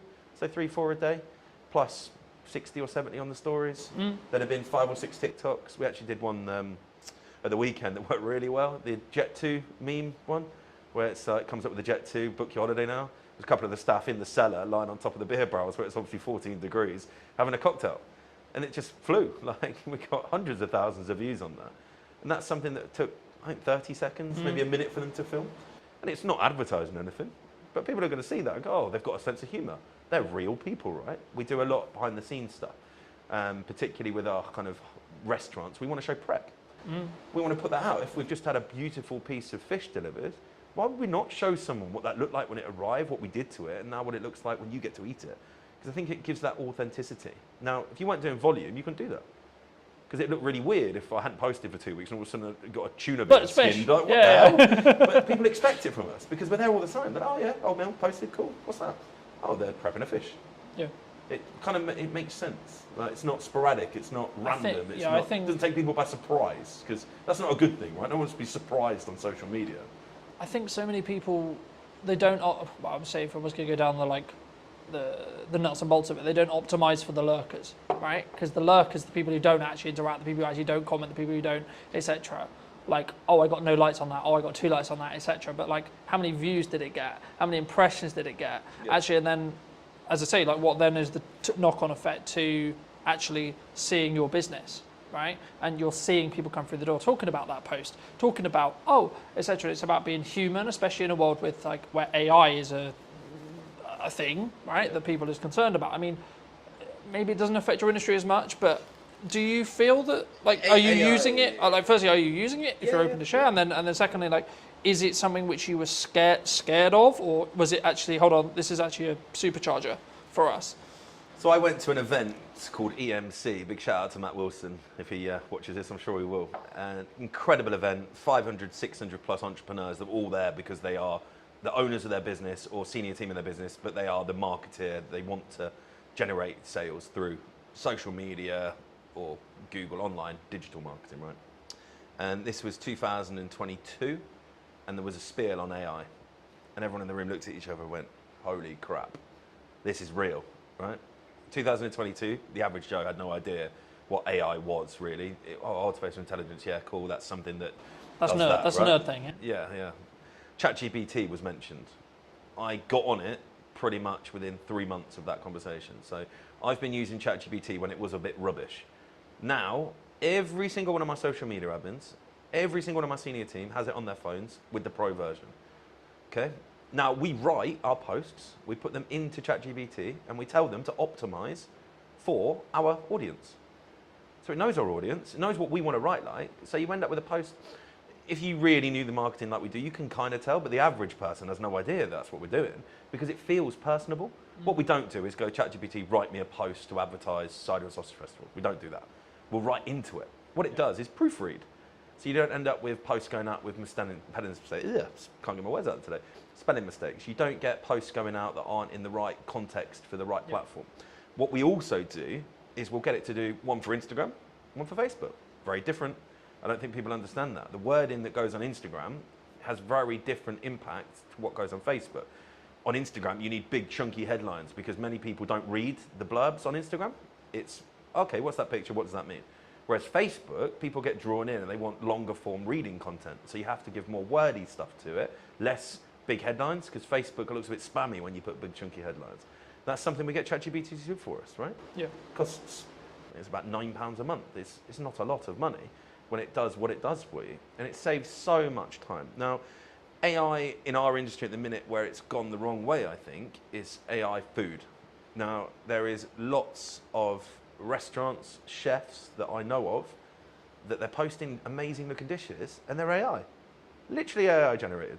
And that's the scary part. I think we're going to get to a point where you turn up to a restaurant and you're going to think, oh wow, look at all this food. And it's nothing like what they're preparing because it's all generated by AI. Now that is scary for me because it's that good. But surely that would be a disconnect from the authenticity side of it. It will, right? but like, it will drag if people I see in. someone on social and I see this dish, and then when I sit here, maybe actually literally here, I'm like, hold on, that doesn't match. Yeah. You know, like, is that because would that be the, or do you think it's going to get so good that actually people, by the time they've sat down, they're like, shit, I'm kind of in now. Already, I know it's getting that good. Now, visually, you can't tell, but if you save it and throw it back through ChatGPT and say, is this AI? It will say yes. Yeah. So you know it's AI, but it doesn't look like it's AI. It's that good. It looks like a really good dish of food. There's one particular chef, and I think his last 70 posts, 50 of them have been AI. But it's like really deceiving almost. I mean, video AI, let's not get started on that. I think that's very scary. I'm sure at some point I'm going to be able to CGI Channing Tatum walking through my front door, taking his top off, having a cocktail at the bar, and people will think he's actually at my bar, right? I think that's the scary part. Where the authenticity is going to lie with that, you're almost going to be able to, if you got really good at it, simulate a fake restaurant where celebrities hang out and none of them have ever been there. And you know what celebrities do when you put their name to restaurants? It's interesting how it's going to play out. I'm sure some of the big boys have already started doing similar things. I mean, there's a lot of talk in the marketing space about like what AI influencers was kind of what you were hinting at potentially. You know, these are completely artificially generated people that are developing an audience, right? And I think it's about, to an extent, from my view at least, yeah, you can run a business that way, but then you're not trying to be an authentic person behind the business, right? Yeah. I utilize AI to help with editing, to help with scripting, with help with posts, etc., in a similar way to you, but I'm still the one sat here talking to you today. Yeah. So it allows me to do the other things that actually I have to tangibly do. Yeah. Right? Regardless of how big the business is, you're still going to work with me. You know, I'm still going to be the one who has the conversation related to what we're doing with marketing, potentially what you're looking to achieve, how you're looking to achieve it, etc. But you saved 2 hours last night. But I saved two. Exactly. Write out, well, without jumping off marketing, job descriptions. Yeah. You can go onto ChatGPT now and say, can you write me out a job description for my new assistant manager that I've just employed? Please use all relevant sources online to give me a relevant job description. It will then send it to me. All you have to do is then read it through, make sure that you are happy with it, and then you've got a job description. Yeah. 5 years ago, it had taken me 3 hours to write out an assistant manager's job description. We're doing it now in 10 minutes. Yeah. Like, that's the big thing, I think. We're probably slightly more protected as well. Sorry to jump in again, but in hospitality, if you are really good at hospitality, you're never going to replace that with AI. There will be a point in some fast casual food dining settings, a robot will serve you. It won't be long. It's already happening. We went to Japan for our honeymoon last year, and a robot served us. Really odd. I didn't see the human the whole time I was there. Took my order, brought my food, cleared my table. Literally came over and said, have you finished, sir? I said, yes. Said, please put your plate on me. So you put the plate and it goes off. Really odd. That is not too far away. But no hospitality. Hospitality for me is escape from AI, escape from technology, escape from digitalness. If we go out for a meal, myself and my wife both have very high profile jobs, working very hard. We want to get away from our phones, get away from our laptops. And go and connect, go and have a human, have a conversation, see someone, do something different, not be served by a robot. So it's certainly not something that everybody's going to do, but you're going to end up with this real kind of interesting space where those that are in the mid sector to low sector will get gobbled up by the big boys because they'll just put robots on play, right? Our biggest cost in this industry is wage, by a long way. 5-6% more than what we spend on food and drink is spent on a wage on a weekly basis. Yeah. So if I could have loads of robots running around and I felt it wouldn't affect my business, then of course I'm going to do that. I spend 10 grand on a robot. It never phones in sick. Never tells me he's got a hangover. Never tells me he can't come to work today because his child's had to come off school, right? That's going to have a big benefit for some of the big boys. But then that's going to leave a really interesting space for people like ourselves that will never go down that route to be the personal touch to the industry and really have that as kind of a hyper differentiation to the main kind of norm is actually, I don't want to be served by a robot today. Let's go to the old mill. We're going to have a human service.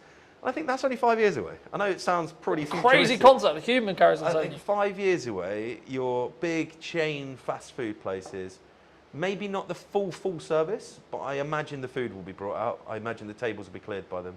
It will be kind of a little system running around with little lines on the floor, and all the tables will be symmetrically placed in square grids, and there'll just be robots running up and down, and you'll probably have a few humans to oversee and maybe say thank you when you leave. And that's scary. But I don't think it's the same environment though, as you were mentioning. I think it's that it's horses for courses, you know. It's one is efficiency for efficiency's sake, and it's kind of the cheap and maybe the middle potentially it blends in when it becomes really efficient, right? But if you're still the experience, the entertainment, a lot more reasons than just necessarily the dining. Of course the dining, but also then, you know, the extra stuff that we've already discussed in this episode alone, then you're still going to be there. You know, you're still going to be the reason why someone comes through the door for that, because they want to hear how X member of staff has got on, because when they were last in, they talked about the fact they were actually studying on the side to do whatever it ends up being, that those micro stories, those people connection stories. And I think AI is an accelerator if you choose how to use it, but it shouldn't be replacing you. I think you should use it in the same way you would sharpen a knife before you use it to cut, right? Yeah. In the same way you should train AI to do the jobs that would be grunt, would be, I can edit this podcast in a third of the time now because of AI. Yeah. I press one button, it does most of the transitions for me. I need to check it, just double check it, I need to do that nuance, but the bulk of it can be done with one click. And I think that's the opportunity, right? A lot of people in my industry are pushing back against it, go, I'm not going to do that. But why? That's the question I'd ask them. Why? What are you scared of? Yeah. Because if you're not doing it, you're going to be left behind. And I think we've touched on the fact that we're kind of going to separate ourselves in the higher space where personal touch is going to be so important, but we can also charge the price that allows us to afford keeping the team on. Where the restaurants are going to struggle is where they step back from, I don't want to use robots, but then everybody else that starts using them will be able to then reduce their price point or not have to put their prices up. You're going to have people stuck in the same sector as the robots, doing the same food with the same ambience, the same everything else, but they can't get the price up to the level because they look expensive comparative to the, sounds crazy saying it, the robot restaurants, right? I think that's something that I would be very worried about if we didn't think ahead. Like we were talking about this 5 years ago. I actually had the very conversation with our kind of POS software provider. I wanted it to be as intuitive as possible because I don't want my team to have to be taken away from serving customers. But also I think it gives you that focus, right? Like if you know you've got those processes that are being optimized by AI for your socials, etc., that you can then focus on, okay, all right, we're talking to Johnny today. I can focus on what I need to do for the prep. I can use ChatGPT to help me with the prep, but then I can just solely focus on this. So it gets the technology out of the way in some ways. So my job specifically, it gets the technology out of the way. In the same way with you, there'll be elements with your team where technology can help when it comes to taking orders, etc., etc., etc. I can see a world where a human still serves you, but they're wearing a microphone that can capture the order request, and then it can go to the kitchen instantly, right? Rather than, and then maybe I'm being pedantic, right? But it saves that 20-second walk, and then the person can focus on actually, how are you? That customer service element, and not worried about what would you like, sir? Yeah. And they can focus on the recommendation of the wine. They can so on, because they're not thinking, oh my god, I've got to remember this thing from the start of the conversation, back to when I go to the kitchen to tell the team what to actually create. And it removes human errors. Yeah. Unfortunately, whether you want to admit it or not, AI makes less mistakes than humans, right? And again, without jumping around, there's a reason why they're looking at AI doctors, right? Because they're going to have information on the medical science in the world, and every doctor that's ever made a thesis on anything is going to be available like that to AI. The best doctor in the world can't do that. And I think that's you've got to embrace it. Can't be scared of it because you'll just get left behind because it's happening. Yeah. I mean, I don't want to go too deep, but when the www boom came in the early 90s, everyone, it'll never happen, it'll never happen, it'll never happen. That was a slow process because everyone had to go out and buy computers, you had to have internet, you had to have all of that, right? The only thing stopping AI going probably 10 times further than it is today is the human mind saying no. The technology's there. We've all got iPhones, Samsungs, Pixars, whatever you've got in your pocket, right? You can do it. It's just the embrace, right? Yeah.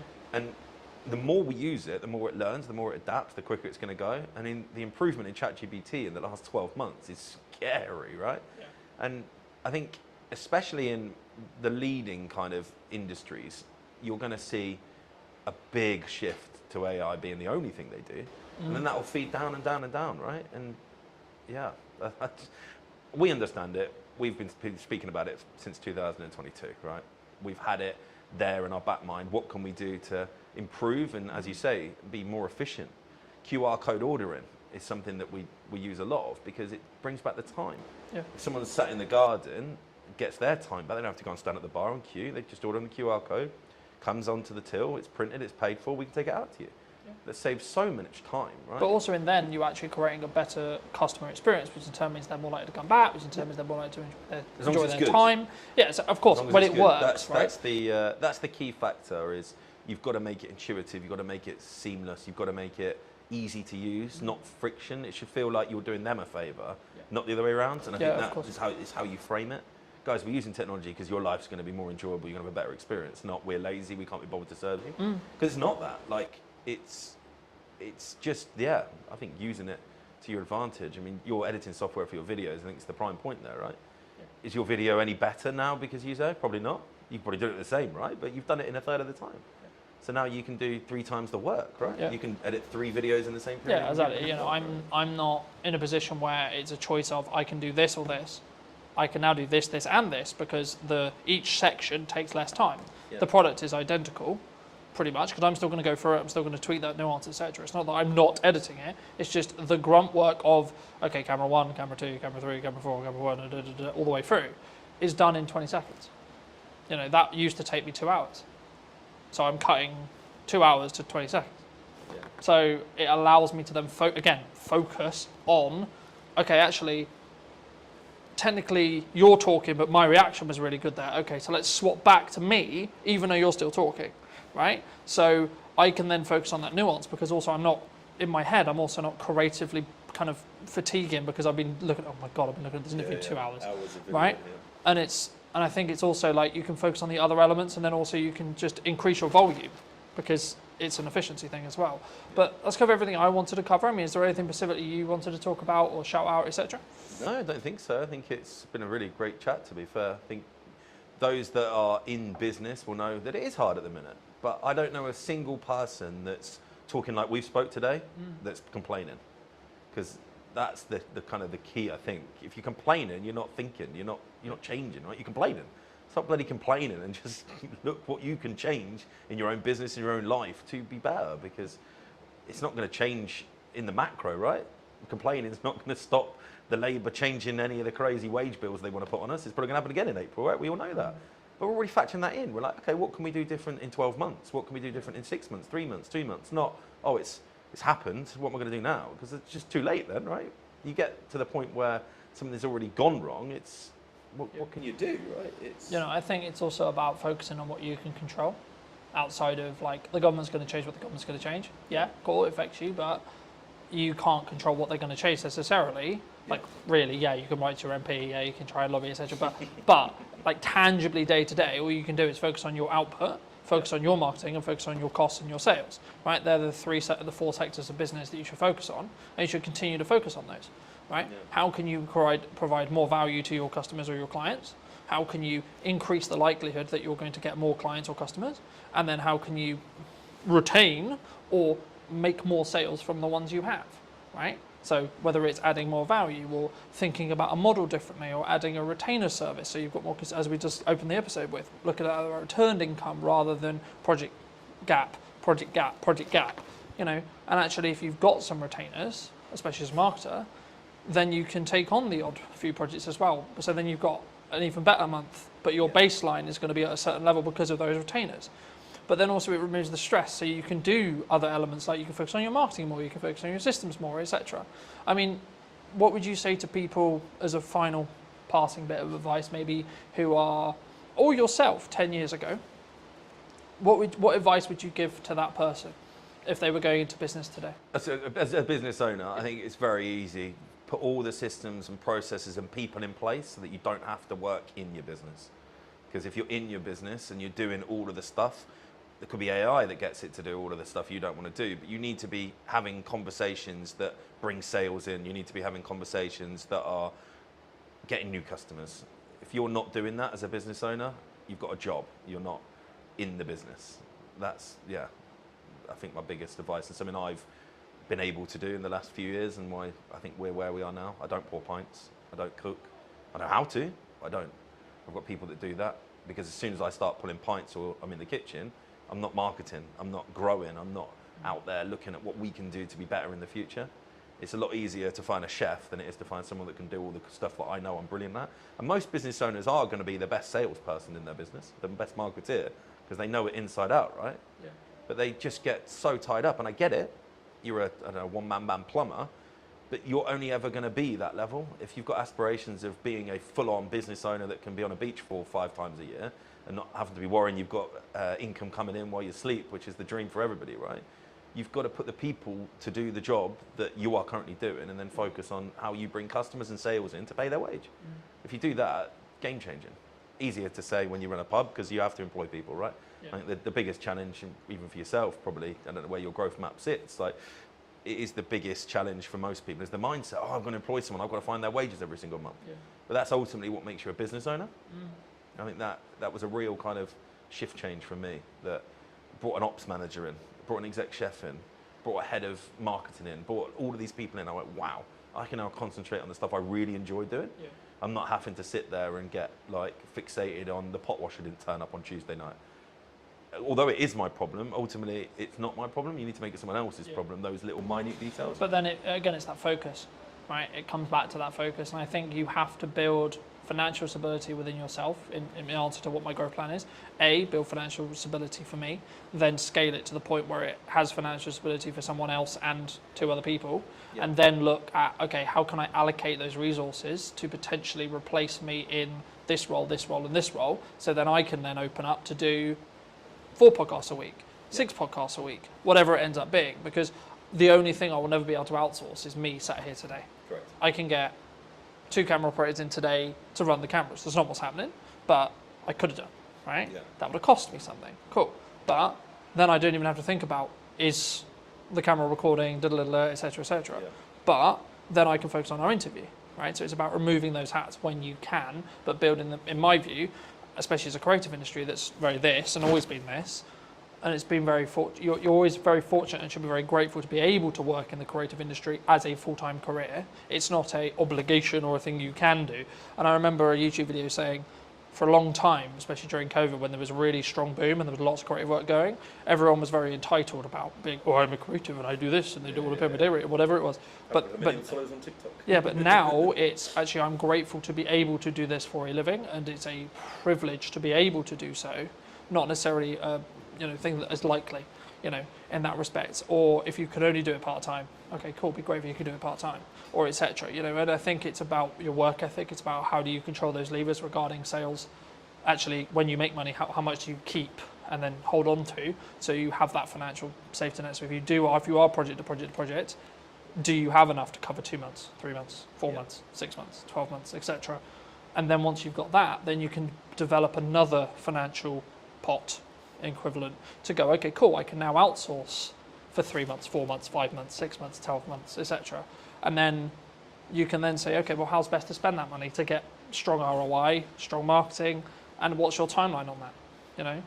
That's just my view. But thank you so much for coming. I mean, if people who don't know, what do you want to shout out? What do you want to link to? I think if you haven't been to the go? mill and you're local to Salisbury, it'd be great to see you down here, see what we've done. And yeah, it's been a pleasure. Thank you so much. And if you did enjoy this episode and you would like to see more like it, then make sure to be subscribed. Obviously, if you're looking to potentially up what you're doing with content, I would love to hear from you. I'll leave my information somewhere around this video, and I'll see you very, very soon. Hello, my friends. Welcome to a brand new podcast. We're here with James in his wonderful space. Hey, thank you. How's it very going, much. James? It's going very well. Very busy though. The space is launching very soon. We just started kind of putting the idea together for Hampshire Podcast Studios, and it launches July 1st. So I'm sure by the time this is out, it might already be launched. But putting together an all-purpose space for content creation, video podcasting, audio podcasting, anything you need, one-stop shop. Walk away with your footage. So it's going to be fun. I think it's an interesting space, right? Because I think so many people find podcasting really hard to do, to know how to do it. Yeah. But also, not even from a tech side, just being in the psychology around creating content, but especially having a conversation. I think maybe it's slightly more natural with the conversation element, but yeah, I wasn't actually going to start here, but I think it's a nice place to start. Why not? How would you say right now to people who are maybe watching this, who are looking at this and going, I kind of know I need to be doing content, yes, but it's terrifying. So I for a long time, so I've run a social media agency first. That's our main background for around almost 5 years now. And I think one of the biggest learnings I've taken from that is ultimately there's a lot of personal psychology tied up in even business social media if you have to be in it. And I really didn't realize that in the first few years of doing it, because for me, a lot of it, this is so common sense. As like a marketing practitioner, it's like, we need to get you in a content surplus. We need to get you everywhere. We need to transform your brand into a media asset, essentially, like a whole brand in itself. Churning out stuff all the time. I want to do YouTube channels, Twitch, TikTok. I want to go to town. And I took that attitude to everyone. And I had I obviously had to kind of bring everyone through baby steps. I had a lot of pushback all the time. I was like, what's going on? And I realized that, you know, it is how you feel about each app individually. For a start, so you've got different challenges in each thing, and also how you feel as an individual, because you've got to put yourself out there, whether you're the founder or you're a marketing manager. And I think in learning that is what attracted me more to the whole podcasting angle first, and video podcasting. When you try and drop someone straight in it to create 2-camera, you know, YouTube videos and TikToks, you forget everything you've ever said in your whole life. Even if you're My mouth doesn't work, James. Yeah, literally you could be the most knowledgeable person in the world. You're like, what the fuck is going on? But you know, if you can get in with a good co-host and you can just take some basic talking points and a theme of the show, and you're not too worried about the full show, again, you're just going for content volume, you can get so much value out and help so many people in a very relaxed setting, and it gets you used to it. So podcasting and video podcasting is my gateway drug into getting you into proper content creation and your brand into a new space. And also, you know, we're seeing platforms right now like YouTube. We were discussing while we were setting up and such, you know, that one of the reasons why I'm relaunching the show and how I'm relaunching it is because I'm seeing a demand in these platforms, firstly for short form, but secondly for a long form conversation piece that I don't want to say is fluff, but has value led, right? There's a lot of people who claim to be, quote, experts, right? And are they? You know, hard to prove these days. It's to an extent, I think it can be subjective, of course, right? Yeah, and how much expertise is actually valued. It actually does depend on the market a little bit, but you know, from the amount of misinformation we see online, I think it's more about the trust and the brand of the individual as opposed to their knowledge base sometimes, which has its good and bad points. I mean, we're both in, unfortunately, potentially soon, a commoditized market due to AI, right? And I think having a podcast, having a conversation, having brand, having personal brand, buzzword, authenticity, buzzword, community, buzzword, right? Is the reason why you'll be in business in 20 years. Yeah. Right? I mean, where do you see AI? Its point right now, because one of the USPs of Hampshire Podcast Studios is human-led AI enabled, right? We've kind of created a unique workflow where using like 3 or 4 different softwares, we can kick out a really good service much more quickly than, you know, it was ever possible before, depending on how fussy you are with shooting settings and all that kind of stuff. So it's right now, it's beautiful for grunt work. It's beautiful for getting out of the way some of the things that were actually quite tedious. When it gets to the point where it can do the advanced stuff, then we're in a different space. So right now I'm not too afraid of AI, but also one of the reasons I wanted to start the studio itself is so we have, you know, we kind of own the means of production a little bit.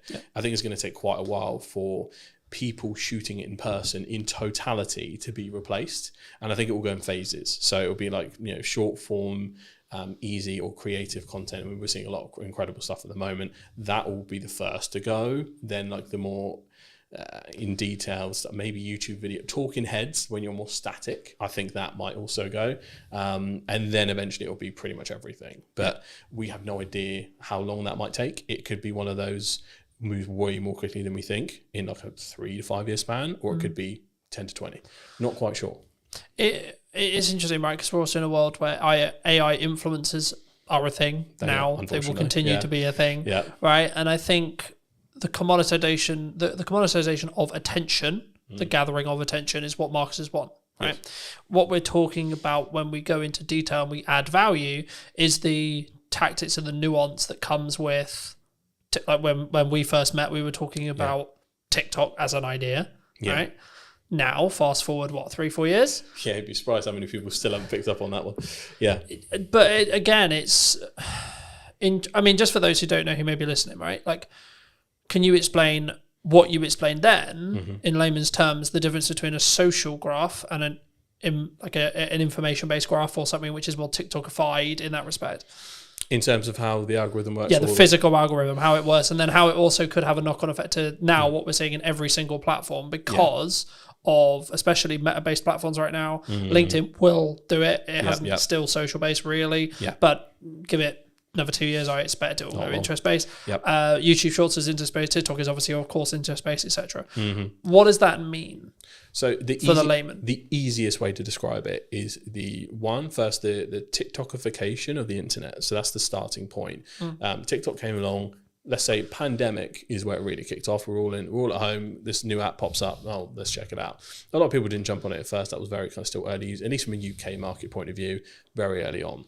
At some point, everyone clocked onto the fact that TikTok pretty much has the best algorithm going for interest-based suggestions. I'd say even more better than YouTube in terms of how that works.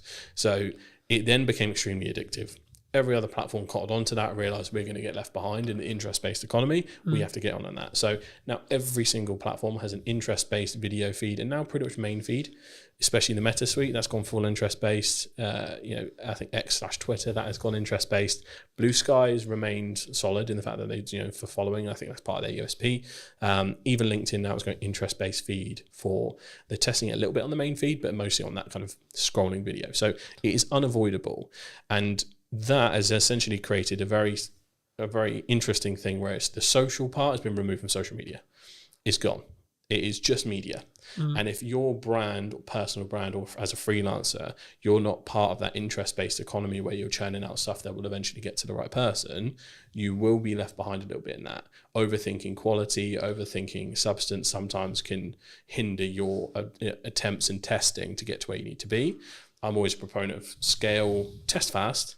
Even if you need to post quite a lot, figure out what works, where are your golden veins that you need to mine, and then start improving little by little the same way a creator would. Yeah. That's all I'm always looking at.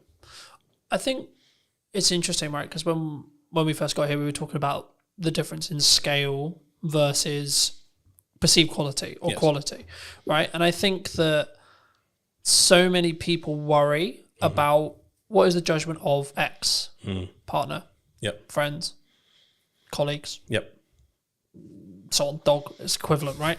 What are the, I'm going to spam them, right? What I'm going to post too much is part of knowing what works. Volume, would you say? Yeah, well, you need a certain amount of volume to test, and at what point does it become spammy? This will differ per platform, and some platforms is pretty much impossible to spam. So you got to think about user behavior. So if we take TikTok, 70% of content, I think, still, or probably more now, is digested on the For You page instead of the following. So people have to make an intentional step to head over to get everything in the chronological order of the people that they follow. That is where maybe all of your videos appear quite a lot. And you're like, okay, weird. But if not, it's just going out into the ocean. I see every kind of short form video you post is pretty much just taking a bucket of water and pouring it into the ocean at this point. Like, there is very little risk of it being seen a bajillion times. But that's when you get to a TikTok, Meta, Facebook point of view. If you're looking at something like LinkedIn, the algorithm is still early and it's still developing. So a lot of people might see the same thing. You'll notice on your LinkedIn that you'll still have the regulars engage first and often see it. They might get notifications if you engage with them regularly. And from that point, other people might see it based on if someone likes, comments, shares, because LinkedIn is quite good in the fact that someone comments, that might as well be a share. That's quite handy in terms of how that works. So per platform, it does change slightly. However, even someone with an extremely engaged following like me and you, we could probably post 3 videos a day and it won't bother anyone, or they might see one, they might see none, but they might see all 3 on Tuesday next week. You can't quite tell where that is at. So I'm of the opinion that you're never going to lose out by posting more often. What most likely is going to happen is someone's going to go, bloody hell, you're everywhere, mate.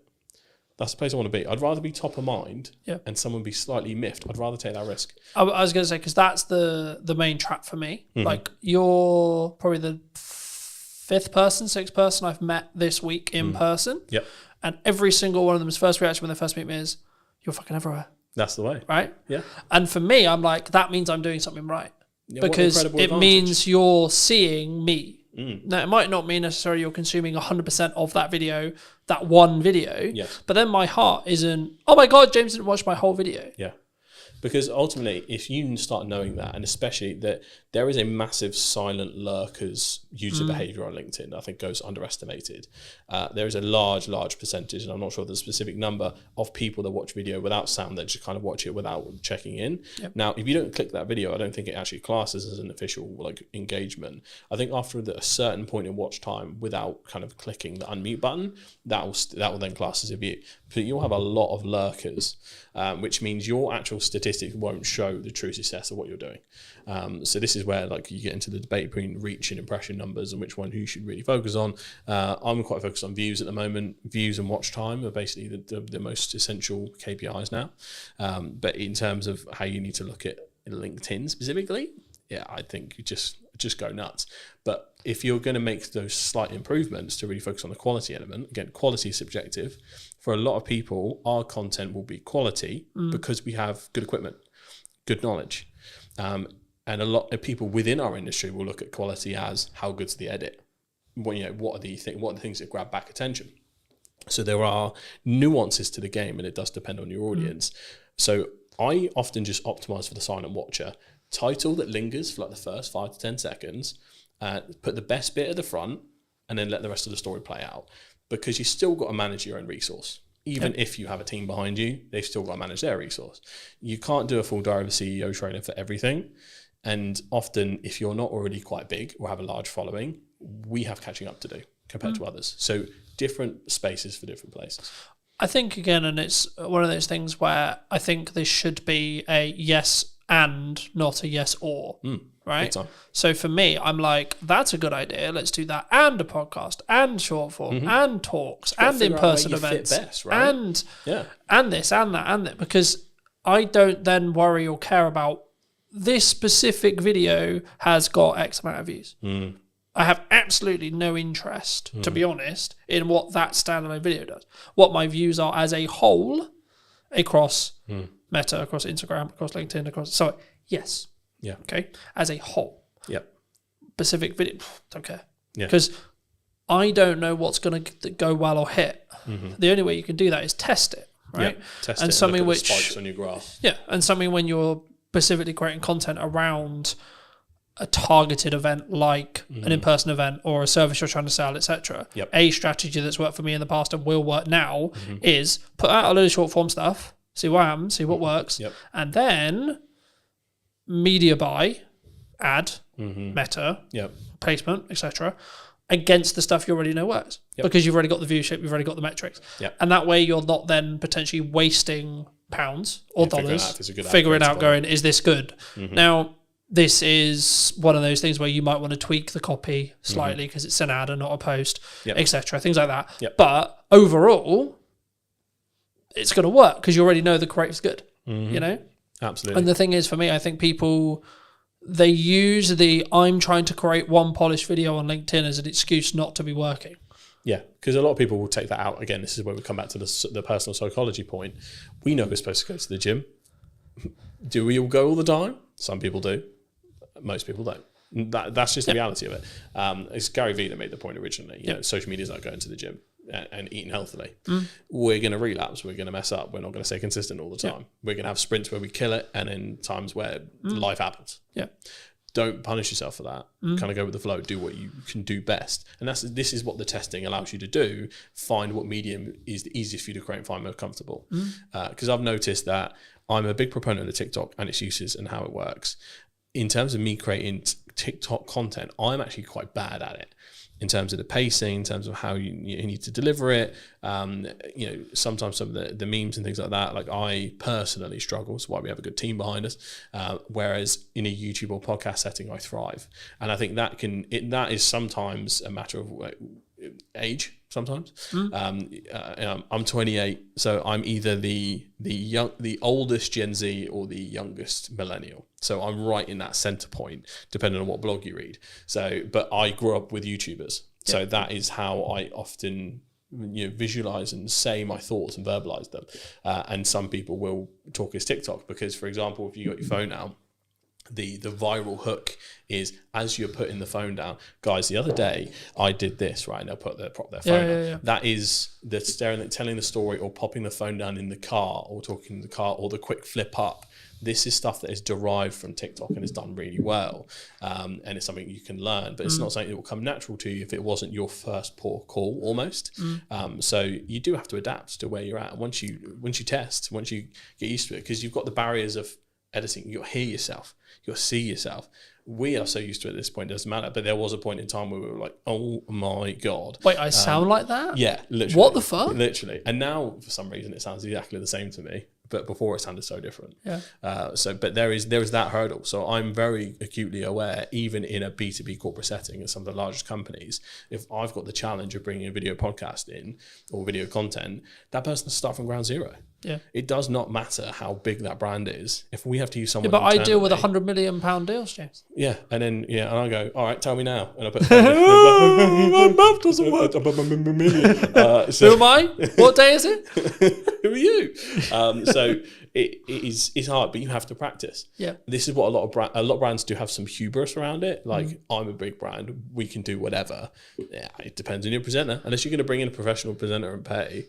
But again, should you, from a brand point of view? Because the whole point is I'm talking on camera, right? You need so to the have same someone- person who sells is the same person who's talking on camera. Homegrown will always win, in my opinion. Homegrown, authentic, buzzword. Homegrown, authentic. We like our buzzwords We today. do. Homegrown, authentic, and just, I think, not tied to perfection is probably the best piece of advice I can give when it comes to perfect, corporate right? content. Yeah. Like something completely unedited, probably similar to how this podcast is going to be, flows nicely. You can tell it's genuine. Their corporate trust is at an all-time low as is. You know, if you are going out with something ultra polished that's over the top, you brought a TV presenter in, good luck relating to anyone, right? It is that kind of equation. So yeah, factor that in. If you're the biggest brand or just starting, both people are kind of in the same place. Yeah. And if you are starting, I think you'll pick up things, right? Like I've noticed, you may have noticed it in the show. I didn't piss around at the start. No. You know, it 'cause was you lose bang, people this is immediately. who I am talking to. This is what's going on. Bang, we're talking to James. Cool. Yeah. Straight in, right? That's only because I'm used to doing long form content on YouTube. I've been doing it like 2 years, consistently for 2 years now. Yeah, because a lot of people don't realise the first 10 seconds is the new thumbnail. That auto plays as soon as you hover over the video. Yeah. So if you don't get straight into it, Well, you've lost someone, and I know how the YouTube algorithm will work in the respect to, right, if someone sits and watches this for 10 minutes and is interested in this conversation, they're gonna then be then the video, the big podcast will be served to a larger set of people, and then so on. That's how stuff goes viral, right? Same with short form, but on a more narrow basis.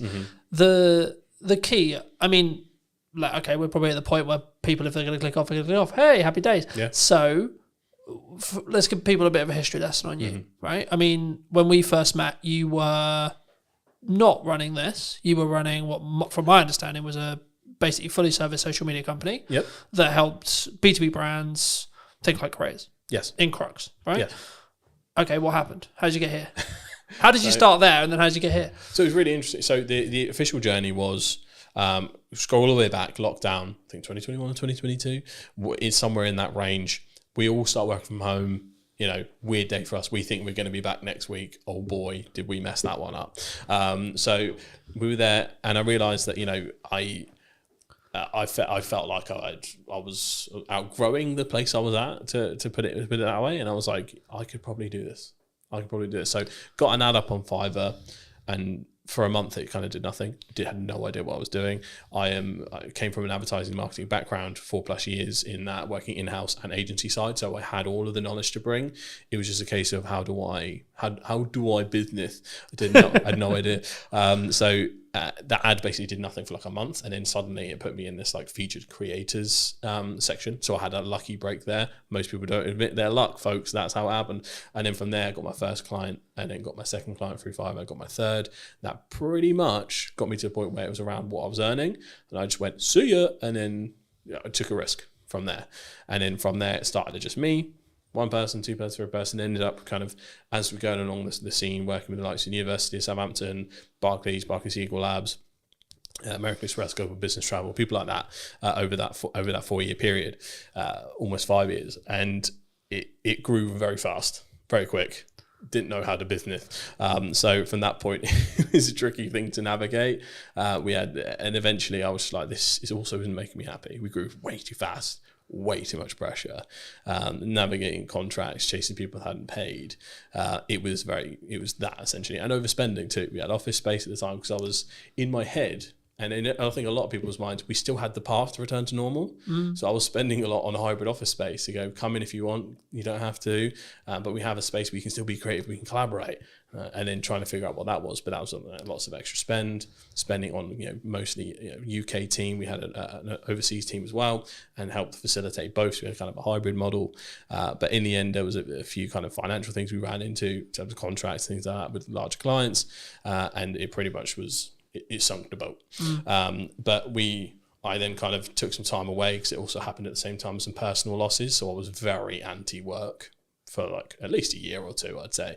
I was in the mindset of like, why do we do this? Reading Buddhist scripture, how it gets. I'm going to go mountain, man. Yeah, literally, I was just like, bro, I should be I'm going to vibe out. Yeah, it's I should all be good. out in the field. I was, when you get into watching like Outdoor Boys on YouTube, and you're just like, wow. Show me the jungle, man. Show me the jungle. Yeah, I was just like, dump me somewhere in the middle of nowhere. I know how to survive now. I watch your YouTube video.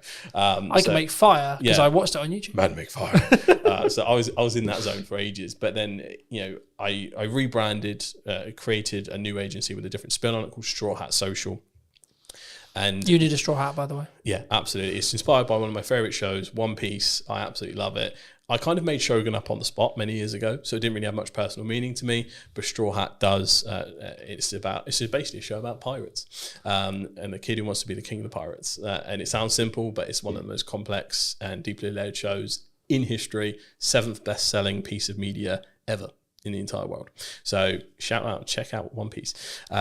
So from there, it's a very different angle in terms of how I approach it. It's a bit more of an in-house agency model in terms of I do spend time at clients' offices at times. It's very involved in terms of more of a consultancy angle, because what I learned a lot of the time is most of the time there's other work to be done in the rest of the marketing cycle compared to when it was just social. So that is what Straw Hat is a little bit more. I'm still working on, I need to create a website still, the taglines, all the rest of it. But then the next part of that was the podcast studio. And that has now been born from that journey of going.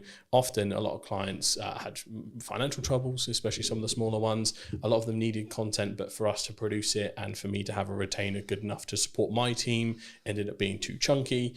And I was like, we just need a place where someone can come in, grab their stuff and go, but still have a good experience and get what they need. And it's guided by social first expertise. And that's how this was born. So that's the journey through and through. It's been really interesting. And it's a really interesting space. And I'm kind of curious where it's going to be in a year to two, right? Me too. From what we discussed. But I think that leads on quite nicely to what is the missed opportunities right now in marketing? Because we're talking about like short form is good, but it's kind of 3 years old now. The idea of it is 3 years old. Yeah, it's fairly commonplace at this point. I think a lot of brands know even AI, using AI is kind of like 2-3 years, right? Yeah, and I think a lot of people are so aware of it. I think there's multiple layers, so people are often overwhelmed by the amount of choices now.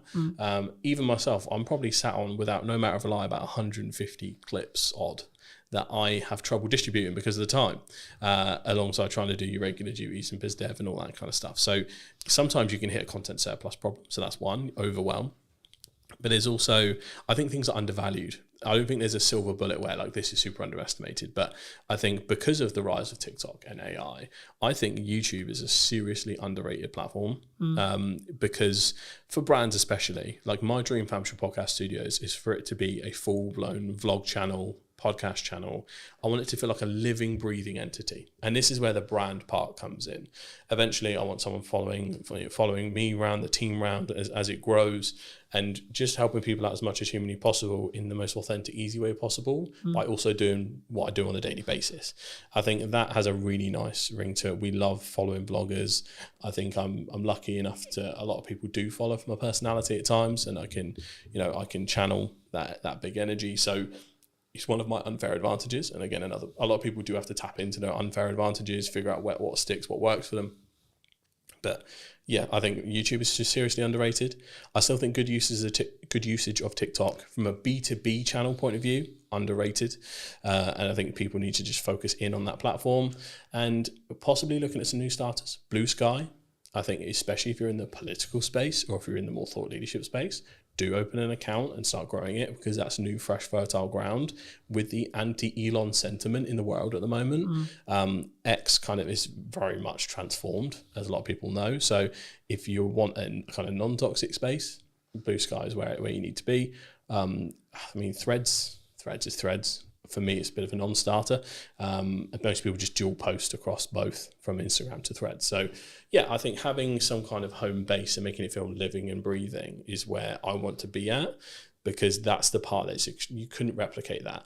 I mean, you'd have to go through years and years of stuff and spend lots of time dedicating to prompt engineering to really get almost a sitcom. And this is how I explain this to a lot of big brands. Like, there's so much interwoven intricacies in brands that grow so big. The best example I could possibly give is the Goat Agency. They were like the king of pioneering vlogs, and they still do them to this day. That company probably has the best set of advertising for what work culture is like at Goat. I want to create that at some point and then distribute them through the short form channels, LinkedIn, TikTok, YouTube Shorts, all of them, because that it's like a home base, a secondary to your website. Yep. And that's where I want to be at, where I think it's kind of undervalued. But you're also building that parasocial relationship, right? Like 95% of the reason why I have good relationships is actually nothing to do with how much time I spend with you personally, right here, sat here today. Yep. It's actually how much do we spend interconnected with each other's content, right? And ensuring potentially there's value being added or not. And actually, in an interest-based world, it's even easier. Because if I don't like what you're saying, I won't get served it. Sorry, I'm just not going to. No. It's not going to happen. Yeah. Right? Yeah. It's the same. It's like, so there's a couple of rules I introduced with that. Does it go through the Holy Trinity? Does it educate, inspire, or entertain? If it's not one of those three, don't bother. People's time, they'll be gone. And then the second one, act as the audience. Yeah. But you gotta be so brutal about your stuff. Like, would I have been hooked? Would I have scrolled? You got around 2-3 seconds max. We're looking at organic.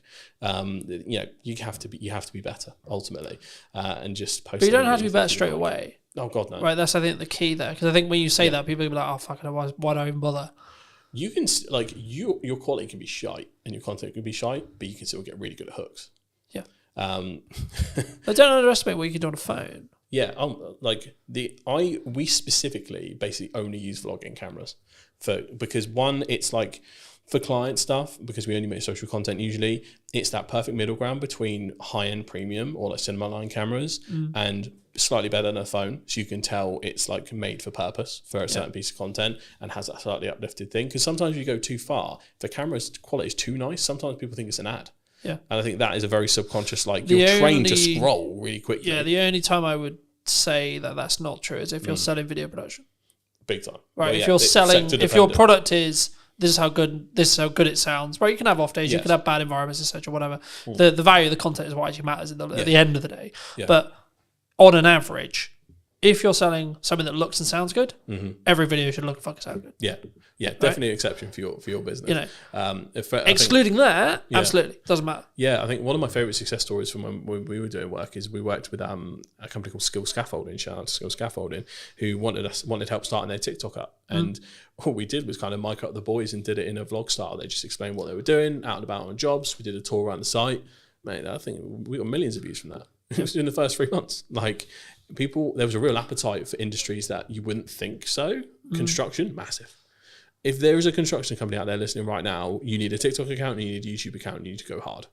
I couldn't believe how much people were like, because it basically is all the boys that got home from work, like, oh, is he using a fucking 380D, or like, you can't be doing that, you got to wrap this up a different way.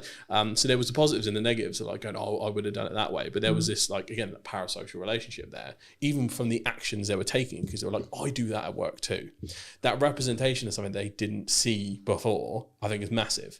And I think a lot of companies, I think they're too boring to do stuff like that. Are probably I can't do that. I'm an accountant, James. I think the accountants could absolutely do it. Like, it would be so funny to have like a funny accountants podcast or like just a vlog at the accountant's office. And the whole hook is, I'm going to prove to you that accountants aren't boring. And then you just show the work day. I remember that I did a strategic session with a networking group that unfortunately doesn't exist anymore. But the point was, an accountant asked me, how do I do hooks? And I said, think about worst case scenario, someone gets their books wrong. What's going to happen? Yeah. And the hook ended up being like, if your books are shit, your business is going under. Yeah. And then they went into the whatever, right? But it's like, you have to grab the attention straight away. It's like, fuck, shit. Yeah. Okay. And I think a lot of people, here's the personal psychology thing again, you resist that immediately because you don't want to come across as spammy or clickbait or think you're trying to over dramatize the situation. There is something in the this is why the Americans paved the way first in terms of content output, and then we adopt it later once we see it works, because one, we're just a skeptical nation, but two, we're all a bit too frightfully to make all that fuss. Oh, but we also want to speak like this and be stubborn off lip and not swear on camera, don't you know? Can't do that. No. Whereas the people that do... Meanwhile, in America, Gary's screaming on the stage, for example. Yeah, right? Exactly. And he's killed it that way for years. But I think there's an aversion to hooks sometimes because you're worried about perception, even on the brand level, which is really interesting. So there is a removal we need to do of that. Hooks/clickbait is okay as long as you actually deliver. If it's, I'm going to get you 1 million followers right now, and then it's just bullshit advice, that is bad clickbait. But if we... And also it doesn't work anymore. Yeah. So to give an example from this podcast, if we were doing, here's how my business completely went under, cut to black, and then I just told the story I did before. But that was the hook that made it dramatic enough to stick around. And that is what we need to focus on, essentially. But you still need to deliver in some way or form. I mean, the next thing I was going to ask you is about like fear related to AI, but I think it's actually about fear of being replaced in content or in jobs in general. I mean, do you see, in the people you speak to, your circles, etc., do you see people scared of AI?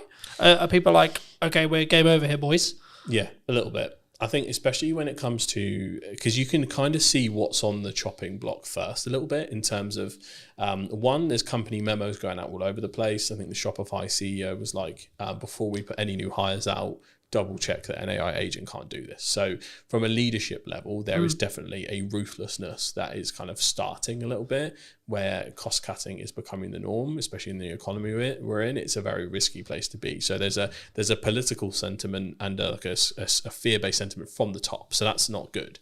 The leadership shouldn't be thinking that way in general.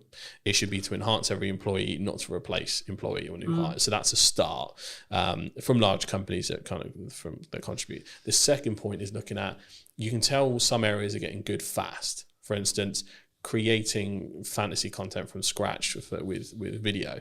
Is Google's tool VO? Is it? VO3. VO3. Yeah. I've been entranced with watching like the Yeti and Bigfoot vlogs on TikTok, which sound insane, but like I've never seen. I watched one the other day where Bigfoot was working for the cartel, like dropping drugs in the rainforest, and it's just like we are here, and they are really funny. But you don't sit there and go, "Well, that happened. That's real," because it's Bigfoot dropping drugs in a jungle, right? I think that's why it's fairly accepted, because like it's received really positively, because it's a whole fantasy thing. It's clearly AI labeled, and it's using AI in a way that's funny and not scary. But if you try to then, let's say if you took an audio podcast and went transcribe this but put us in a fake studio and everything else like that, I don't think that'd be received very well at all, because that is just the perceived thing of, all right, you've removed the cameraman, you've removed this, you remove that, you're cutting the humanity out of a humanizing process. So I think there's a way you use it can help. Well, we already watched this happen. I can't remember which YouTube it was, but there was a Minecraft YouTuber who was like, "I'm going to AI myself, and I'm going to make everything AI," and it completely, his entire audience turned on him. Yeah. The long and the short of that story was the entire audience turned on him. We're not in a place societally where it's like super accepted right now. Like, there are certain ways they're accepted, and some ways that aren't, and sometimes you can't actually tell where that is going to fall. And if you're a brand that's just doing nothing but trying to AI everything, whether that's individuals, like I had a studio tour, for instance. I like to take pictures with the people that come down. I forgot to take a selfie with a guy, and I was like, "Could you send me a picture of you?" And I'm just gonna like do a cartoon version, and say, "I fucked up. AI came to help us though, and here's a picture of us together." And that'll be my saving grace. And that's fine, because it's just a little helping hand, as opposed to, it's not like I could have sent that to a designer or a Photoshopper and they would have made that happen, because the pictures would have been clearly Photoshopped and weird. So it's a different use case. So if you can see it's helping someone as opposed to replacing someone, I think that's where the sentiment changes. But graphic design is what scares me. For what comes first, I guess. That's getting scarily good fast, even better than the video side. Yeah. In terms of prompt engineering, if you can get that right, it's like, ooh, that's a bit mad. But I'm mainly worried for entry level positions, because a lot of the things you have to learn, a lot of the grunt work you do would be the base level edits, will be your standard graphics. It'll be like, that's where you learn your trade, and that's what worries me, because I know that big companies will try and cut that out fast. But is there the counter argument, I guess, to that is, you could be valuable to a company that isn't leveraging AI by teaching them how to use AI to do that thing. Absolutely. There is chaos is a ladder. there is an abundance of opportunity that comes from this uncertainty, this change and all that stuff. But this depends on whether you're looking at it from an individual solution or a societal solution. I'm always looking at it from I could probably spin up a course tomorrow talking about how we can introduce it to your business and this is how you don't get left behind and all this. Morally for me, I'm like, I can't do that, because I want to look at the societal solution of how do we get AI to help us and not replace people that sometimes you just want a job. Like, I don't want to have to live in a world where we all have to be bombastic entrepreneurs and hustlers, because it is not feasible to live in a society where everyone does that. No. There was a fascinating podcast, Diver CEO, the debate between a guy called Gary Stevenson and Daniel Priestley.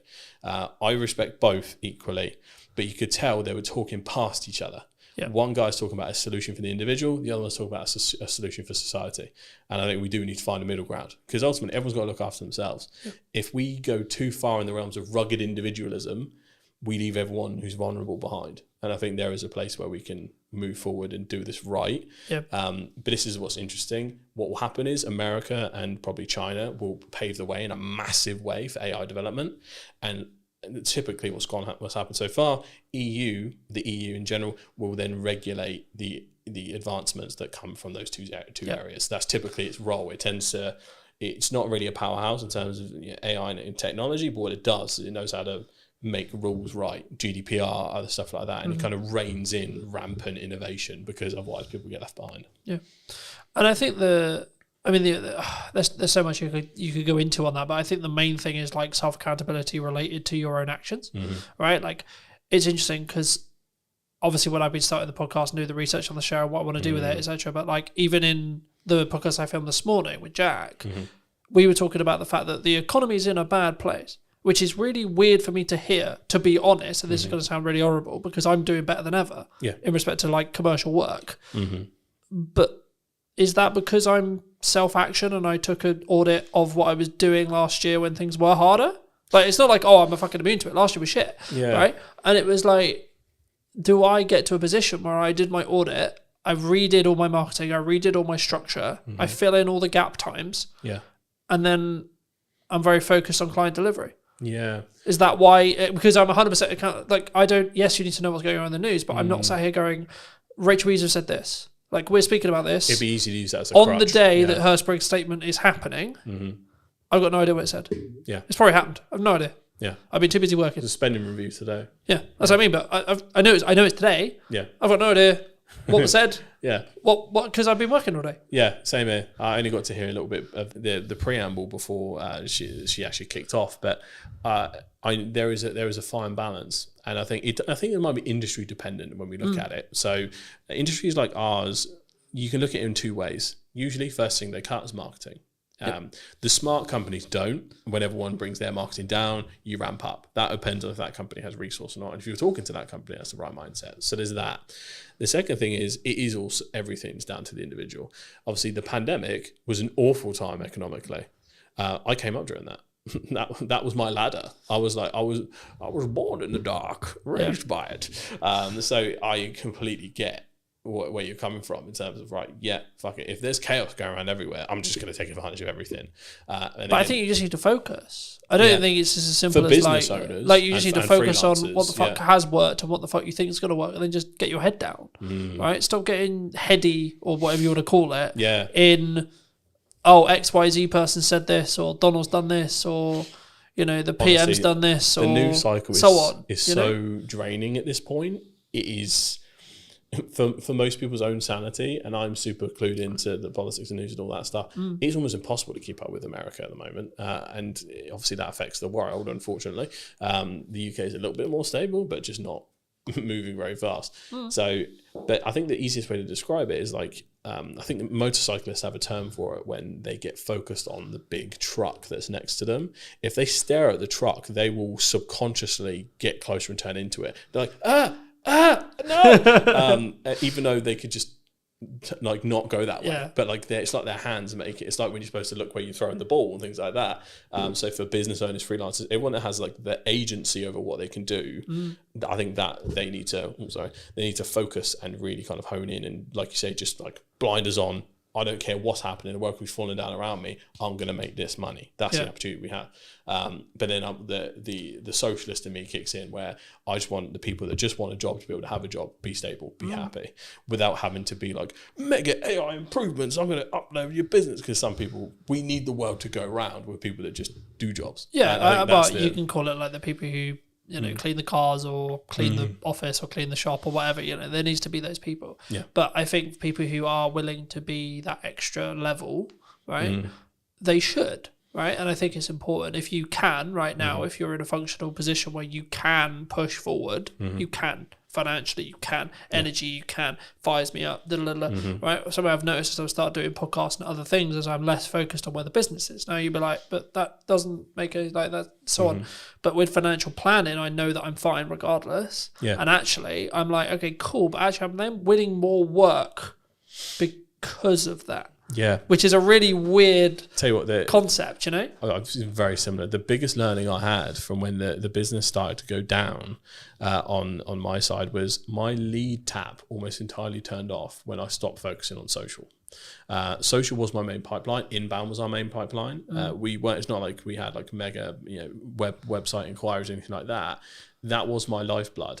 But what happened was, subconsciously, I was like, we've grown to a point now.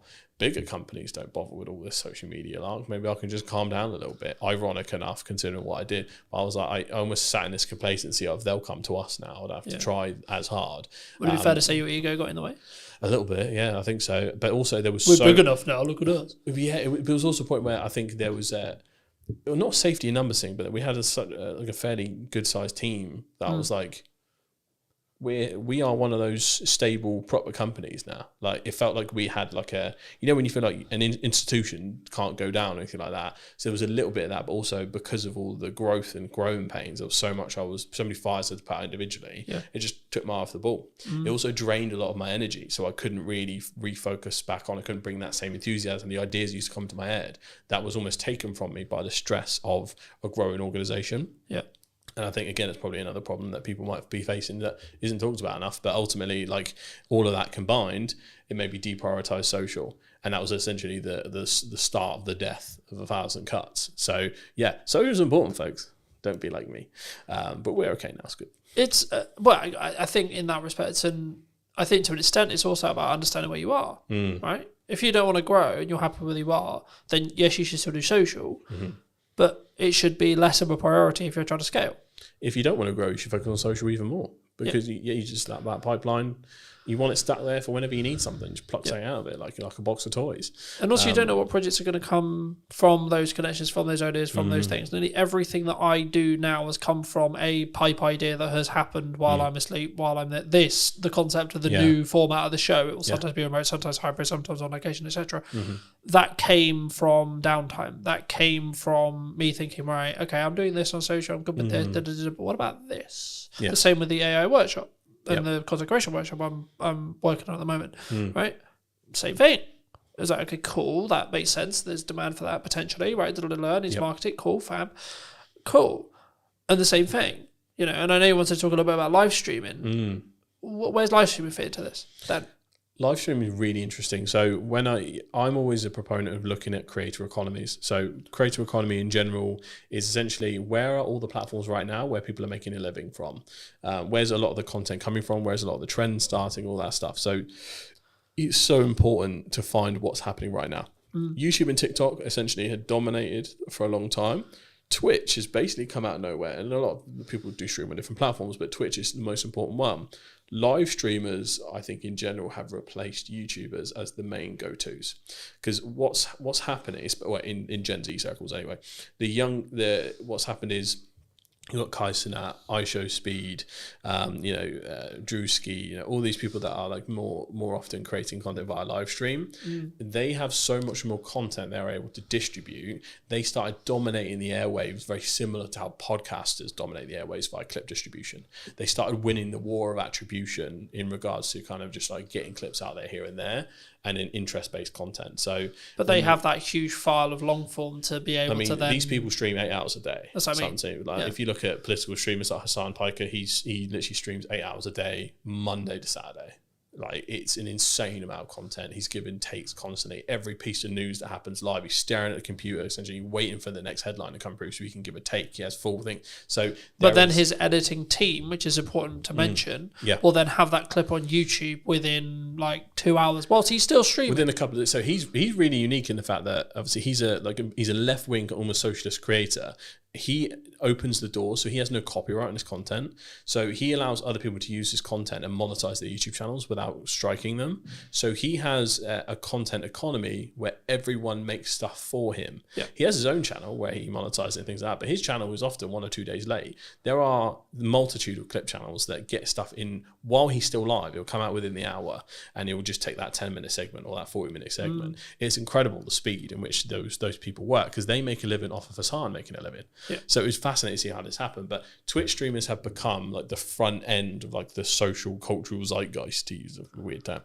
So ultimately, follow what they're doing. And I think the first few brands that get serious about live streaming, and I think brands like, we've seen Foot Asylum, for instance, lead the way in terms of YouTube channels. If they can find a way to do Twitch, if, you know, even B2B brands, like, my dream would be to like live stream entire studio days, to be able to stream other people's podcasts if they were comfortable with it, to show what they could do through my channels, to kind of always be sharing the love in that sense. You would be able to see such an awesome mix of different things. Each industry, you know, some industries won't be able to do it, some can, but I think if they're the first to market, there is a rare opportunity there to be taken seriously in that space, because Twitch has only been for like gaming for a while. Let's Chat style stuff has become more and more popular. That is now the most popular thing. It's less gaming and more essentially completely universal. Do you think that the TikTok live shopping experience is also going to be a game changer in the next 10 years? They are going hard on that. I keep getting ads for webinars to become like kind of a TikTok live agency, because they're trying to bring other people into the fold. It's really interesting. It's something we're considering for the studio, to have almost a live shopping zone, or to figure out how to kind of do that properly. We have sets for it, but there's a certain kind of aesthetic and way to do it. Live shopping is becoming crazy. TikTok shopping sells insane amounts, you know, without considering potential bans. At least in the UK, that's nowhere near anything. In the States, I don't think they'll ever ban it, because Trump gets too many headlines from TikTok and too many views. So I think he'll leave it the way it is. So I think, again, it's a serious, for e-com brands, serious business. So even just lives in general, even if you're not selling, TikTok lives and lives in general is so important. Like, there's people that, again, make a living off TikTok live just by, like, we've all seen have you seen the TikTok NPCs?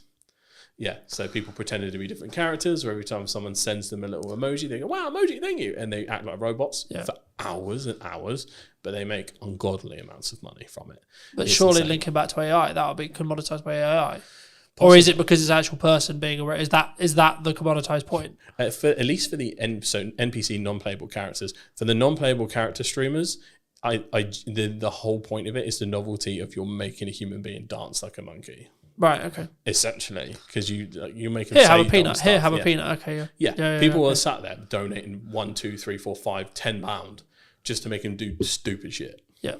Which is a very dystopian place to be, but like that is. It reminds me of a Black Mirror event somewhere. There's got to be an episode like that somewhere. But yeah, no, absolutely. It will happen, because currently there are certain creators who are pretending to be robot AIs. Before that's available, if that makes sense. So like they're in full cyberpunk like cosplay, and they're going, donation, thank you, and like, but they're acting like they're not real. So once that happens, it's going to be easy. But I think when people look at this, they go, AI is going to just replace all of these creators. I think there will be a bigger pushback than you think, in terms of people going, this ain't a person, I don't give a shit. And that will happen for a long time. Yeah. And there'll be, similar to how we get ads and spam, I think a big portion of AI content will be treated as such, as essentially slop. And then from that point, it will kind of develop from there. Yeah, I think there's a really important point. I mean, obviously we don't know, right? Like, AI is changing every day, etc. Right? Like, we'll see what the market chooses, because that's who we will ultimately choose, will be the market, right? Yes. But as a final point to potentially wrap up on, if you could talk to yourself 10 years ago, right? So you're 18, roughly, like 17, 18. Yeah. What advice would you give? Oh, that's a very interesting one.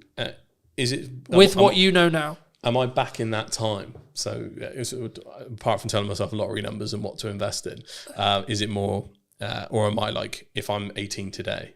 Today, sure, why not? Okay, because that changes the advice. I think, Like if you were 18 today, so you could gain 10 years, what would you say to yourself? But you have none of the network that you have gained in the next in the 10 years. You don't have the resources. You don't have the understanding. You have not, like you have basically been reset, but it's today. yes. So you get given 10 years, but you've also reset everything you've gained in the last 10 years as well. I think it's really interesting because I know myself, and I don't listen to advice. Whenever someone else tells me to do something, I kind of do the opposite. It's a very like ADHD thing to do. But I think the important thing to say is consistency. I bang on about social constantly. It's what I do for a living. If I'd have been more consistent with my own content, I think I'd be in a very different place. Specifically focusing on platforms that will make me money. Twitch, YouTube, TikTok, all that kind of stuff, and honing in and making sure that being a creator is part of a business model and a part of an overall personal brand. Like we talked about before, personal brand is going to become so important. Some people say LinkedIn profiles will end up replacing CVs altogether because if anyone's ever done recent job applications, it's awful. It's very much how you get around it and get knowledgeable and letting the people know who you are. It's all going to be knowing who you are. So the game of contacts and black book has evolved to online. So if you are starting with no contacts today, it's probably the best point in time you could ever start for that kind of thing. But you have to have a clear strategy and try and conquer the fear of feeling like you don't know enough straight away. You can learn so much from the resources we have available on YouTube and things like that. Not to say you can become an expert, but you can learn enough to help someone else off your own back via online courses, YouTube channels, pretty much immediately. And all you have to do is just try and help people no matter what industry you're in. As long as you're earnestly and authentically trying to help people, you can kind of never go wrong. So you just mix authentically helping people with consistency, you'll be in a brilliant place given a little bit of time. So that's what I tell myself, just stay consistent instead of being on and off again. Thank you for the time, James. No worries. Thank you for having me, mate. Appreciate it. Do you want to shout anything out before we go?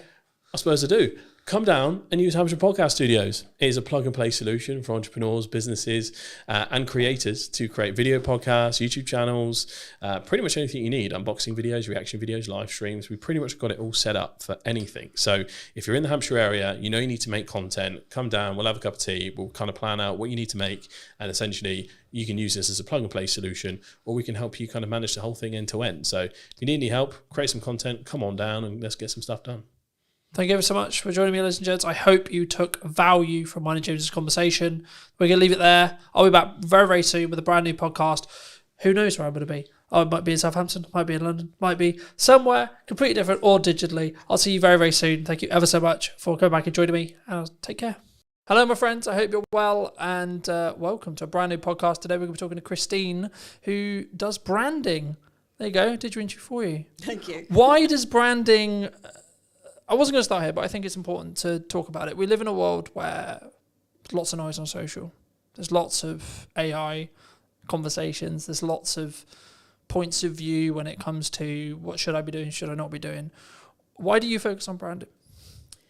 I focus on branding because a lot of businesses are completely overwhelmed when it comes to marketing. They really don't know where to start. They don't know what they're doing. And I was finding that doing visual branding, logos and stuff like that with clients, I was finding that at the end of the project, they still didn't understand what their business was actually selling. So by doing brand strategy, which is what we're really talking about here, it's about understanding exactly who you are, what your business is, your positioning and everything else that's involved. And then that gives you a core to work from when it comes to marketing. So it sets your tone of voice and all the rest of it, and then you can take it from there. So I think there's so much there, and I'm sure we'll get into a lot of it. But for me, I've been in a very interesting place the last month or two. I've been very focused on growth. I've been very focused on client delivery. I've been in a very grateful place because of the amount of work I've got going on. And as I was setting up, we were sort of talking a little bit about kind of all the plates I'm currently spinning and some of the concerns that maybe come with that when you see someone like me doing that. And I think it's a very action-led thing. but I'm not focused on the outcome. I'm not focused on the result. Like, yeah, of course I want it to happen, and I would like it to happen, but I'm purely just focused on the journey of getting there and saying, right, I've got to do this, this, and this, and my action will compound across time to then mean that I've got the successful podcast, I've got the successful business, I've got the successful marketing. To phrase it in a question, when you look at someone's branding, maybe you're helping them with branding, they're looking at rebranding, etc. I mean, is it to an extent a level of just they need to execute on the brand that works, or is there like glaring issues that someone could have with their brand that would then trigger you to say, actually, you should be looking at a rebrand? Do you think? I think a lot of the time businesses evolve, and so they try different things, and they don't know necessarily where their ideal clients are. They don't know the type of work that's the sweet spot or anything like that. So it's very tempting to kind of take everything that kind of comes in, and then you end up juggling plates. But in actual fact, once you've sort of established your brand and gone through exactly what it is you are looking for, you become very much more focused. And that's the core to everything, really, with taking on work. I mean, it may be that then you turn down work because it's just not appropriate to your end game. So yes, I think. Do you think clients struggle with saying no sometimes? Oh yeah, yeah. Because I think there's a mindset of, in some ways, you could say it's there's going to be no more work out there. The work's not going to be there. I haven't structured my finances or my business, and so like this was a problem I had in end of 23 into 24, which was I was overspending every month in comparison to what was coming in. Right. Yeah. And I wasn't doing the financial work to build a foundation to allow me to be able to have the freedom to be lean enough from a cash flow point of view to do the other growth things that I needed to do to continue to then grow. But I was coming from a place of, I need this to make me money today. I need this to make me the money next week, because I have bills at the end of the month that, to be honest, at that time, I didn't know where the money was coming from. Yeah, You and know. that's typical, especially in the early days of running a business. But the problem is you become so busy running around doing those jobs, and I'm just as guilty of it. You become so busy running around doing those jobs that you haven't got the time, the bandwidth, or the brain space to actually think about the fact that it's really not going to help where you go. Yeah. I mean, it becomes very much a feast and famine, as we were saying before coming on air. That you spend all your time running around, and you don't set up the next work and things. It's just not top of mind. And I think that's one of the key things about setting down exactly where you want to be, the type of clients you want to be working for, your position in the marketplace, etc., etc. Like I say, you become very blinkered then. I think there's lessons and stages, right? I think I'm always of the mind where I'm very grateful that happened, and that I nearly lost the business multiple times. And I would actually argue it's made me and my partner a lot stronger, because she's seen another side of me. Like now, everything's sunshine and rainbows in comparison, right? Yeah. But I think for me, it gave me a real reality check, because I'm sure some who know me would be like, oh, Colin's very egotistical. He's very, he thinks he's the bee's knees kind of thing. And I was like, yeah, but actually I know I've got a skill set now that's, when my back's against the wall, I'm in a corner, I know I can get out. Yeah. And I think that for me, that's a different power, if you could say, a different confidence, a different resilience. And I think that's the thing that's maybe lacking. When we first spoke, we talked a lot about AI, and I'm sure we'll get into AI, but like for me, I'm seeing kind of people who are lacking resilience in the respect to how the turbulent market, like you can look at geopolitics, you can look at like general politics, you can look at what are Labour about to do with like changes to corporation tax and etc. But I always look at it and go, okay, well, can I affect or change any of these things? Can I affect and change what's going on in the market and how business confidence is? Not really.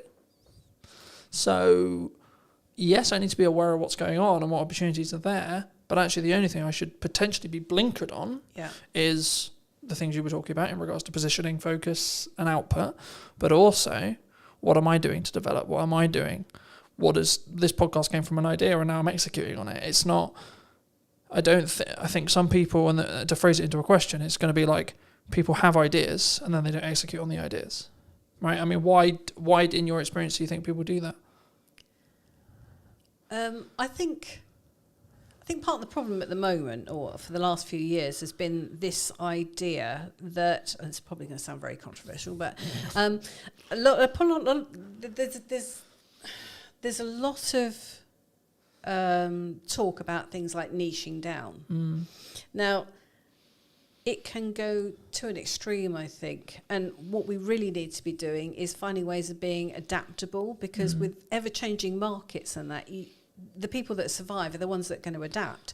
So while it's great to niche down, if you niche down too far, you can really struggle when things change. So it might be useful to say that you work in a particular industry, but if you just say that you work in that industry, that's when you're going to struggle, if that industry then suffers. Yeah. So yeah, I think it's all about adaptability. Do you think people niche because it's easier for them? The general attitude seems to be that you can make more money by niching. Yeah, I heard that. So there are a lot of designers out there who have niched down and just say that they work in a particular industry. Now, I don't do that. I have worked in certain industries and I can push those if I wanted to. But for me, if I was to niche down too much, I'd be bored out of my brain, because, the same challenges come across all industries generally. So it's, it doesn't really matter whether one week you're doing something like for, branding for a care company, and the next minute you're doing something for a plumber. Something in the aviation industry or plumber or whatever. So it's the same problems, just with slightly different issues that come with those industries. But everyone's generally facing the same sort of issues. And obviously, I've got enough experience to be able to do that. Do you think you need resilience to be able to be that open? I mean, I've always been of the view that you shouldn't niche specifically into an industry, because I always use the example of say that to wedding videographers during COVID, for example, right? It's like, how'd that go? But I think for me, I get it, I get why, and I've worked with some people who are very specifically niche and it's worked for them. But for me, I also think maybe it's an authenticity thing. For me, I'd be like, I don't feel that's authentic to me. I wouldn't be able to do my best work if I'm just going to serve educators. I'm just going to serve accountants. I'm just going to serve designers. I'm just going to, etc. I'm just going to do podcasting. Because one of the reasons why I went into business for myself was so I could have the variation. Yep. So I could have the location variation. If one day I'm in Southampton, then I'm in Salisbury, then I'm in London, then I'm then I'm in Newbury, so on. Yeah. But then also, one day I'm going to be doing podcasting, next day I'm going to be doing a promotional video, then I'm going to be doing a conference, then I'm going to so on. That variation regarding the work I do, but also the freedom that comes with. Yeah, absolutely. Well. And it's the same with design. It's problem solving at the end of the day. I think so many people, they look at, because they only see the success stories when it comes to niching, right? Just focusing on that briefly. They see the when it works, but they don't see the ones that did it and then actually lost money. Right, or made less money or the same money. And again, to reiterate it, I think for me it's the authenticity piece. It's what else did you do outside of business? And I think making lots of money to a level could be a reason why you're in business. Sure, people do that, but actually, I've just filmed Maddie's piece, and we ended it by saying, are you living to work or working to live? Yeah. And I think for me, it's to have the freedom to be able to market the business and work with the clients I choose to want to work with. Yeah. And to an extent, I have to charge a premium for that, because it means I'm going to limit my amount of client delivery. But also, because I've built my business in a retained model now, I'm actually less likely to take the wrong projects, because I don't need the revenue. Yeah. I don't need it. So then it's a question of, does it actually apply to my goals? Does it help me grow? Is it a really nice project? Is it a really fun project? Is it the right client, etc.? And then I can look a bit deeper into the relationship that I'm trying to build, rather than just the transactional side of it of, right, I need to make £1,000. I need to make 500 quid. I need to make 10 quid, whatever it is. And I think sometimes how do you look at it from when you are approached to do some project work? Do you look at it purely from, are you the best fit as a designer, or as a brand, like depending if it's a rebrand, etc., or like the work, depending on the tangible work you're doing, or is it purely in some context actually they're going to pay me 10 grand? No, I mean, there's potentially clients that I wouldn't necessarily work for. I haven't really kind of come across any because they haven't. That's not the kind of client that would necessarily approach me. But if I don't think that I'm the best fit for it because I don't understand what they're doing or whatever, or just didn't get on with the people. Because at the end of the day, when you're working with someone, particularly with branding, I mean, brand strategy, the general consensus is probably that, if you're doing it, it's a case of you hand it over to someone to do. I don't work like that at all. For me, it is very much a case of I work with you. And the more involvement you have, the more you will get out of it. So it is a two-way partnership. And I'm basically facilitating it. So I'm asking the questions and I'm digging deep and I'm challenging your thinking about everything that you're saying so that we can get to the nub of exactly what's what. And sometimes that will involve sitting there with my arms crossed. I've done this before, where I'm not getting anything from someone. So it's a case of, actually, sell me what you're saying, because I don't get it. And almost being slightly aggressive, defensive sort of thing. But it's a way of kind of getting them on the back foot to then get into the nuggets of what's what. Now that's a just one-off example, but that's not normal. But I'd like to come back to what you were saying about the type of work that you were doing, because to a certain degree that's niching in a way, in that you're choosing your market sector. So some people would say that that's niching, but it's really just deciding what your position is in the marketplace and who it is you want to work for. I think it's about, like, there's a lot of conversation at the moment about, especially from like Alex Hormozy and others like that, talking about the model of your business, right? Yeah. And I think for me, one of the things I may have got wrong in my early career was not understanding a sustainable model, right? As a career, I think maybe even a niche is now becoming a buzzword, right? And I think for me, it's more about being authentic, and that's why I lean into authenticity more, because it's about, for me, saying, is this the right client? Right? I can personally work with them, like tangibly, can I talk to them if things go wrong? Are we going to be able to work through those? And then B, more importantly, can I actually add value to that client? Right? Can I be the provider to fix their problems? Because in 95% of cases, we're paid in relationship to the size of the problem that we fix. Yeah. Right? And to be honest, the client doesn't actually necessarily care about the nuts and bolts of how you fix it. In 95% of cases that I've found, they don't. They're not interested in what camera am I going to use, what lens am I going to use, what tripod are we going to use, what microphone are we talking into, etc. They just want to know, I've got this thing, I've got this problem, I've got this objective. Can you help me get closer to that? Or can you help me get to it? Yeah. I mean, going back to basics then, with branding, how do you build a brand? Does it have to be around you? What, as an individual? Yeah, so when you're looking to build a business, let's say I was starting again. Okay. How would I build a brand? Okay. Well, we do use a framework generally to establish the core values and positioning and all the rest of it. It's one of those things where, what do you want to do with the business? That's where we've got to start, really. What do you want to do with the business? Where do you want it to go? Do you want it just to be you?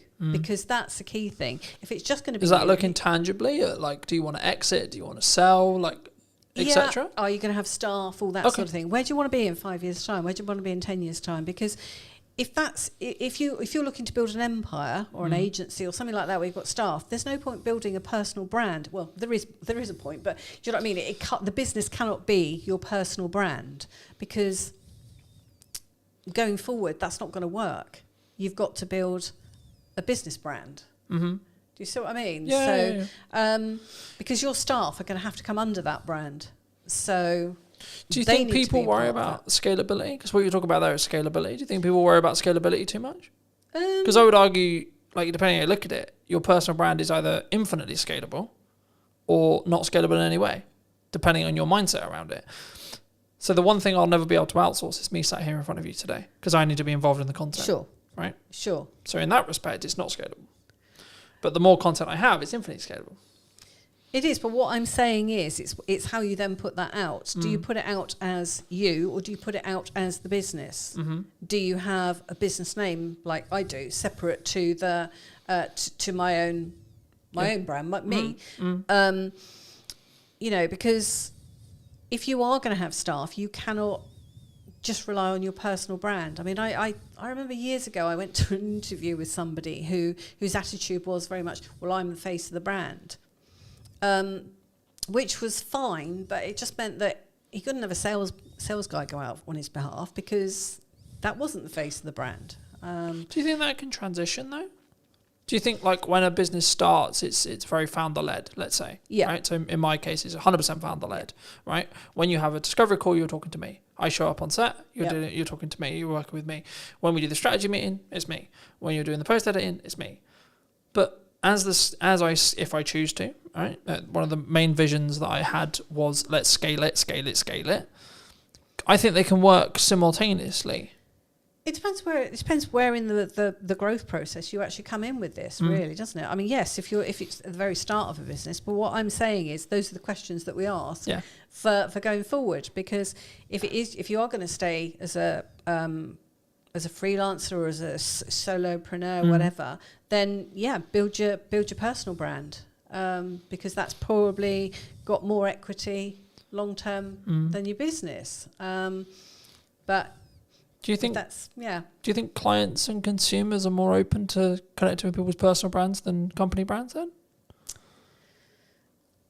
Because I've found personally, looking at like the corporate side of the world, that even corporates are now like driving out saying who can we put maybe in the C-suite, or like who can we put out that is the personal brand for the corporation.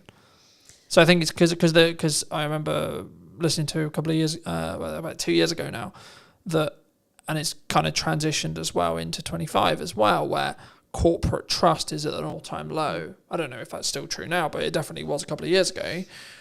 And I think part of the reason is because they stopped being personal. Yeah. They stopped having this. You stopped knowing the salespeople. You stopped knowing the business owner. Yeah. You stopped knowing the person that was behind it. And it became very, and that was kind of the transition into AI as well, because it became very just about profit and about ROI and about, like how can we leverage this and how can we be as efficient as humanly possible? And humans aren't efficient by proxy. We're not robots, right? No. But I guess to phrase it into a question, I mean, do you think that looking at the larger scale, or maybe with the corporate world, because like our unique selling proposition to smaller business owners is we can be personal, we can be me, right? Because that's what we sell. That's we're not scalable by proxy, by deliberate. Do you think corporates should be looking at personalizing their business brands? What happens when the person leaves? If it's a person, if they've moved company, then what? What is that person putting out? Are they putting out stuff that's on brand with the company's policies, or are they putting out stuff that's completely random, and at odds with it? It's difficult, isn't it? Yes, a difficult one. Yeah, I think there's pros and cons. I think there's risks like anything when it comes to that. But I think that maybe the medium-sized companies that may be listening to this, or the larger companies that listen to this, I think you have to make that decision, and then you have to commit to it for a period of time. Yeah. And to an extent, you are potentially risking, and that's why I sort of lean towards C-suite, because they're less likely, they're more committed to the company that they're in because they're C-suite. But actually, I would say, okay, well, let me pivot the question differently. If you're an employee or someone who's entrepreneurial minded or starting out, then should you just focus on personal brand? Do you think? I don't think you should ever just focus on personal brand. I mean, or can you run them side by side? Yeah. Because people know I'm Colton from Brunton Media, but they'll probably know Colton more than they'll know Brunton Media. Yeah, I think you should run the two. I mean, that's what I would do with various clients is run the two. So you have stuff that's a bit more key messaging perhaps that's going out on the company side, and then stuff that's a bit more personal on the on the individual side. And the two, there's no reason why the two can't work together. But I mean, I think going back to what you were saying about sort of staff and that, you've only got to look at what's happened with the BBC recently, where you've got employees that are putting out stuff that the BBC haven't agreed with. So, that can become part of your brand strategy, that because staff do need to know where the rules and regulations kind of are with it. So, that can be included in your brand strategy as to how your staff behave when it comes to things like social media, as well as, how they behave with customers and how they look and behave on premises, etc., etc. So, yeah, the whole thing kind of ties up staff, because staff at the end of the day can be biggest advocates. Yeah. No, I agree. I think that's quite a cautious line, though, from an employer point of view. Like, as someone who's been employed, where I won't say their name, but I was employed, and the social media policy was basically, you can't, which I get and I'm completely cool with, you can't name us in any way, you can't talk about us, etc., which I get, but that's kind of the line I would draw, because I think the issue can come is when you're saying to someone who works for you part-time or works for you full-time, you're then saying, you can't post on social media full stop, right? I think that's when the concern is for a lot of people, because I think they would be like, well, from a civil to liberty point of view, it's like, well, no, you can't control that. But not even there. It's actually like, you're now bleeding into my personal life, and like, you're stopping me from developing like a potential side hustle or like a business on the side, etc. And I think, from my view at least, a employer needs to be quite cautious with how they, I get it from a PR point of view, I get it, I do. But you need to be quite cautious in how you execute that, in my view, because you need to make sure that where the boundary lines are. Like, it's completely cool if you work for, like, let's just say Company X, that I shouldn't be writing as an employee of Company X. Oh, well, Company X is blah, blah, blah, blah. Yeah, sure. That's the danger, Right? But if I've got an opinion, or I want to talk about something that's completely irrelated of Company X, why shouldn't I be able to put that on social? And that's why I think the kind of the to and fro, and having the and treating people like adults, right, and having the adult conversation. It's not about like, you must follow your contract necessarily all the time. It's actually, people are going to make mistakes, right? And that's kind of leading into my next question, which is going to be like, we can have the brand strategy to the T, but what if I want to do something that's not on that? When it comes to marketing and output, do you think I shouldn't? Brand strategy is really guidelines more than rules and regulations. So, should I post about my dog, for example? Depends whether it has any relevance, I suppose. Or whether it's a nice dog. Or, I've referenced when I'm not in a relationship in content before. Now I'm in a relationship, I've referenced that dynamic, right? Yeah. But my partner's not wanted to be as public as me, so I don't use her name. Right, it's got nothing to do with the fact that like she's not cool with being on it. It's just respect out of her, and saying, well, okay, well, she's not as a public person as me, and that's cool. But I can still talk about the dichotomy between how I balance a business and I balance a relationship, and the how my thoughts have changed across time. But that isn't specifically business related. It's not like, what's the ROI on that? If you're just going back to the ROI thing again, it's like, well, what's the ROI on that conversation? I mean, those are probably the posts that will get the most, traction anyway. So, I think it's just about being sensible with it. I mean, I know plenty of clients that their staff do post something we put out, or they'll reference something that's happened that they've done at work or whatever, and that's just them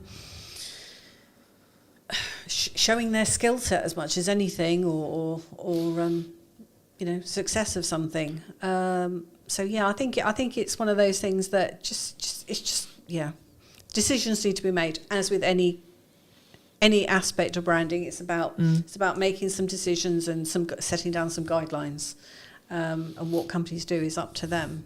But, I think to an extent it is about looking at risk and reducing risk in some ways, but also having the understanding and compassion that by putting person in a box for the wrong person, that might mean you push them away from working for you, or etc. And you may want their talent because they're really good at X or Y, for example. Yeah. Do you think AI is going to change that? Do you think because when we initially connected, you were talking quite a bit about AI. I think possibly wrongly in my thought process, but I think we're on similar sides in some respects, but also in different sides in other respects. So I'm curious a bit where this bit of the conversation is going to go. But do you like, because the trend was AI is going to take our job. The trend has now sort of evolved into someone who utilizes AI is going to take my job. What do you think? I think that's probably right. That people that understand AI are likely to take the jobs. Yeah, I think going forward it's going to be more difficult for the people coming into the marketplace if they haven't, or people that just will not point blank refuse to learn these things, because at the end of the day it's just a tool. Yeah. It's just a tool. So, you know, if I didn't know how to use Illustrator or Photoshop or something, I'd be, you know, I wouldn't get the jobs, sort of thing. And it's the same with AI. AI is just a tool that speeds things up, as far as I'm concerned. Do you think there's a lot of scaremongering around it? Do you think people are very... I think there's a lot of hype. Okay. I think going forward we could... I've got a client that's in the sector, and he's convinced that they're going down the wrong route completely, with building on knowledge graphs rather than mathematics. And so it will be interesting to see over the next few years just exactly where it does go. Because if it's learning from itself and it's making mistakes along the way... Well, that compounds on mistakes, yeah. And the worry is if that then gets used for things like medicine and stuff, where's that going to end up? So yes, it's an interesting one, and I've embraced it because for me it's like having an intern that I can just get to do a lot of grunt work and then go through and check everything, and it's been an extra pair of hands. So I mean you know we've discussed at length how I utilize it, how I'm utilizing it, and etc. But I do feel concerned for 16, 17, 18, 20 who are wanting to skill up. Yeah. Because the entry-level jobs will be done by a robot, whether that's AI, whether that's a physical robot that's being run by an AI, or whether that's a self-service checkout that has AI features built into it, etc. Like we can machine learn it. All these they're kind of buzzwordy. They're actually ways of describing the inside tech. Yeah. In reality, it's technology taking and making stuff more efficient. That's actually what we're talking about. The concern, in some ways, but then the other side of it is like actually the opportunity. Because like if you're 18, 19, 20 and you become really good and really efficient with utilizing AI tools, then you'll be able to jump ranks that like you wouldn't be able to. So I think there's, I'm curious to see where it's going to be. Like you, I'm very curious to see where it's going to be in the next couple of years. I wouldn't say to anyone listening as well, don't utilize it for everything. Yeah. The analogy I've started using now is use it to sharpen your knife. Yeah. And then still use the knife yourself. Yeah. In the same way you wouldn't use a hammer to put up a set of shelves. Yeah. You use a screwdriver. You need to know how to do the process that you're getting it to do. But also there's a cognitive side of it as well, which has been discussed a bit, but not as much. If you're using AI to do your thinking for you, you'll be ceased to be able to think. Yeah, exactly.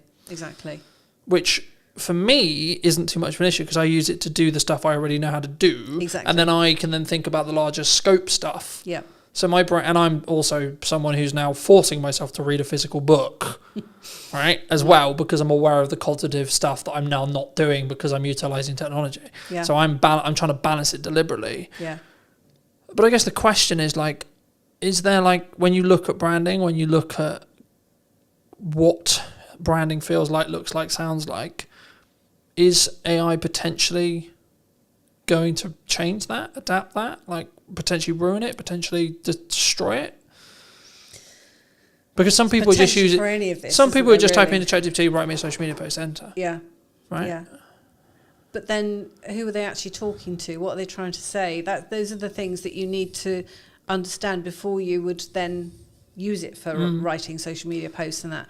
I mean, it's a shame that they are focusing on the creative side of things rather than, you know, what we really need, which is care workers and, you know, bots that can look after elderly in their own homes and stuff as a, you know, support and a companion and a safety line and all the rest of it. But we're not anywhere near that, because that involves a whole plethora of abilities that AI just hasn't got and is way You need off to be able to of. empathise, etc., etc. Yeah. So it's just a shame that they just seem to be focusing on the creative sides. But I mean, it's also coming in for things like law and stuff like that as well. So, I mean, are we all going to be out of jobs? Are we all going to, Well, if you go down the Terminator Doomsday books, then yes, right? But and then we're looking at completely universal income and that kind of entire point, and no one works, etc. But I actually think the real reality will be what happened with technology, has always happened with technology, which is the jobs we did won't be as important or as done by us anymore. They'll be done by a computer, technology, or AI, or both. And then we will do strategic thinking, we will do creation, we will do and that's why I'm focusing solely on strategic thinking now. That's the only things I'm thinking about. That's the only things I'm creating for. That's the only because everything else will get commoditized. Cameras will have AI chips inside them that will be able to, like, we're already seeing it. Yeah. Like the cameras that are coming out, they can AI track my face better than a focus puller can, arguably. Right now, if you go to a purist in Hollywood, they're going to say no, a human's better because it has mistakes and etc. But the reality is going to be solo setup, solo shoots like today. I need cameras that can work without me having to look at them. Yeah. Right? So I can focus on talking to you. That will be where the game changers are. Yeah. Because you'll have technology enhancing what I can then do on my own, which removes my costs. And I've been thinking about this a lot. It's like, well, actually, businesses have done this always. They've tried to find ways to pay people less or outsource it to other countries, and they've always looked to reduce costs as part of being in business. But it did also open up a question, which is like the counter opposite to AI, which is what role does emotional intelligence play in our branding or in business? Yeah. Which is the other side of it, which has to be humanized. Yeah. Do you lean into emotional intelligence? Is it a situation where, because I've always been very fortunate where I was brought up to understand emotional intelligence and be very emotionally in tune, so to speak. I could go down the road of like men are known to be a masculine, stoic thing, but I've noticed actually the people who are, quote, winning when it comes to social and what they're doing can lead with emotional intelligence, meaning they can lean into either the feminine energy of being empathetic and understanding and that kind of thing for periods of time, and then also then transition and shift into the go-getter, stoic, I've got shit to do, fuck my feelings, it doesn't matter, I'll deal with it later kind of approach. And I think actually the people who don't sit on their morals and go, I'm a stoic man or I'm a stoic woman, but then also don't lean into the I'm a victim, the world's really difficult, and actually can balance between the two and bounce between the two and lean between the two, will be will be in a position where they are more likely to win. Because they won't just be, in the same analogy, smacking a head repeatedly against the wall going, well, the wall's not breaking down. But it's a case of understanding your client in that situation, really. I mean, if you know that your client is a female of a certain age and likes, certain rom-coms and all the rest of it, you're going to have a more feminine approach when you communicate with her. Whereas the same approach isn't going to be applicable for a roughy-toughy man, is it? That's into outdoor sports or something. You know, you've got to address it in the language that you use, the imagery that you use, and it may not be for a whole company. It may just be for a particular set of products or something for that company that you lean into those things. But then you would have an overall brand for the organisation as well. Which is, I don't know, we produce the strongest, longest, whatever toilet paper or whatever, whatever the item is, So yeah, I think. But looking into personal branding, is it actually about just being in tune to what you're feeling at the time and or what's authentic? I hate using the word authentic all the time, but authentic to you. Yeah, I think you've got to be authentic to you. Because there's times when I'm really busy and I'm really like, where I've got a lot of shit to do, and I would be perceived as someone who's quite stoic in that respect. Yeah. And it's not that I'm not in tune with my emotions. It's that I know to get the X amount of things done that I need to get done, I need to utilize stoicism. But everything you would be putting out at that time would still have your tone of voice and everything, even though it might be a little bit sharpened to normal. There would still be the essence of you within that. I mean, I'm very introvert, so doing stuff like this is terrifying. But and I know that in some instances that can kind of come across as a little bit aloof. And it's not. It's just that I tend to stop and think about everything. If I go into a networking group or something, I'm kind of there assessing the room and everything. And it's not that I'm sort of being snobby or anything like that. I'm just processing what's going on. So, and I'm quite open when it comes to social media stuff. I mean, I don't talk about family and things like that particularly on there, but I will hint at things just because but yeah. Do you think it's also about kind of the chapter that you're in? I've been, and again, it's kind of like, again, I hate using the word authentic, but it's being authentic to you because, like, for example, I've always been someone who talks about my emotions quite openly. I've been very, like, heart on my sleeve kind of thing. Like, when I'm going through shit, I'll be very open about going through shit. When things are going really well, I'll be talking about it really well, right? Like, when I'm really excited, I'm very animated and etc. But, like, I also don't overthink it. Right, I think so many people, they sit there and go, I shouldn't write that post because it would be perceived this way by a person I don't like. Or what if XYZ person sees it and then they think about things? Or what if they choose not to work with me because they see something? And I think actually, in the nicest way possible, in the grand scheme of things, it doesn't actually matter that much. The lifespan of social media posts are very small. So it doesn't really matter that much. But if you set yourself boundaries in the first place... Yeah. We do all have boundaries. I mean, I don't like having my face on social media. I've never been particularly photogenic, unlike my sister.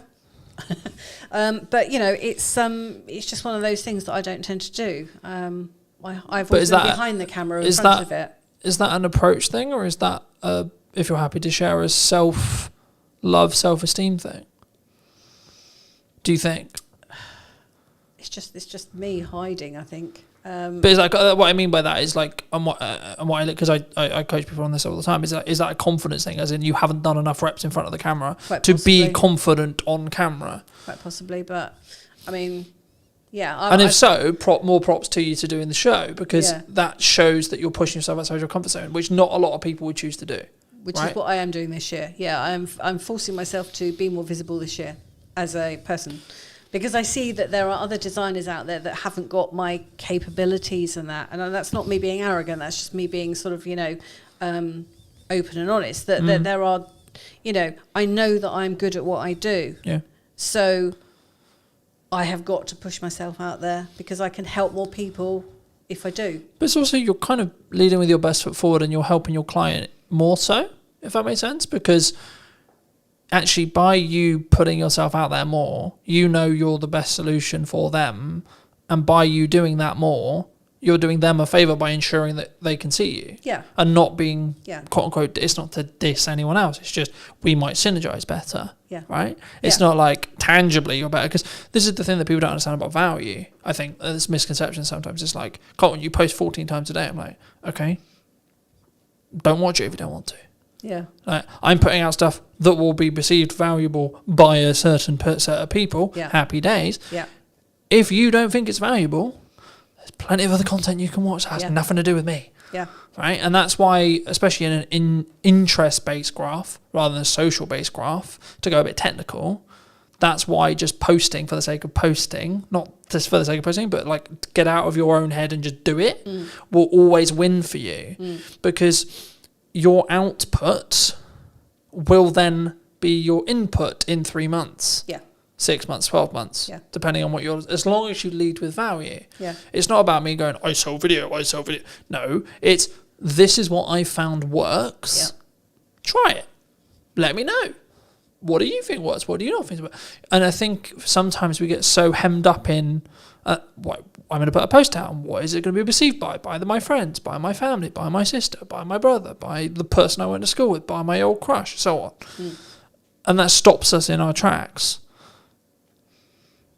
You had rebranded. You have rebranded semi-recently. Yes. I changed the company name this year. Why was that?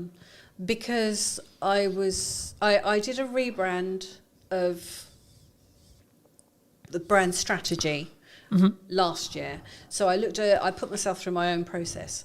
So I knew what the brand strategy was, and the final piece really was the actual name, because these are all pieces that come together to form a brand.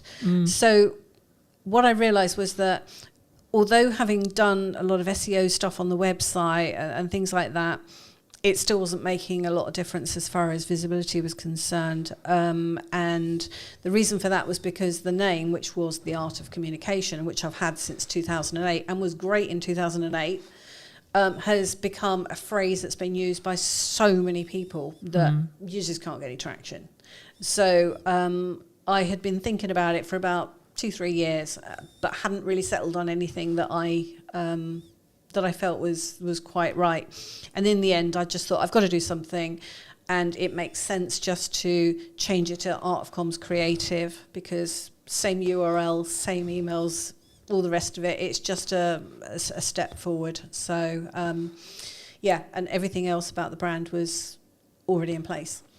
And that's something that I've done with other clients as well, where they've had their business for 2-3 years or a bit more, and they've found that they wanted to have a rebrand, and we've looked at the name as part of that, because you know, they just weren't working. I mean, some of them were long names and all the rest of it. So and the other thing with rebranding like that is well, once you've got your brand strategy in place, it is possible to pivot with everything else remaining the same. Yeah. So it could be that you change a name, you change a product or something like that. But if you've got all the rest of it in place, that's just one element that you need to then alter. And I've had that with clients before, where I've had clients that I worked with before COVID that have had to make significant changes since. But because the strategy and everything was already in place, it just meant making some small changes, and the rest of it stayed the same. So it's not wasted ever. I think sometimes we don't we underestimate the seasons we're in, and I think it's that as long as that branding, comms, tagline, colors, typography, camera, network, etc., served that season, then it doesn't matter if you completely change it. As long as it's then in line with what you then want to do. And the keys and the reason why I didn't mention the values there is because the values are the bit that need to stay the same, in my view. I think it can be very difficult if you do change drastically. I mean, we've only got to look at a certain car advert that changed recently and bombed. And, but I would argue they changed their target demographic there. Yes, and that was half. Which was the issue. Yeah. Right. You could have reworded and redesigned the logo 1,000 times over, and as long as you were still talking to those same people, who cares? Yeah. So it can be very dangerous doing that. I think you've just got to. But that's why I think you need to be authentic when you start about your values, meaning the business. You need to install the values that you have into the business, whether it's a business brand or your personal brand or both. And then you need to be very clear on your target demographic. They can slightly tweak and change in respect to like the ideology and like the age and so on, and like maybe the income level, because especially as you scale and you're looking to make more money, the target that you had when you were looking for really small micro businesses won't be the same as when you're looking to work with medium to large, right? Yeah. Just in income. Yeah. But the problem that Jaguar had was they went, we have a certain set of people who we've talked to for 50, 60, 70, nearly 100 years. Yeah. Actually, no, man, we don't want to talk to you anymore. Yeah, we're not interested in you. Actually, we're going to go over here and talk to these people who actually didn't really like us to start with. Yeah. And that's the problem. You don't necessarily have. And then call it a rebrand. Yeah. You don't necessarily have the influx of new clients coming in that are the rebranded clients, and you've alienated your existing customer base. Yeah. And it's not about being like overly political or anything, in my view at least. It's actually about understanding who you serve. Yeah. And actually Absolutely. saying if you're going to make a transition, a pivot, whatever you want to call it, are you slightly pivoting or are you drastically pivoting? And if you Yeah. are drastically pivoting, have you thought about the downside and have you prepared financially Yeah. to make sure the company can run for 2 years Yeah. while you build the momentum on the other Yeah. side? There's nothing wrong with that. You might have gone, actually, I don't align with that anymore. But instead of doing it in micro changes, what Jaguar did was, we're going to go over here. No, actually, no, we're going to go over here. Yep. So funny enough, it didn't work. Yeah. And it was then became a laughing stock on the internet, Absolutely.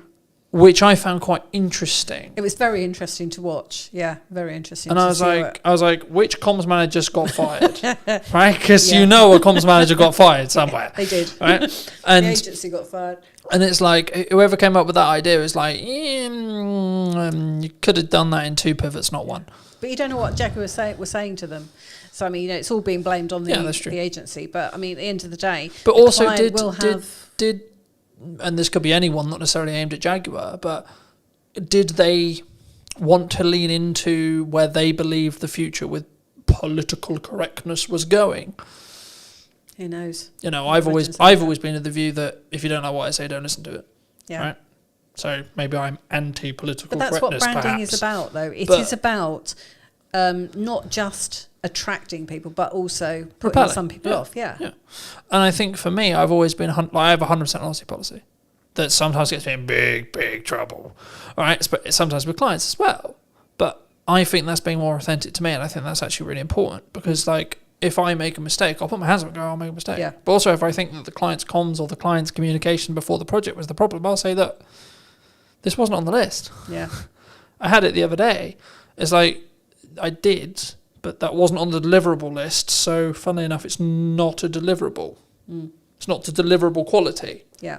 There's footage that exists of it, yes, but it's not to deliverable quality because we didn't agree that that was a deliverable Yeah. before the project. And then I purely just focus on how can we do it better next time. I don't dwell on it. I just go, well, okay, there was a miscommunication. I don't even point the finger. I just say, well, there was clearly miscommunication there. But I think that's natural in business. And sometimes that might mean we don't work together. Okay, fine. That also might mean, actually, I think that strengthens your relationship with the client sometimes. It can go either Yeah. way. Yeah. And I think, do you see that that's actually okay sometimes? Like mistakes happen in business, and like how does it say more about a person, I guess, in a question, about how they deal with the problem and how they deal with the mistake, rather than Yeah. because mistakes are bound to happen, right? Yeah. Yeah. Yeah. I think about a lot of it is about managing expectations. I remember years ago I did a logo for a company down in Portsmouth, and there were 2 partners involved, and one of them loved what I'd come up with, and the other one was completely no. He was almost stroppy about it. The guy that loved it, he came on and he said, "We've got a problem here." And so I just sort of said, you know what, let's have a meeting and we'll sit around the table and work out what's going on here. And I went down there, and funny enough, the guy who loved it scarpered. He left me with the other guy. But Love to meet you. Bye.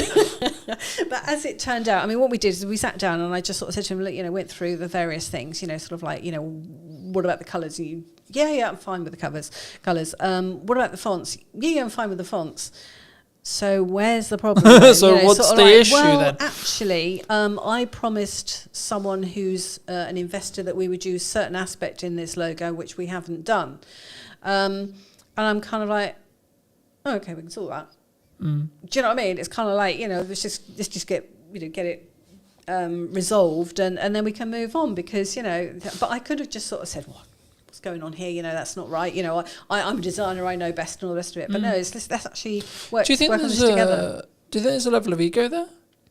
Like, as in, you have self-worth rather than you have an ego? Yeah, I don't Because- bring, there's no place for an ego in design, especially when it comes to branding. Business. I was saying business, right? You need self-worth in business. I need to know Yeah. what I'm worth. I need to know that I'm valued. Yeah. I need to love myself, etc. Yes. Yeah. But I not sit on my high horse and go, oh, I'm an ego, this. No. I mean, one of the things I don't have is a particular house style. Okay.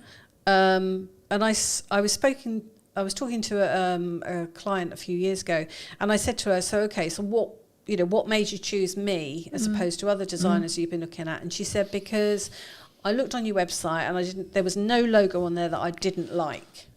And she said, the other thing was every logo was different, and it was all different styles and stuff. And she said, and bearing in mind this is just coming from me, it's not, no other staff or anything.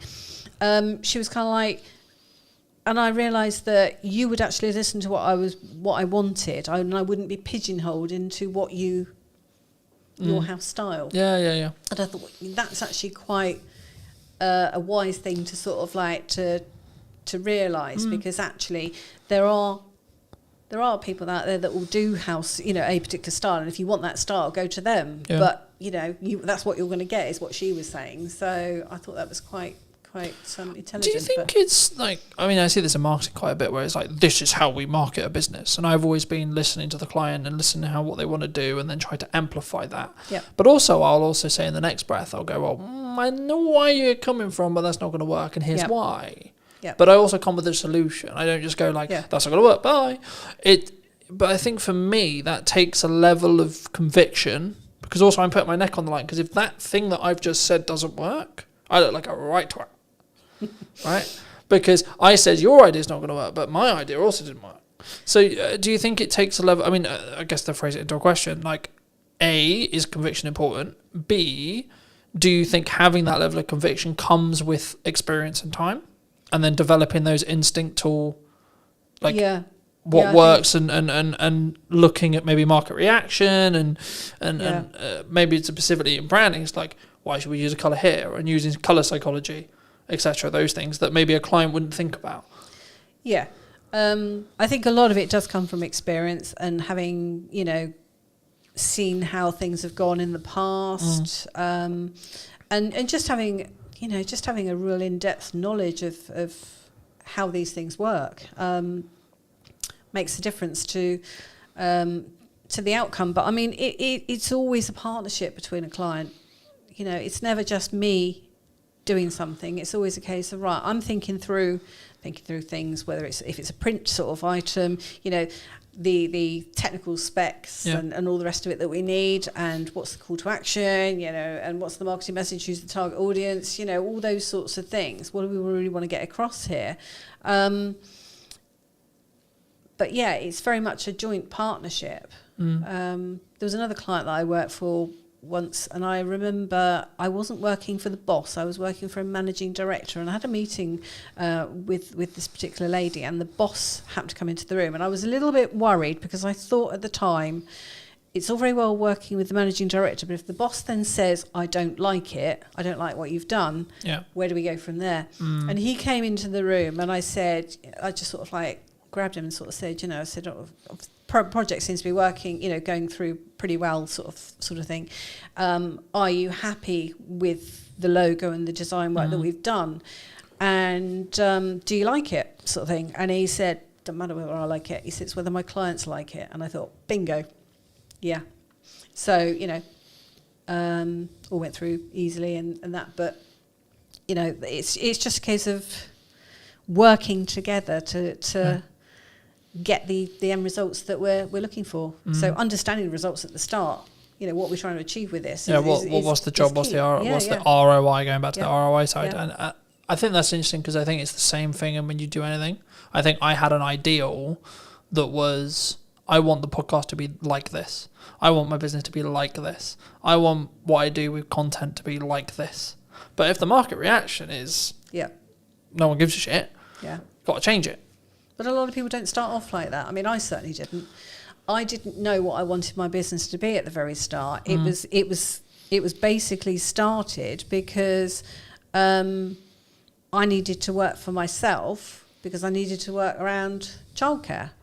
And then as things have kind of progressed over the years, it's now actually, what do I want this business to look like?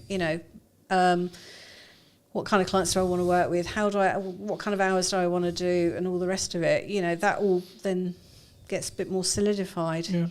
But it's about helping clients really on their journey. That was one of the things that came out of me doing my own rebrand and my brand strategy was, you know, the fact that I'm a people pleaser. I like to help people.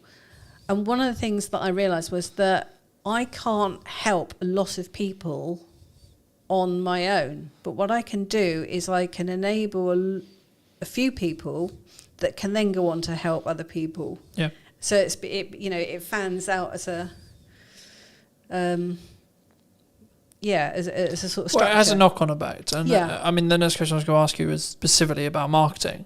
Do you think that people need to lean into more ideal action, as in like executing regardless of the outcome or regardless of it's not perfect, to make the ball start rolling, rather than I'm going to sit on all my ideas and I'm going to execute when it's perfect? I think there's got to be a level of perfection there. I mean, I don't mean perfect, but I mean, there's You have to got be hit a level certain of standard, of confidence course. and, Yeah, all the of rest course. it. There's no point putting out just rubbish for the sake of. Well, just putting posting for the sake something of out. posting, right? Yeah. Oh, look, I posted today. Yeah. But if you have intention behind it, then it's better to put something out than wait for it to be. Because when absolutely it's spot on. perfect, Well, exactly. right? Like for me, imperfect action consistently will always outbeat Yeah. waiting for perfection. Because if you're growing, Yeah. personally growing or Yeah. business growing, your definition of the word perfection Yeah. will be different, right? And what's perfect today may not be perfect tomorrow Yeah. with all the changes that we've got going on around us. And also, it may So- not align. Like I've been in a very fortunate position where the business has taken me on multiple journeys, that some of which are very lesson heavy, other of which are like filled with joy and filled with happiness, right? But I'm still grateful for every single one of those. And I've actually found that what I want from the business has completely changed in the now nearly 9 years I've run it. When I started, and I was naive, you could argue I was naive, I was, but I was not more naive than I am now. I was like, I'm going to grow the largest production company or the largest marketing agency in the world, right? It's going to be huge. It's going to be this. And then until you actually start having the office, having the staff, having the costs, having the stress, I was like, fucking hell, no, never mind. Yeah. But What now is I've, success? but I've now realigned it to be actually, okay, maybe one day, sure. But I've now stretched my time window to be, I want to do this for 40 years. I want to still be able to do this in 40 years. And then see where we are.